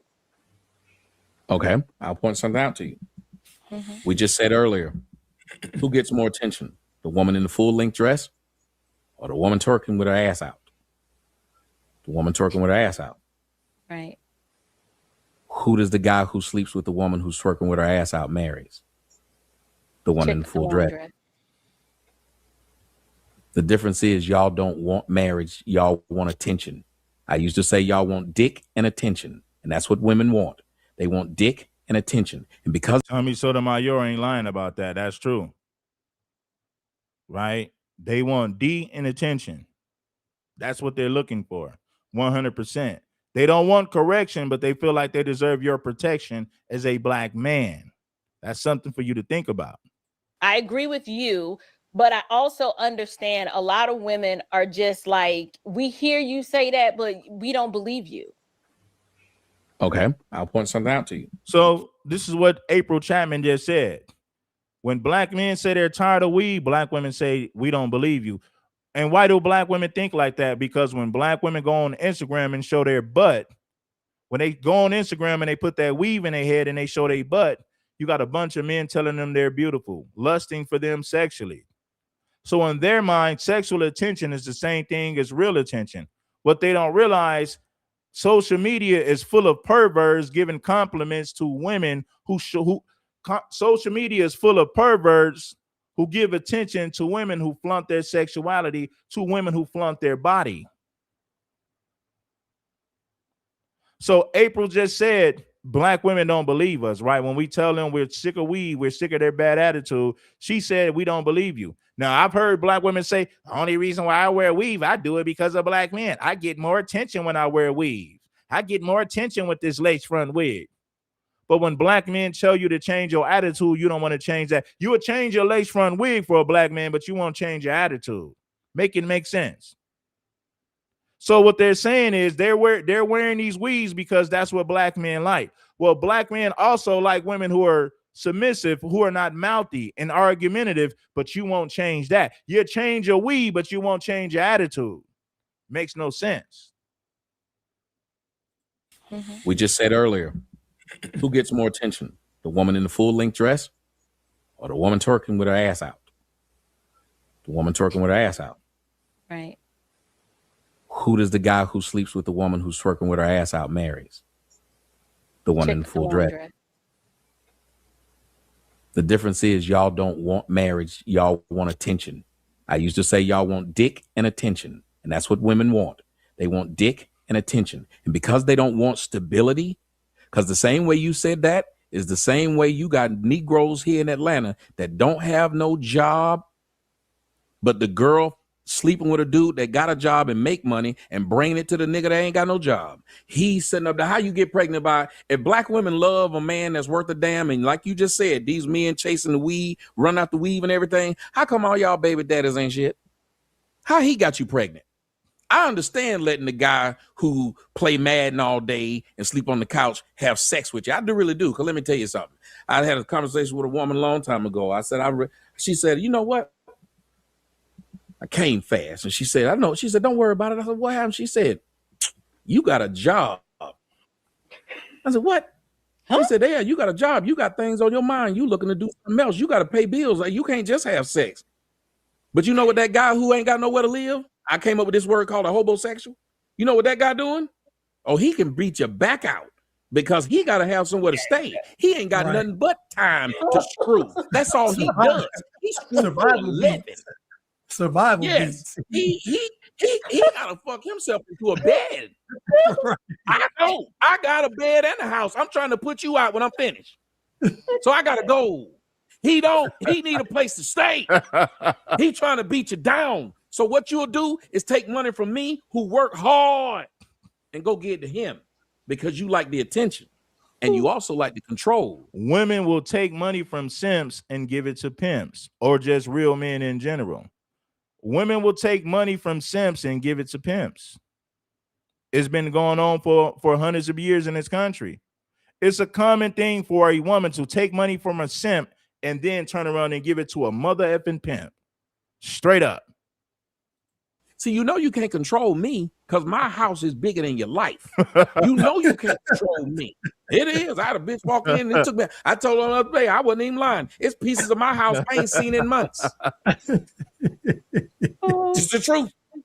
That being said, you can't move me, lady, but I can kick you out. You will never be able to kick me off your insurance. You know how many niggas they got driving their car to work, dropping them off because he ain't got no car.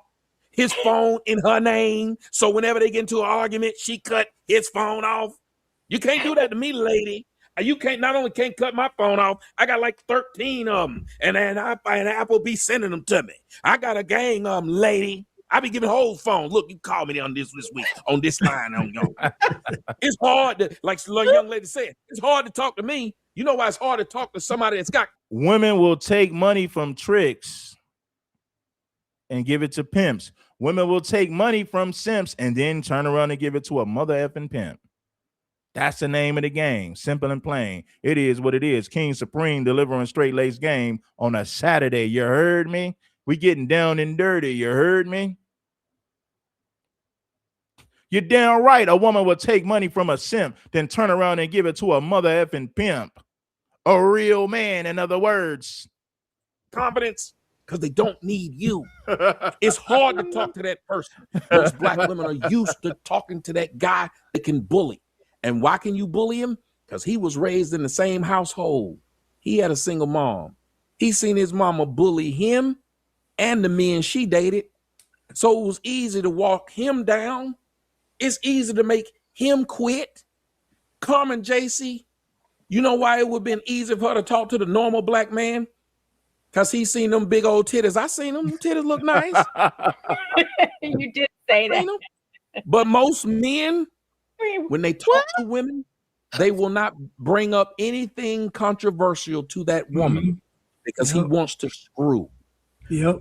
He's right about that. The majority of men will not bring up anything controversial to a woman. Why? Because they want to sleep with her. They know if they confront her with some hard truths and some logic, that might ruin their opportunity to sleep with the woman. So they stay quiet and they don't say anything. They just tell the woman what she wants to hear. Tons of men do that. Let me tell you something, ladies. 90% of the men you meet, they're not honest with you. They're going to tell you what you want to hear because they want to sleep with you. Have you guys ever met a woman and she was just so delusional and out of touch with reality? That's because 95% of all men that she dealt with were simps, told her what she wanted to hear. Now, when she gets with a man like you that's being honest with her and pointing out some of her character flaws, she's going to say that you're bashing her. She's going to say that you are what? Attacking her. No, I'm not saying that you just point out the flaws of a woman just to criticize her and demean her. No, what I'm saying is you might give her constructive criticism on some things that she can do better. This is the problem. The majority of men that she's dealt with were never honest with her. They told her what she wanted to hear so that they can have access to her vagina. So in other words, they were never honest with her. This is why it's so difficult to reach women, because the overwhelming majority of women have only dealt with men who told them what they wanted to hear, opposed to a man that was honest with them. True story. Different than most men. Yes, I want to screw, but I can pay for it as quick as I ask for it. And because I got that kind of money, even people who hate my guts still lick my, well, you ain't gonna say it. Oh, on that note, Jesus, different. Okay. That's brave, you guys. Yeah. Hold on, April, I want to just, you asked the question about, so April, so men are not looking at something as a, I'm just being real with everybody in the comments. Most women are used to dealing with simps who only told them what they wanted to hear. This is why do you think so many women are allergic to the truth? Because they're used to dealing with men that lie to them. They're used to men that tell them what they want to hear because these men want to sleep with them. So they're never honest with them. When you're honest with black women, they're going to say that you hate your mother. They're going to say that you hate black women. They're going to say that you're bashing them, and all you're doing is just being honest with them. But when so many men, many men, Most of the men, all the many men that they slept with, the many men that they have dated, have all told them what they wanted to hear. And why do men tell women what they want to hear? They tell you what you want to hear to have access to your vagina, not because they actually like you like that. Listen, homie, there's only 10% of men that's going to be honest with women. Only 10% of men are going to be honest with women. 90% of men are going to tell you what you want to hear to have access to your vagina. Straight up and down. Fantasy or a fetish is not the same as you investing in it. Right. Oh, So a girl on Instagram that looks good with a weave and she got a nice body, that's just leisurely looking at her. What a man's going to invest in is not that. So black women saying that black men want that is a cop-out. Black men have been very vocal for decades about what they want on your head. And most black women, again, do not want to wear that tennis ball outside. And that's the problem. Yeah. Now, most black men don't mind your hair. Think about it. Most black men don't mind your hair being short. When was that time a black man said, I'm not going to date her because of her hair? Yeah, he's right about that. I'm going to take it back. What he said the truth. Listen, man, I don't tell people who they shouldn't listen to, but if you're listening to black men who are FBA content creators that talk about white supremacy, but they never address female nature and feminism, that dude is no different than a black pastor at the black church. He's no different than a black preacher at the black church. How in the hell you going to talk about white supremacy, but you won't talk about female nature and feminism? You are simping to keep these women in your congregation, just like the black pastors and the black preachers do at the black church. You ain't fooling nobody, dude. No, you ain't fooling nobody. I see exactly what you over there doing. A lot of these black pastors and black preachers say, you know what? I'm a pander to FBA. I'm going to talk about tethers and white supremacists, but never address feminism and female nature. There's a whole lot of brothers doing that in this FBA space. If the majority of black children are being raised by women, that's a major problem. And you claim to be an FBA man, but you never talk about that. Black women are the least married group of women in America. You claim to be FBA, but you never address that.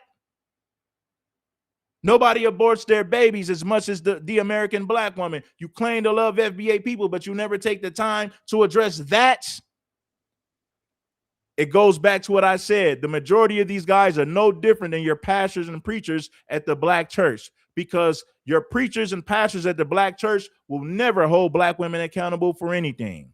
You got a lot of black dudes on YouTube in the FBA community who are doing the same thing as these black pastors and black preachers.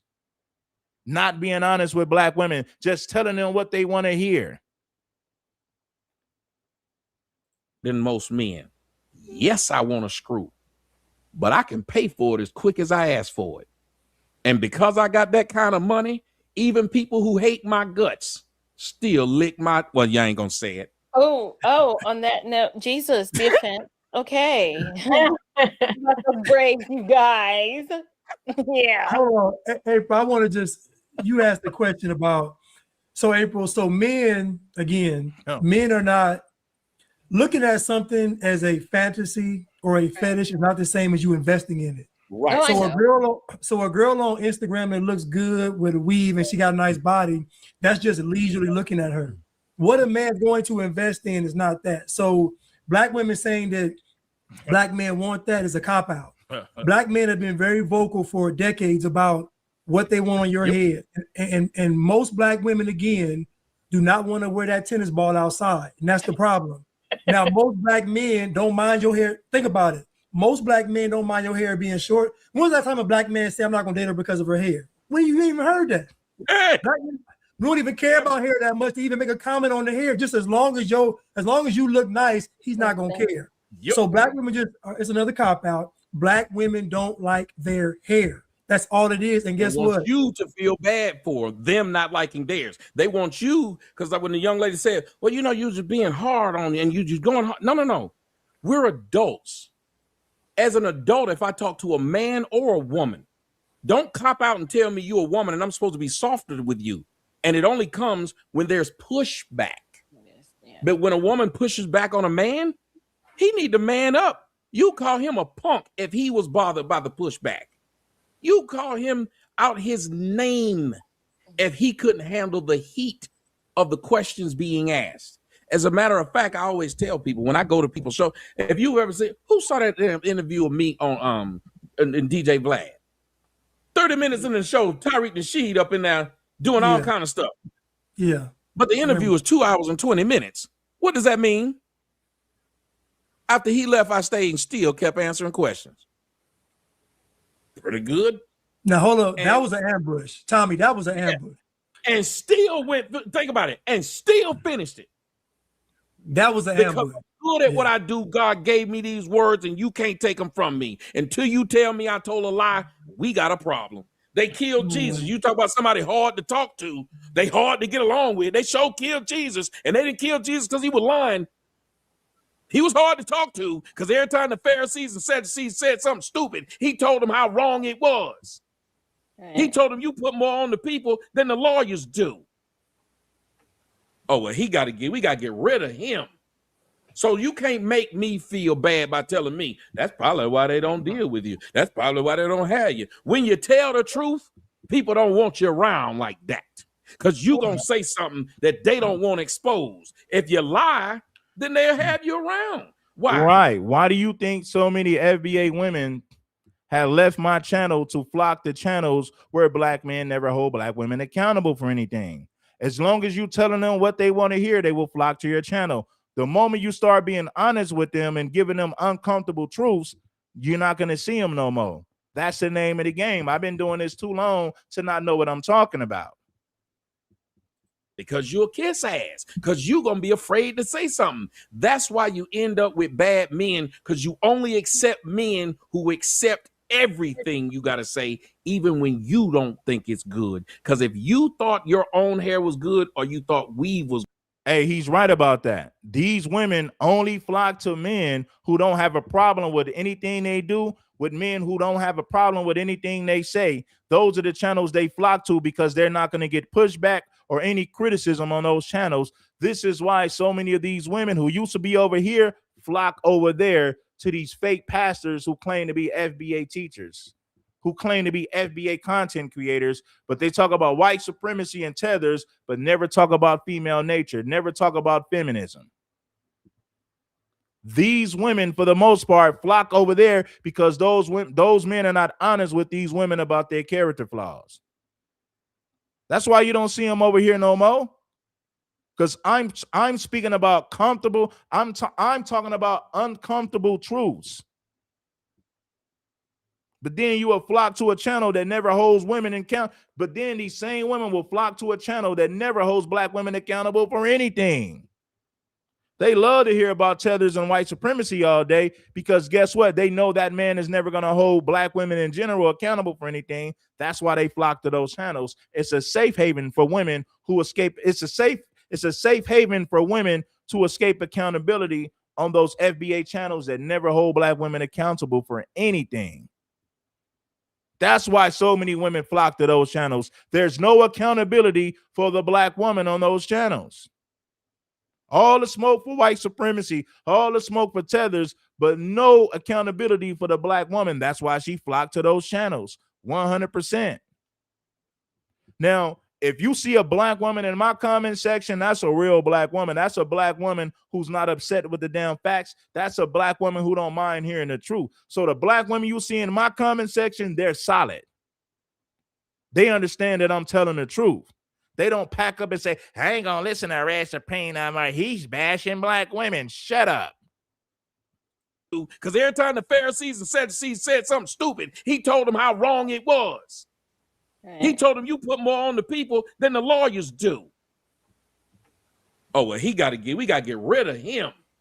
So you can't make me feel bad by telling me that's probably why they don't deal with you. That's probably why they don't have you. When you tell the truth, people don't want you around like that because you're going to say something that they don't want exposed. If you lie, then they'll have you around. Why? Because you'll kiss ass, because you're going to be afraid to say something. That's why you end up with bad men, because you only accept men who accept everything you got to say, even when you don't think it's good. Because if you thought your own hair was good or you thought weave was good, you wouldn't have a problem with someone asking about it. You think I cuss somebody out if they ask me about that brand new C8 Corvette with the drop top I got outside. You think I'm gonna get mad because they asked me too many questions about it? You think I'm gonna get mad because they asked me too many questions about the heated pool I got? No, because I'm proud of it. Yeah, well, here's what I'll You get say. mad when somebody asks you too many questions though about something you're not proud of. You know, like Well, here's what I'll say. With the whole Carmen JC thing, I agree with you that she's a new conservative. I could tell that she wasn't able to admit or concede. Let it go.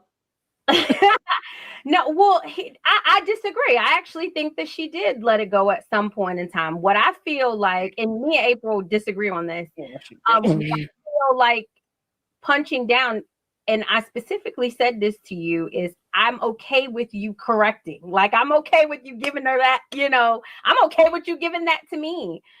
I think where it became like, and I don't want to use the wrong word, like, but for lack of a better word, like where it became badgering is that I felt like you just kept going hard. And so when you use the example of President Trump, I wanted to clarify my stance. It's not that I don't think that President Trump doesn't pick at people. I feel like he's just like you. President Trump got a Big Johnson and he come in there and he smacked people around. However, I felt like what you were doing with her and like you said, for 2 hours, I was just like, come on, Tommy, like don't go that hard. And I even said it to me, it's like I stand by that. I stand by that. What I will say is, and I'll publicly apologize, I did jab a little bit because I felt like you were coming at me, and I was trying to see how I was trying to rattle you a little bit. But really the point that I was trying to get to is that you were saying that she was lying, and I don't feel like she was lying. I feel like people view it differently than you do, because I know I view it differently than you do. So that was the point. Is like, I don't feel like I don't like my hair. I feel like I don't want to deal with it. I feel like I'm in a culture of people who groom their hair a certain way, and I kind of want to fit in with that. And I don't have time to do my own natural hair to fit in with that. And I don't believe that it matters what's on your head. I believe that what matters is in your head. So oh my God. So it don't matter. If it don't matter what's on your head, then you wouldn't feel the need to put it on your head. See, listen, man, this is why this woman is not be taken serious. She says she don't feel comfortable in this society because she want to fit in with the rest of them. 5 seconds later, she goes on to say it shouldn't matter what's on your head. Well, if it doesn't matter when it comes to what's on your head, why do you feel the need to fit in if your hair doesn't matter? She just contradicted herself. This is why you can't listen to certain people talk. Why do you feel the need to fit in with women who wears their hair a certain way just to turn around and say 10 seconds later, well, what's on my head shouldn't matter? Well, if it didn't matter, you wouldn't feel the need to fit in. You wouldn't feel the need to buy weave if hair didn't matter. You contradicted yourself.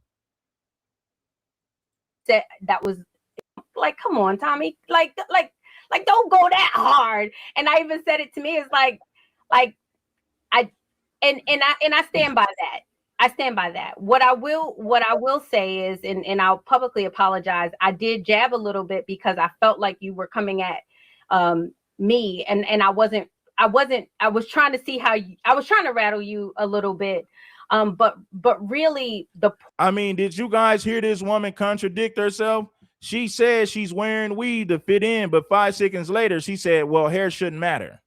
Well, if it don't matter, you wouldn't feel the need to fit in by buying by buying weave in the first place. I mean, make it make sense.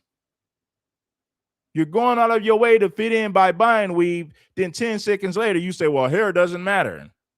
My God, this woman just contradicted herself.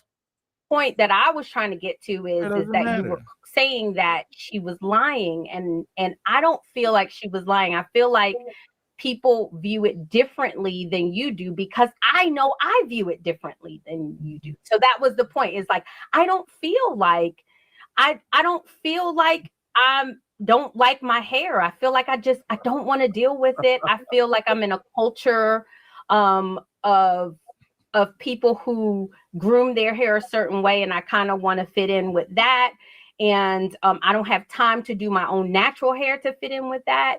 And I don't believe that it matters what's on your head. I believe that what matters is in your head. So I said that was it. I took a lot of words to say that. Yeah, see, and if you notice, She somebody did the same thing she did. Thank you. Somebody right now, y'all digging a hole. Like you saw how she was digging that hole, and it kept getting deeper, and she kept sliding, and it wasn't nobody coming to save her. Yeah, but they make it easy. Yeah, but they make it easy, and here's how. One, if you said it's wrong to keep bringing up something that I was badgering her, everything you just said, you said 4 times now. So you badgering me by continuing to try to tell me that this is how you felt like what I did to her. Second off, you use the word feel a whole lot. Do you feel the weave is in your head when you touch? You kept talking about some feel. But here's the thing. You didn't ask me a simple question. You said she lied. What did she lie about? And I would have told you. She lied about what I told her we were supposed to be talking about. This is when I got mad. But you didn't even want to hear that. You didn't care about the truth. You wanted to go by how you felt, not what you knew. Yet when you saw me talk to her, I didn't talk to her about how I felt. I talked to her about what I knew. Because I felt a lot of things about the things she said, but I allowed her to feel it. When she started contradicting herself, that's when I spoke up. And that's why I told you earlier, I said, let me dig my own hole with my own words. That way you won't have to say what you feel. You could have asked me, what was the lie she told? But if you watched the video, you would have heard me stop her at every lie she told. Pointed the lie out. Which is why, ladies and gentlemen, do you know why a lot of women are very long-winded, word salady, and say nothing? Because they know by the time they finish, you'll get so motherfucking tired you want to go to bed, and you'll just say, fuck it. Because she didn't say anything, and you ain't trying to hear her keep doing this. So you just say, forget it. Do you understand why there's the biggest podcasters out there are still who? Men. But there are more women than men. Why do people like listening to men more than women? Because women will personalize shit that shouldn't have been personalized. They'll start lying when they feel like they got caught over something as simple as what's your recipe for macaroni. They'll feel like somebody done called them up. You trying to catch me up. This ain't my grandma. Ma'am, I don't know. I was just wondering. You said earlier that you would put Velveeta in it. Now you saying you don't like them. I'm just asking. It don't make sense. So that's what just happened a second ago. You said things and beat your own words up and did exactly what you said you wouldn't do and did what I shouldn't do and said exactly what she said. Yeah. And I agree with her. Like, I think I made it clear I agreed with her. Okay, hold on. So in the comments, listen. So if Tommy is asking her questions, right? We're talking about Carmen. That's not, in my opinion, badgering. It's not. Because he's asking her questions about a stance that she's taking on something. Y'all saying she needs to come here and defend herself. Nobody here say anything negative about Carmen, the person. We are talking about her responses to Tommy in that lie. This has nothing to do with her. We never said she's a horrible person. She nothing. She don't have to defend herself from nothing. We're talking about what she said in the lie. And again, Tommy said he wanted her to concede and just be honest about her position. But she knows if she's that's the hardest thing to get women to do is what? To concede the point. Haven't you guys noticed a lot of women? Now, I met some women who will concede the point, but I would say the majority of them will never concede the point because they want to be right even when they're wrong, because their feelings matter more than the damn truth. That's a major problem. About that position, most Black women know if they can. When it comes to women, their feelings matter more than the damn truth, which is why they'll never concede the point. For the most part, they will never concede the point. Some of them will, but the majority of them won't. This is why they'll continue to argue when they're, this is why they continue to argue when they are dead wrong. Why? Because their feelings matters more than the damn truth. On the hair issue, they got to concede on all the other stuff too. You got to concede on Black Girl Magic. You got to concede on Queen. You got to concede on guys. You got to concede on. So what they do is to hold on all the other stuff. They'll say with the hair, "Oh, I just feel this way. I don't feel." All the of whole it. house of cards comes down. It's no big deal, is what they always say. No big deal is the easiest way for them to say, you making a big deal out of it. You crashing out. You ain't supposed to argue with no woman. That's another one. So if I ain't supposed to argue with a woman, why is a woman allowed to argue with me? I agree with that. I agree with that. What I If we're not supposed to argue with a woman, then that means she shouldn't be talking in the first place. She needs to be seen and not heard. It goes back to God's word. A lot of women ain't gonna like that. They need to be seen and not heard. It goes back to God's word. Don't get mad at the messenger. King Supreme just delivered the damn message. If you want to get mad with the whole thing, then take it up with God. I'm just a damn messenger. You know? What you probably don't know about me because you don't know me, but Blanche and April and them, I don't believe in any of that Black girl magic and all of that. So Blanche, you're saying I gotta concede that it doesn't. Yeah, but you said you was the daughter of a king. No, but you did say you was the daughter of a king. You might make sure that you bless that like button. It ain't nothing. Hey man, if you want to collaborate, if you want to rapitate, if you want to conversate, please get at King Supreme at ambor200@gmail.com. I'll put it back on the screen if you want to collaborate with King Supreme. ambor200@gmail.com. If you want to rapitate, if you want to conversate, then I'll demonstrate. Make sure that you tap in with your boy, ambor200@gmail.com. You know what it is. Let's get back to the content, baby. I believe in Black Girl Magic, but you believe in Black Jesus. You're talking about Jesus. You're talking about Jesus. Y'all don't have to defend me. Okay, hold on. But listen, I'm gonna say this right now, right? In my opinion, I don't believe that Carmen thinks she's a quote unquote Black queen. I don't believe she believes that. However, her stance on the hair is Black queenish, if that makes sense. So like Crystal is, I'm sorry, Red Pill Brown Girl is not, she is not calling herself Black queen, none of that stuff. She's not. But her stance of feeling the way she feels is Black queenish. It is, because the Black queens do defend their crown, and their crown is the hair. The hair. That's the crown. It's the hair hat. It is. Mm-hmm. Yeah. I knew this was going to be a touchy subject. Yeah. Everybody's not ready to have that discussion. You're right about that. When they defend their crown, they defend the right to wear weaves. And when you say, well, if you love your natural hair, how come you never show it? Last time I checked, when Black folks are proud of something, what is the first thing they do? They show it. What's the first thing a Negro do in the hood when he get a brand new pair of shoes? He come outside because he wants you to see it. What's the first thing that a Black person do when they get a brand new car? They ride around the community because they want you to see it. What's the first thing a Black woman do when she get a brand new Brazilian lace front wig? She takes millions of pictures on Instagram to show it because she's proud of it. You can't tell me that you love your natural hair when you don't show it. When you take the weave out, the first thing you do is put a bonnet on, then you go to the liquor store, or you go to the grocery store. When Black people are proud of something, they show it, they flaunt it. You can't tell me I'm lying because you know I'm telling the truth. When Black folks are proud of something, what's the first thing they do? They show it off. When a Black man gets a brand new chain, the first thing he do is put it on to show you that he has a new chain. Black man get a brand new pair of shoes, he show you those shoes. Black man get a brand new car, the first thing he gonna do is ride around in it so everybody can see you. 5 miles per hour where so everybody sees you. 5 miles per hour where so everybody sees you. When Black folks are proud of something, the first thing they do is they show it.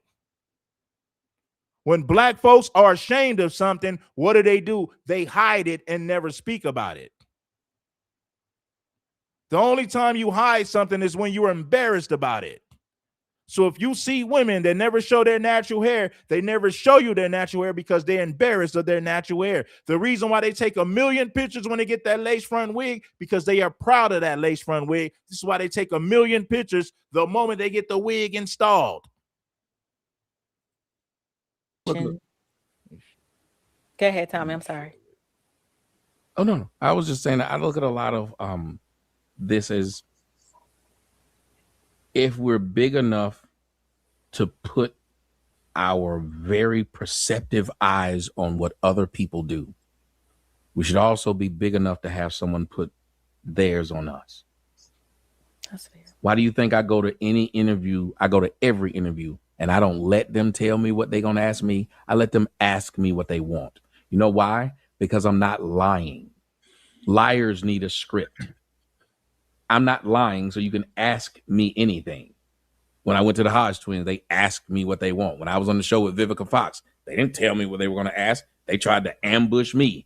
The girl who was on the panel ended up wanting to get you guys know I'm telling the truth. When black people are proud of something, the first thing they do is they show it, they flaunt it.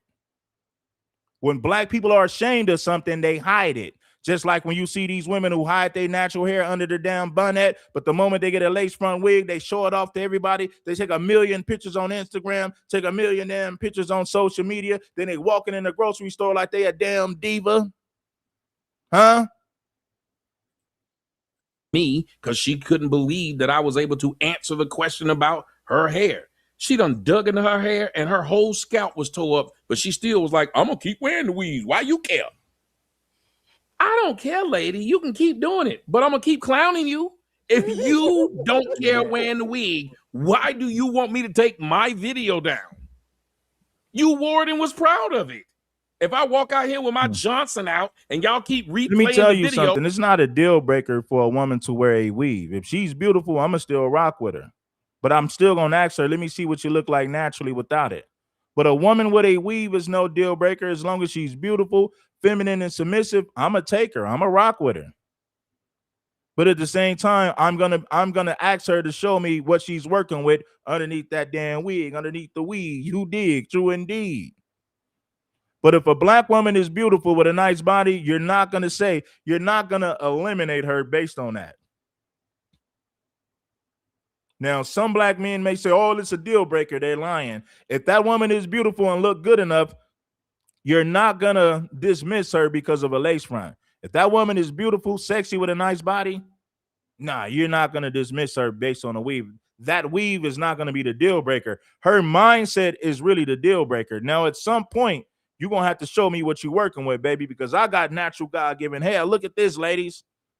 Listen, if I can grow my natural God-given hair, and this is my hair, no weave, no extensions, no nothing. So if I can grow my hair this long, so can you. I don't want to hear no excuses. Straight up and down. Yeah. what I look like telling y'all, take it down, take it down. Well, you shouldn't have pulled your Johnson out. My grandmother always told me, if you're ashamed of what you're doing, stop doing it. If black women were if y'all had no problem with weave and wigs, why y'all get mad when somebody bring it up? Chris Rock talked about how black women got mad, and it was the saddest thing in the world. They went on Oprah in front of the world and said, we just mad that you exposed our hair secrets to the rest of the world. Lady, you think a white person believed that you had 3 plaits when you was 13? Now you 14 and you got 33 inches of bust down. You really believe that they believe you went from black hair to blonde hair? You really believe this? Black women sit up there, oh, we gotta, and then they do that mesh and then try to put the color to make it look like they scalp. And then that girl will sit up there and pick that cheek wig so much that it looked like Moses himself came and parted that thing. I was looking at Jet Carmen JC. I was like, why is that thing so wide like that? It looked like a 4-lane highway going down the side of her head. But you just gonna keep on doing it. Just keep it. And I'm supposed to pretend I don't see it. And if I say somebody, then why you worry about my hair? You must be gay. Only men worry about hair. But when Young Jock got that perm in his hair, every black girl had something to say about it. Wait a minute. Young Jock can't get no perm, but you walking around here with a Farrah Fawcett on your head? This is wild. Again, let me do a show.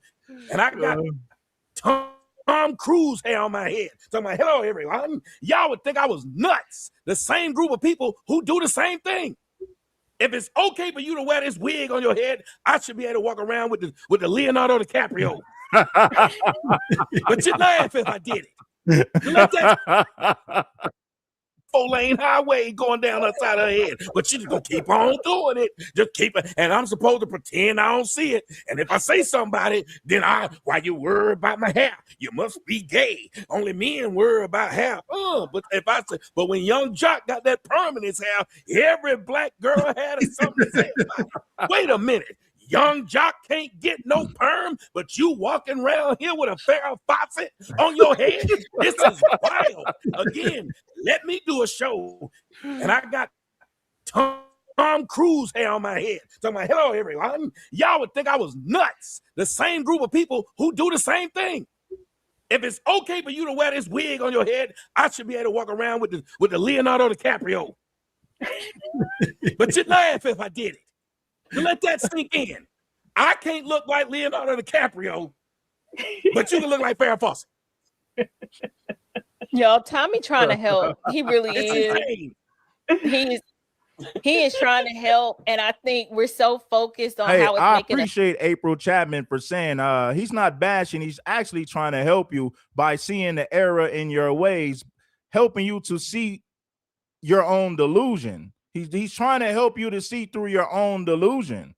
This is not bashing. This right here is waking you up if you receive the information the right way. The man is just telling you, hey, man, you might want to look at things differently. No lies detected. I'm just saying. Now, this woman up here said that weave shouldn't matter. But right before that, she just said that she wears it to fit in with society. Well, what's the needs? Why would you have a need to fit in with society if you said, just like you said it yourself, hair shouldn't matter? Well, if hair shouldn't matter, you shouldn't feel a need to fit in by buying weave and hair that comes from other races of women if hair really just don't matter. Why is it a big deal if hair don't matter? Lord Jesus. I don't think these women listen to themselves when they talk. Feel not the person he's trying to help us become on the other side. I will say that much. I don't think that was funny, but it's gonna fall on deaf ears because Black women, we rebellious and they do what they want to do. Ain't gonna keep doing it. But let me tell you something. Hold on. I gotta say say that they don't know how y'all feel. Now, April Chapman said that Black women are rebellious. If that's true, why would any man that's worth a damn marry a woman with a rebellious spirit and a rebellious attitude? He's not. He's only going to use that woman for sex and sex only. Why would a man marry a woman with a rebellious spirit? He's not going to do it. Maybe that has something to do with the fact that Black women are the least married. I'm not saying that to bash Black women. I am saying this out of love. I'm trying to help Black women to fix their problems. I'm trying to help Black women to see through their own character flaws. April Chapman just said it. Black women are hard-headed and rebellious. Well, let me tell you, masculine men that make a lot of money, and let me go back to what I said, money doesn't make a man masculine because there's a bunch of rainbow community members with money and they don't have a masculine bone in their body. What I'm saying is this: masculine men who do have money, they're not going to wife up some rebellious woman, a woman with a rebellious spirit. They'll have sex with her, but that's as far as it goes. So when you say, these men only want sex, why would he wife up a woman with a rebellious spirit and he has money and options? Make it make sense. Well, let me say this. She said that her father's the king and Bro told me she meant Jesus. Yes. Jesus was not a Christian. Do you know this? Jesus did not get to see. He wasn't a Christian. He was a Jew. No such thing as a Christian exists. Christians are people who follow Christ. Yeah. He didn't Right. follow himself. Right. He didn't follow himself. Hence, he couldn't have been a Christian. He was just a Jew. All right. Christians came after his death. Not only after his death, but the New Testament is written in Greek. And the reason it's written in Greek was because the Jews who continued to follow Jesus were under persecution, and they couldn't write in Hebrew because they knew writing that would get them murdered. I'm a Bible scholar myself. So that being said, he didn't live to see what it was that he wanted to happen. So when you tell me it'll fall on deaf ears, well, Martin didn't get to see what he wanted. Malcolm didn't get to see what he wanted. Most of us, and as a matter of fact, Moses didn't even get to go to see the promised land, and he led his people to it. Hey, you might not get to see that promised land, and that's okay. They left people a lot of people know the story about being in the wilderness for 40 years. They think they just sat there lost. No, God had a plan. See, he knew if you let any of y'all from the projects like me, he knew if you let your cousin them move in your house when you done moved out the projects and you let them bring their suitcases and they live where roaches at, they gonna bring roaches to your house. They can't bring none of that. Jesus And you know what lived. God, Just and you know want what to say God that. realized when them fools was making statues to Baal? Oh, we can't let them go to the new land because they Amen. stupid. Right. They stupid. And a lot of us got to realize you can't save everybody. As a matter of fact, the Bible tell you the number of people that's going to make it is very small. So when you tell me that it's a lot of women that won't listen, I know it is. But I know when I first started, I was the only nigga with a microphone that believed that YouTube was a show. Now it's 99,859 billion niggas that got a mic trying to act like they got something to say that somebody won't listen to. So I think I've started a few things. And I think another thing I've started is more brothers saying, these wigs and weaves look pretty stupid. And there's a lot of brothers. And when you see me, you see my daughter's hair natural. My daughter's mother's hair natural. My girl hair natural. My mama hair natural. And this wasn't always that way.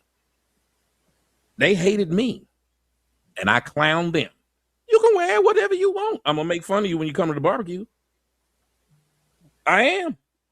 Tell me you got cousin with weave. I sure do. And I clown her.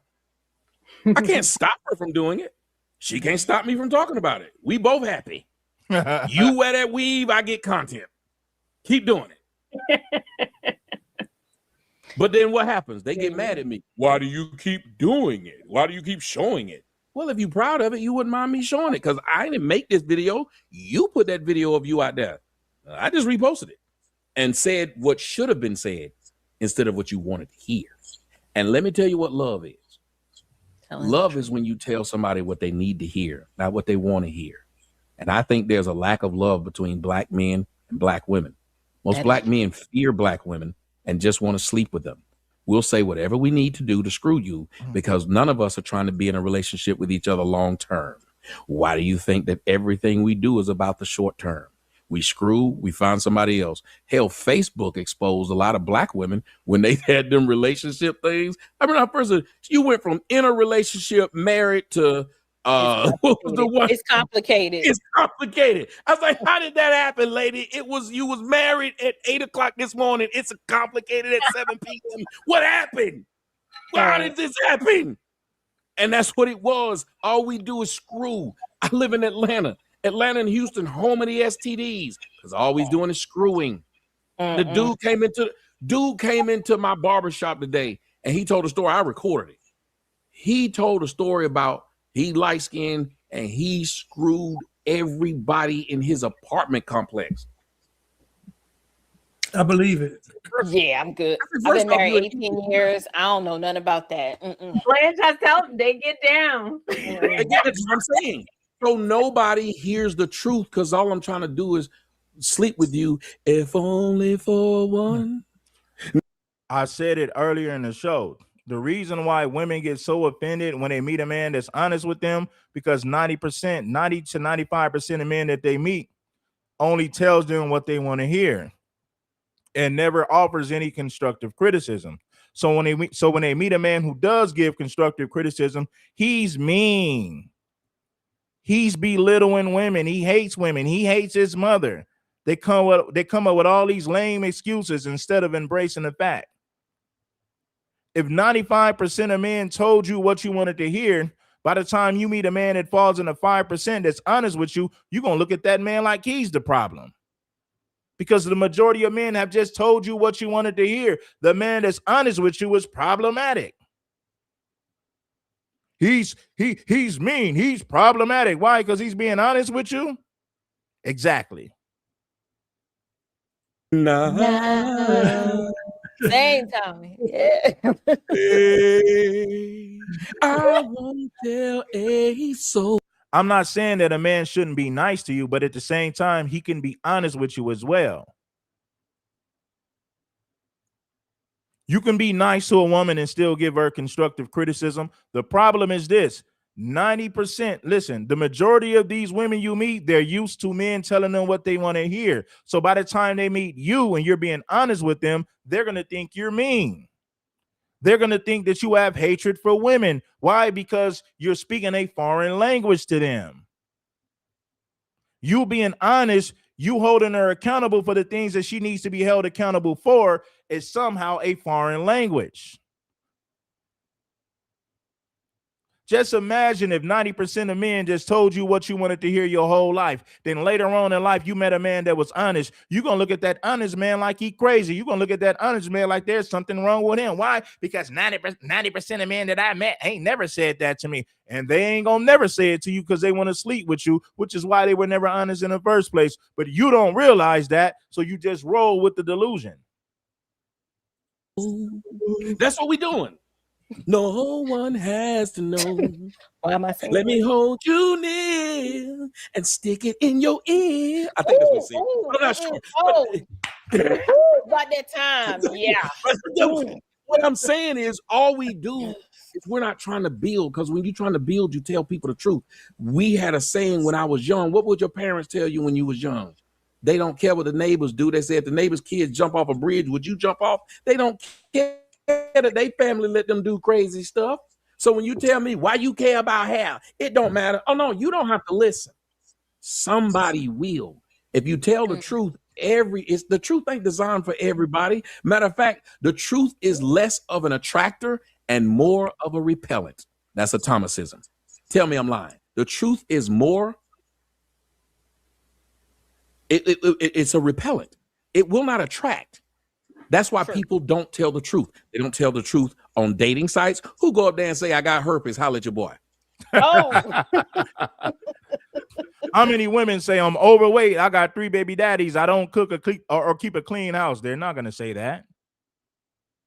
How many women going to say, all of my relationships have failed because I got a bad attitude and I don't like hearing the truth? They're not going to tell you that. They're going to say that the problem was the men. The men were the problem. That's what they're going to tell you.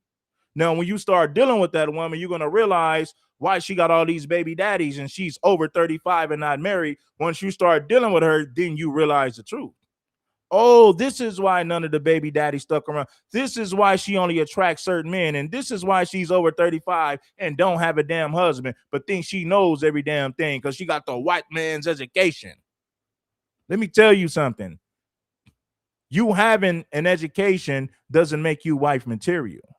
It just means that you might be educated in a particular subject, but you being educated with all these degrees does not make you wife material. It makes you qualified to get a job in a field that you studied in. Simplicity. Who go up there and say I'm abusive and I got herpes. I'm on parole? Holla at the boy. No one does it. So why not? If the truth mattered so much, why is it that women buy so much makeup to where you literally look like a new chick? And why is it that other chicks will come to your page, see you put up this picture that looks nothing like how you look in real life and be like, girl, you look good. And they will lie to you. What she look like. Imagine if Blanche put up a picture of himself and he had a sock in his pants. And I went and said, boy, your thing thangin', bro. I'm a clown for having a sock in his pants. Y'all actually looking fake. Yo, dude, she done painted herself up. She done Picasso'd her face.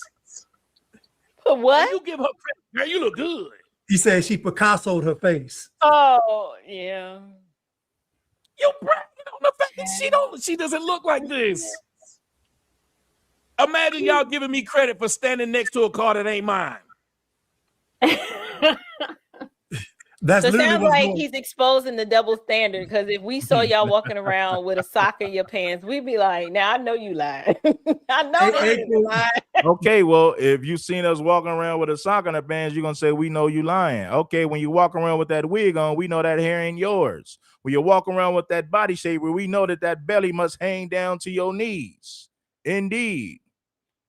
See, women got all type of accessories to hide their character flaws. You see a lot of women with bad skin. They put a gang of makeup on. You see them in the filter, but when you see them in person, you're like, damn, this woman's skin is terrible. You see her without that wig, she looks horrible. You see her without that body shaper, you see how big that damn belly is. You realize that she's fat and out of shape and refuse to lose weight. So when you remove all of these accessories from women, you see them for who they really are. But their whole purpose is to deceive you so that they look better than what they actually look. Their whole purpose is to deceive you with weave, hair that's not yours, makeup, eyelashes, filters, body shapers, BBLs, fake booty, sucking fat out of their belly to inject it in their booty. They are deceiving you with all these accessories. Please believe me. Y'all are making fun of when the guys get there, they go to the barbershop and get that fake hair put on their head. Y'all hate that. And it looked like his No. real hair. And the only reason think about it, the only reason he go to the barbershop to get that fake hair put on his head, because God done made his ceiling missing. God done let his roof back. If his roof was still alone, he'd be all right. I had a Y'all dude literally hug. cover your hair up and put somebody else on. And we don't cover our hair up. You ain't see no nigga with he bald in the middle. Now he done put Tom Cruise hair there. I had a dude hug me, and I guess our faces touched. And my face, I'm looking at my pictures like, why do I have this big black stain on my face? I was like, this from your head? Yes. I was so pissed. They call it, was it Beijing? I think it's Girl, what it that is. happened to me in Tampa at the Student Action Summit. I went on stage with that thing on my face because somebody in the green room hugged me. They was like, she looks Think about how many times we men don't hug women. A little edge up, a little bit. See, listen, when you deal with King Supreme, what you see is what you get. This is my real hair. I don't have on a body shaper. I don't have on makeup. I don't have on no filters. What you see is what you get. I'm not deceiving anyone. Now, when you date these women, you got to wonder, how does she look with her natural hair? How does she look without that makeup? How does she look without the eyelashes? How does she look without the body shaper? Is that her real butt or is it a BBL? She done sat up there and sucked the fat out of her belly, then injected it into her booty. So women do a whole lot of things to deceive you with these accessories. When it comes to me and men in general, what you see is what you get. No body shapers, no filters. This is my real hair. No makeup. From a beard or their hair, I know I ain't gonna put them out. I know I It's the hugged same somebody. thing. But it's the same thing with makeup. Not a shoe. I was cheating on my girl. With this girl had a face full of makeup. Not only did my girl know who I was cheating with, but she had a whole picture of the girl, because the picture of the face girl was in the damn pillow. All this came off on the pillow. Every inch of this face. She was able to take the picture, Google the picture, and found her Instagram from the damn makeup on the pillow. That is ridiculous. Y'all can't hug niggas without leaving your whole face on his shoulder. He at least trying to color his hair black like it used to be. We want to turn back the clock. We just want what we had. Y'all want what you Yeah, never. I think you missed the point. She said uniquely, what's her name? Uniquely stunning said, you're a man. Why would you wear makeup? The point was this: what you see is what you get when you're dealing with a man, for the most part. What you see is what you get. Never said that men should wear makeup. I guess the point went over your head. When you meet men, we're natural. 90% of the time you see us, that's our real hair. If he's fat, he's fat. He ain't got on a body shaper. He ain't got on makeup. He ain't got a weave in his hair. What you see is what you get. When you deal with modern women, you don't know what they look like outside of them damn accessories. You don't know what she look like outside of that BBL booty. Hey, So is the argument that it's okay for y'all to paint on a hairline, but we shouldn't wear makeup? Hold on. no. Somebody got their phone- hold on. I came up with a term like hat fishing. Somebody's audio. Here's I my was talking audio. about like hat. Is that me? No, it should be me. The majority of men are not walking around in makeup. Now you speaking for a small minority of rainbow community men. If you go outside right now, 90+% of the men you see, they're not going to have on weave and makeup. They're not going to have body shapers. A fat man is just a fat man. You don't have a section on social media that says big and handsome men, but you got all these acronyms for these fat women like big and beautiful. Show me a social media site where there's fat men and you say he's fat and handsome. Or he's broke, but he's a loving, caring man. He's broke, but he's damn sure a loving and caring man. See, we don't have these positive acronyms for men. If a man is fat, he's just fat. But when it comes to a woman, we got to say that she's big and beautiful. She's not fat, she's big and beautiful. She's not fat, she's big bone. She's not fat, she's thick. No, it's not you. But I was talking about like hat fishing. Nigga put a hat on, you know, like Neo.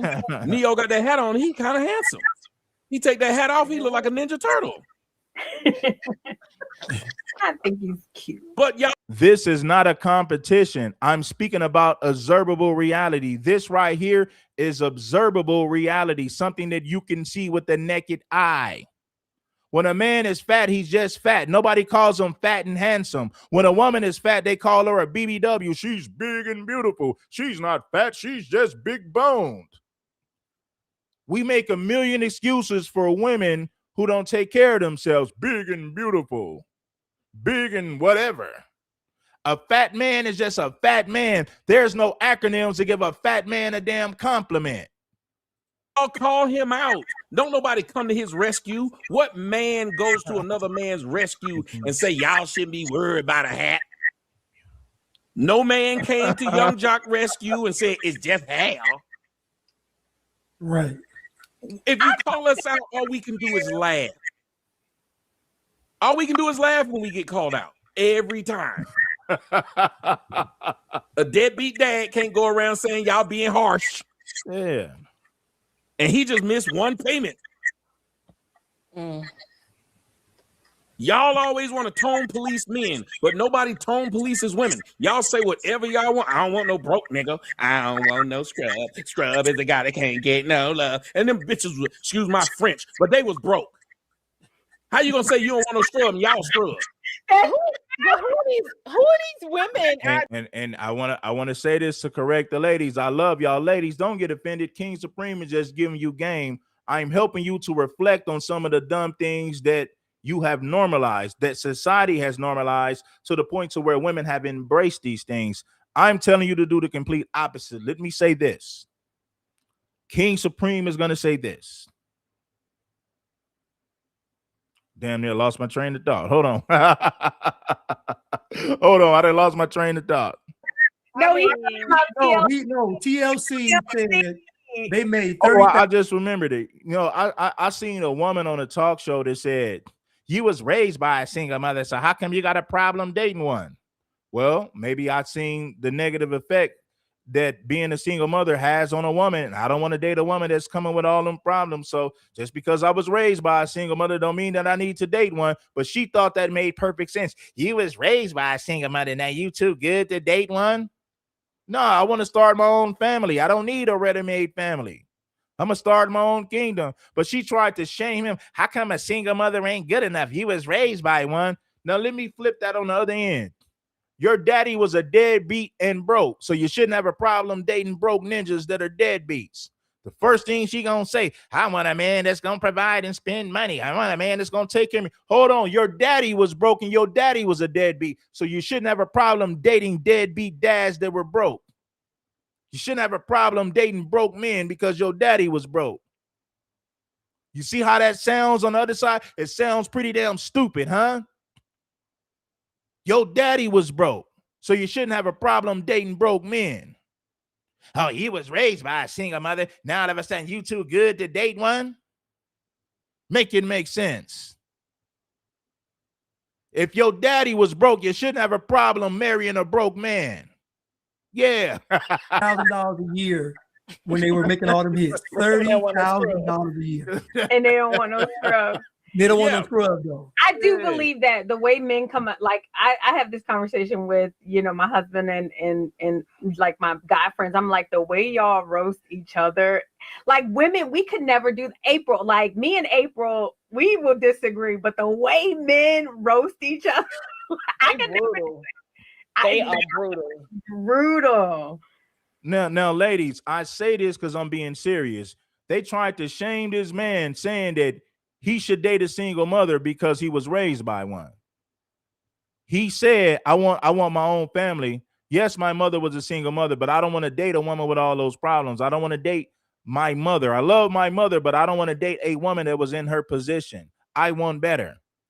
Well, your mother was a single mother, and now all of a sudden you feel too good to date a single mom? And the woman who said it thought that she made perfect sense. Huh? But if you told her she shouldn't have a problem marrying a broke man, she's going to tell you that she deserves better. She going to tell you, I ain't finna settle. I ain't settling.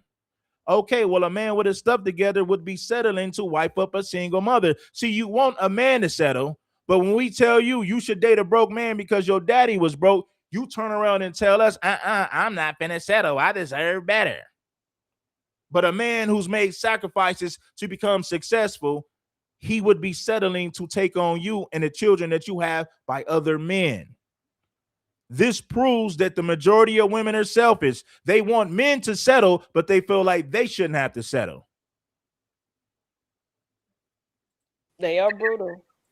We're not brutal. We're just honest. Have you noticed, men, we even our nicknames to each other are damn near insults. We call our fat friend Slim. They call my cousin Pig because he had a pig nose, looked like a pig, and he answered a pig to this day. They call me Chicken. My nickname was Chicken because when I was a baby, no hair grew on the side of my head until I was like 6. It would only grow on the fucking top. And they call me Chicken. I'm a grown-ass nigga now, 50 years old. Go to my mama's house. What's up, Chicken? Oh, shit.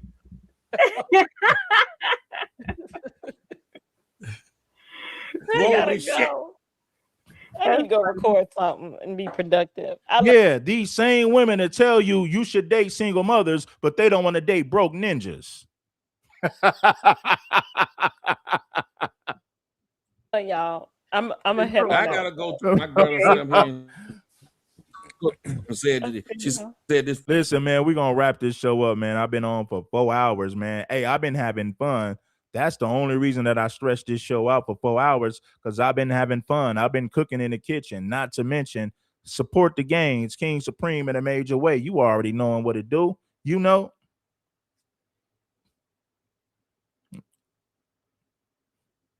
It's mighty funny that women want men to settle, but they'll tell you that they don't want to settle. Because in their mind, you taking on a single mother is not settling, even though you have the option to get a childless woman. But in their mind, you're not settling. But in the minds of men, that's exactly what I would be doing to take on this woman who has children by another man. I would be settling as a successful man. See, they want men to settle, but what's the first thing they go, I'm not gonna settle. I deserve better. And she already got 2 or 3 baby daddies, but she gonna tell your black ass what she ain't gonna settle for. She ain't settling, even though she's a single mom with multiple baby daddies in her 30s. But she gonna tell you, I'm not finna settle for nothing. I'm not gonna settle. I deserve better. Well, shout out to you, Tiffany. That's the homegirl, Tiffany, man. Tiffany been rocking with me, so shout out to Tiffany, man. She's always supporting the platform, giving positive feedback. Shout out to my girl Tiffany in the chat. You did. But yeah, black women, listen, black women, I'm saying this out of love. Stop telling black men that they should settle when the first thing you say is, I'm not going to settle. And these women have baby daddies. They got 2 to 3 baby daddies and got the nerve to talk about what they ain't going to settle for. I don't want to be in a 50-50 relationship. Meanwhile, she's paying 100%, taking care of kids all by her damn self. But she expects for a man who's not the father of her children to come in and pay 100% for her and the children that she didn't have by another man. She's paying 100% by herself. But then when it comes to relation, I ain't finna be in a bitty relationship. You're dealing with you got 3 baby daddies who didn't left you with all these kids. Then you got the nerve to talk about, nah, I don't want no bitty relationship. Well, okay, we'll continue to pay 100%. Maybe the government might help you to pay some of them damn bills. Get on welfare. I don't know. It's crazy when you see these single moms who are paying 100% for all their rent and bills, got the nerve to say, if I get with a man, I don't want no bitty relationship. The whole time this woman is paying 100%. And her baby daddy is a deadbeat who ain't did nothing for the kids. He ain't seen them kids in 5 years. I just don't want to settle. I don't want no 50-50 relationship. The whole damn time she's paying 100%, raising kids with no man, raising kids with no damn husband. Got the nerve to talk about what she ain't going to put up with. Food get cold, I'm gonna throw on the floor. You eat it off the kitchen floor. I said, damn, should have never let a black woman in my house. What was I doing? What was you thinking? What was you thinking? She didn't say that. Tommy, thank you. Now listen, that's why I tell people. I said I did what it is. I did it because I found a black woman who understood what I was saying. It is difficult. Like that somebody asked the other day, what did your daughter think about what you're saying? I said, she think I pay for her college. No, I'm just saying, ladies, if you're paying 100%, you look foolish saying you don't want to be in a 50-50 relationship when you're a single mom that's paying 100%. Raising the kids with no man, raising the kids with no husband. But you think that a man who's not the father of your children is going to come in and just pay 100%. Your baby daddy don't even pay 10% of what goes on in your household. But you think you're going to get a ninja who's not the father of your children to sweep you off of your feet and pay 100% and just pay for everything. It don't work like that. Your baby daddy don't even pay 10%, but you're gonna get a man that's not the father of your children to pay 100. Man, stop it.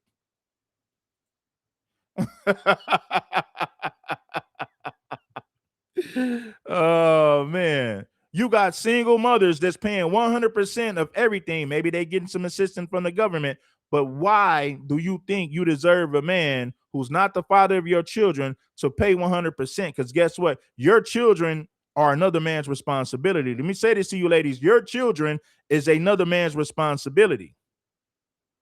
I don't know successful men who want to come in and pay 100% for you and your children that you didn't have by another man. I don't know men with common sense that's ready to sign up for that. That's all I'm saying to you, ladies. Ladies, if you got children, you need to be humble. You need to be respectful. You need to be in shape. You need to be cooking. You need to be feminine, fit, and friendly, especially if you come into the table with children by other men.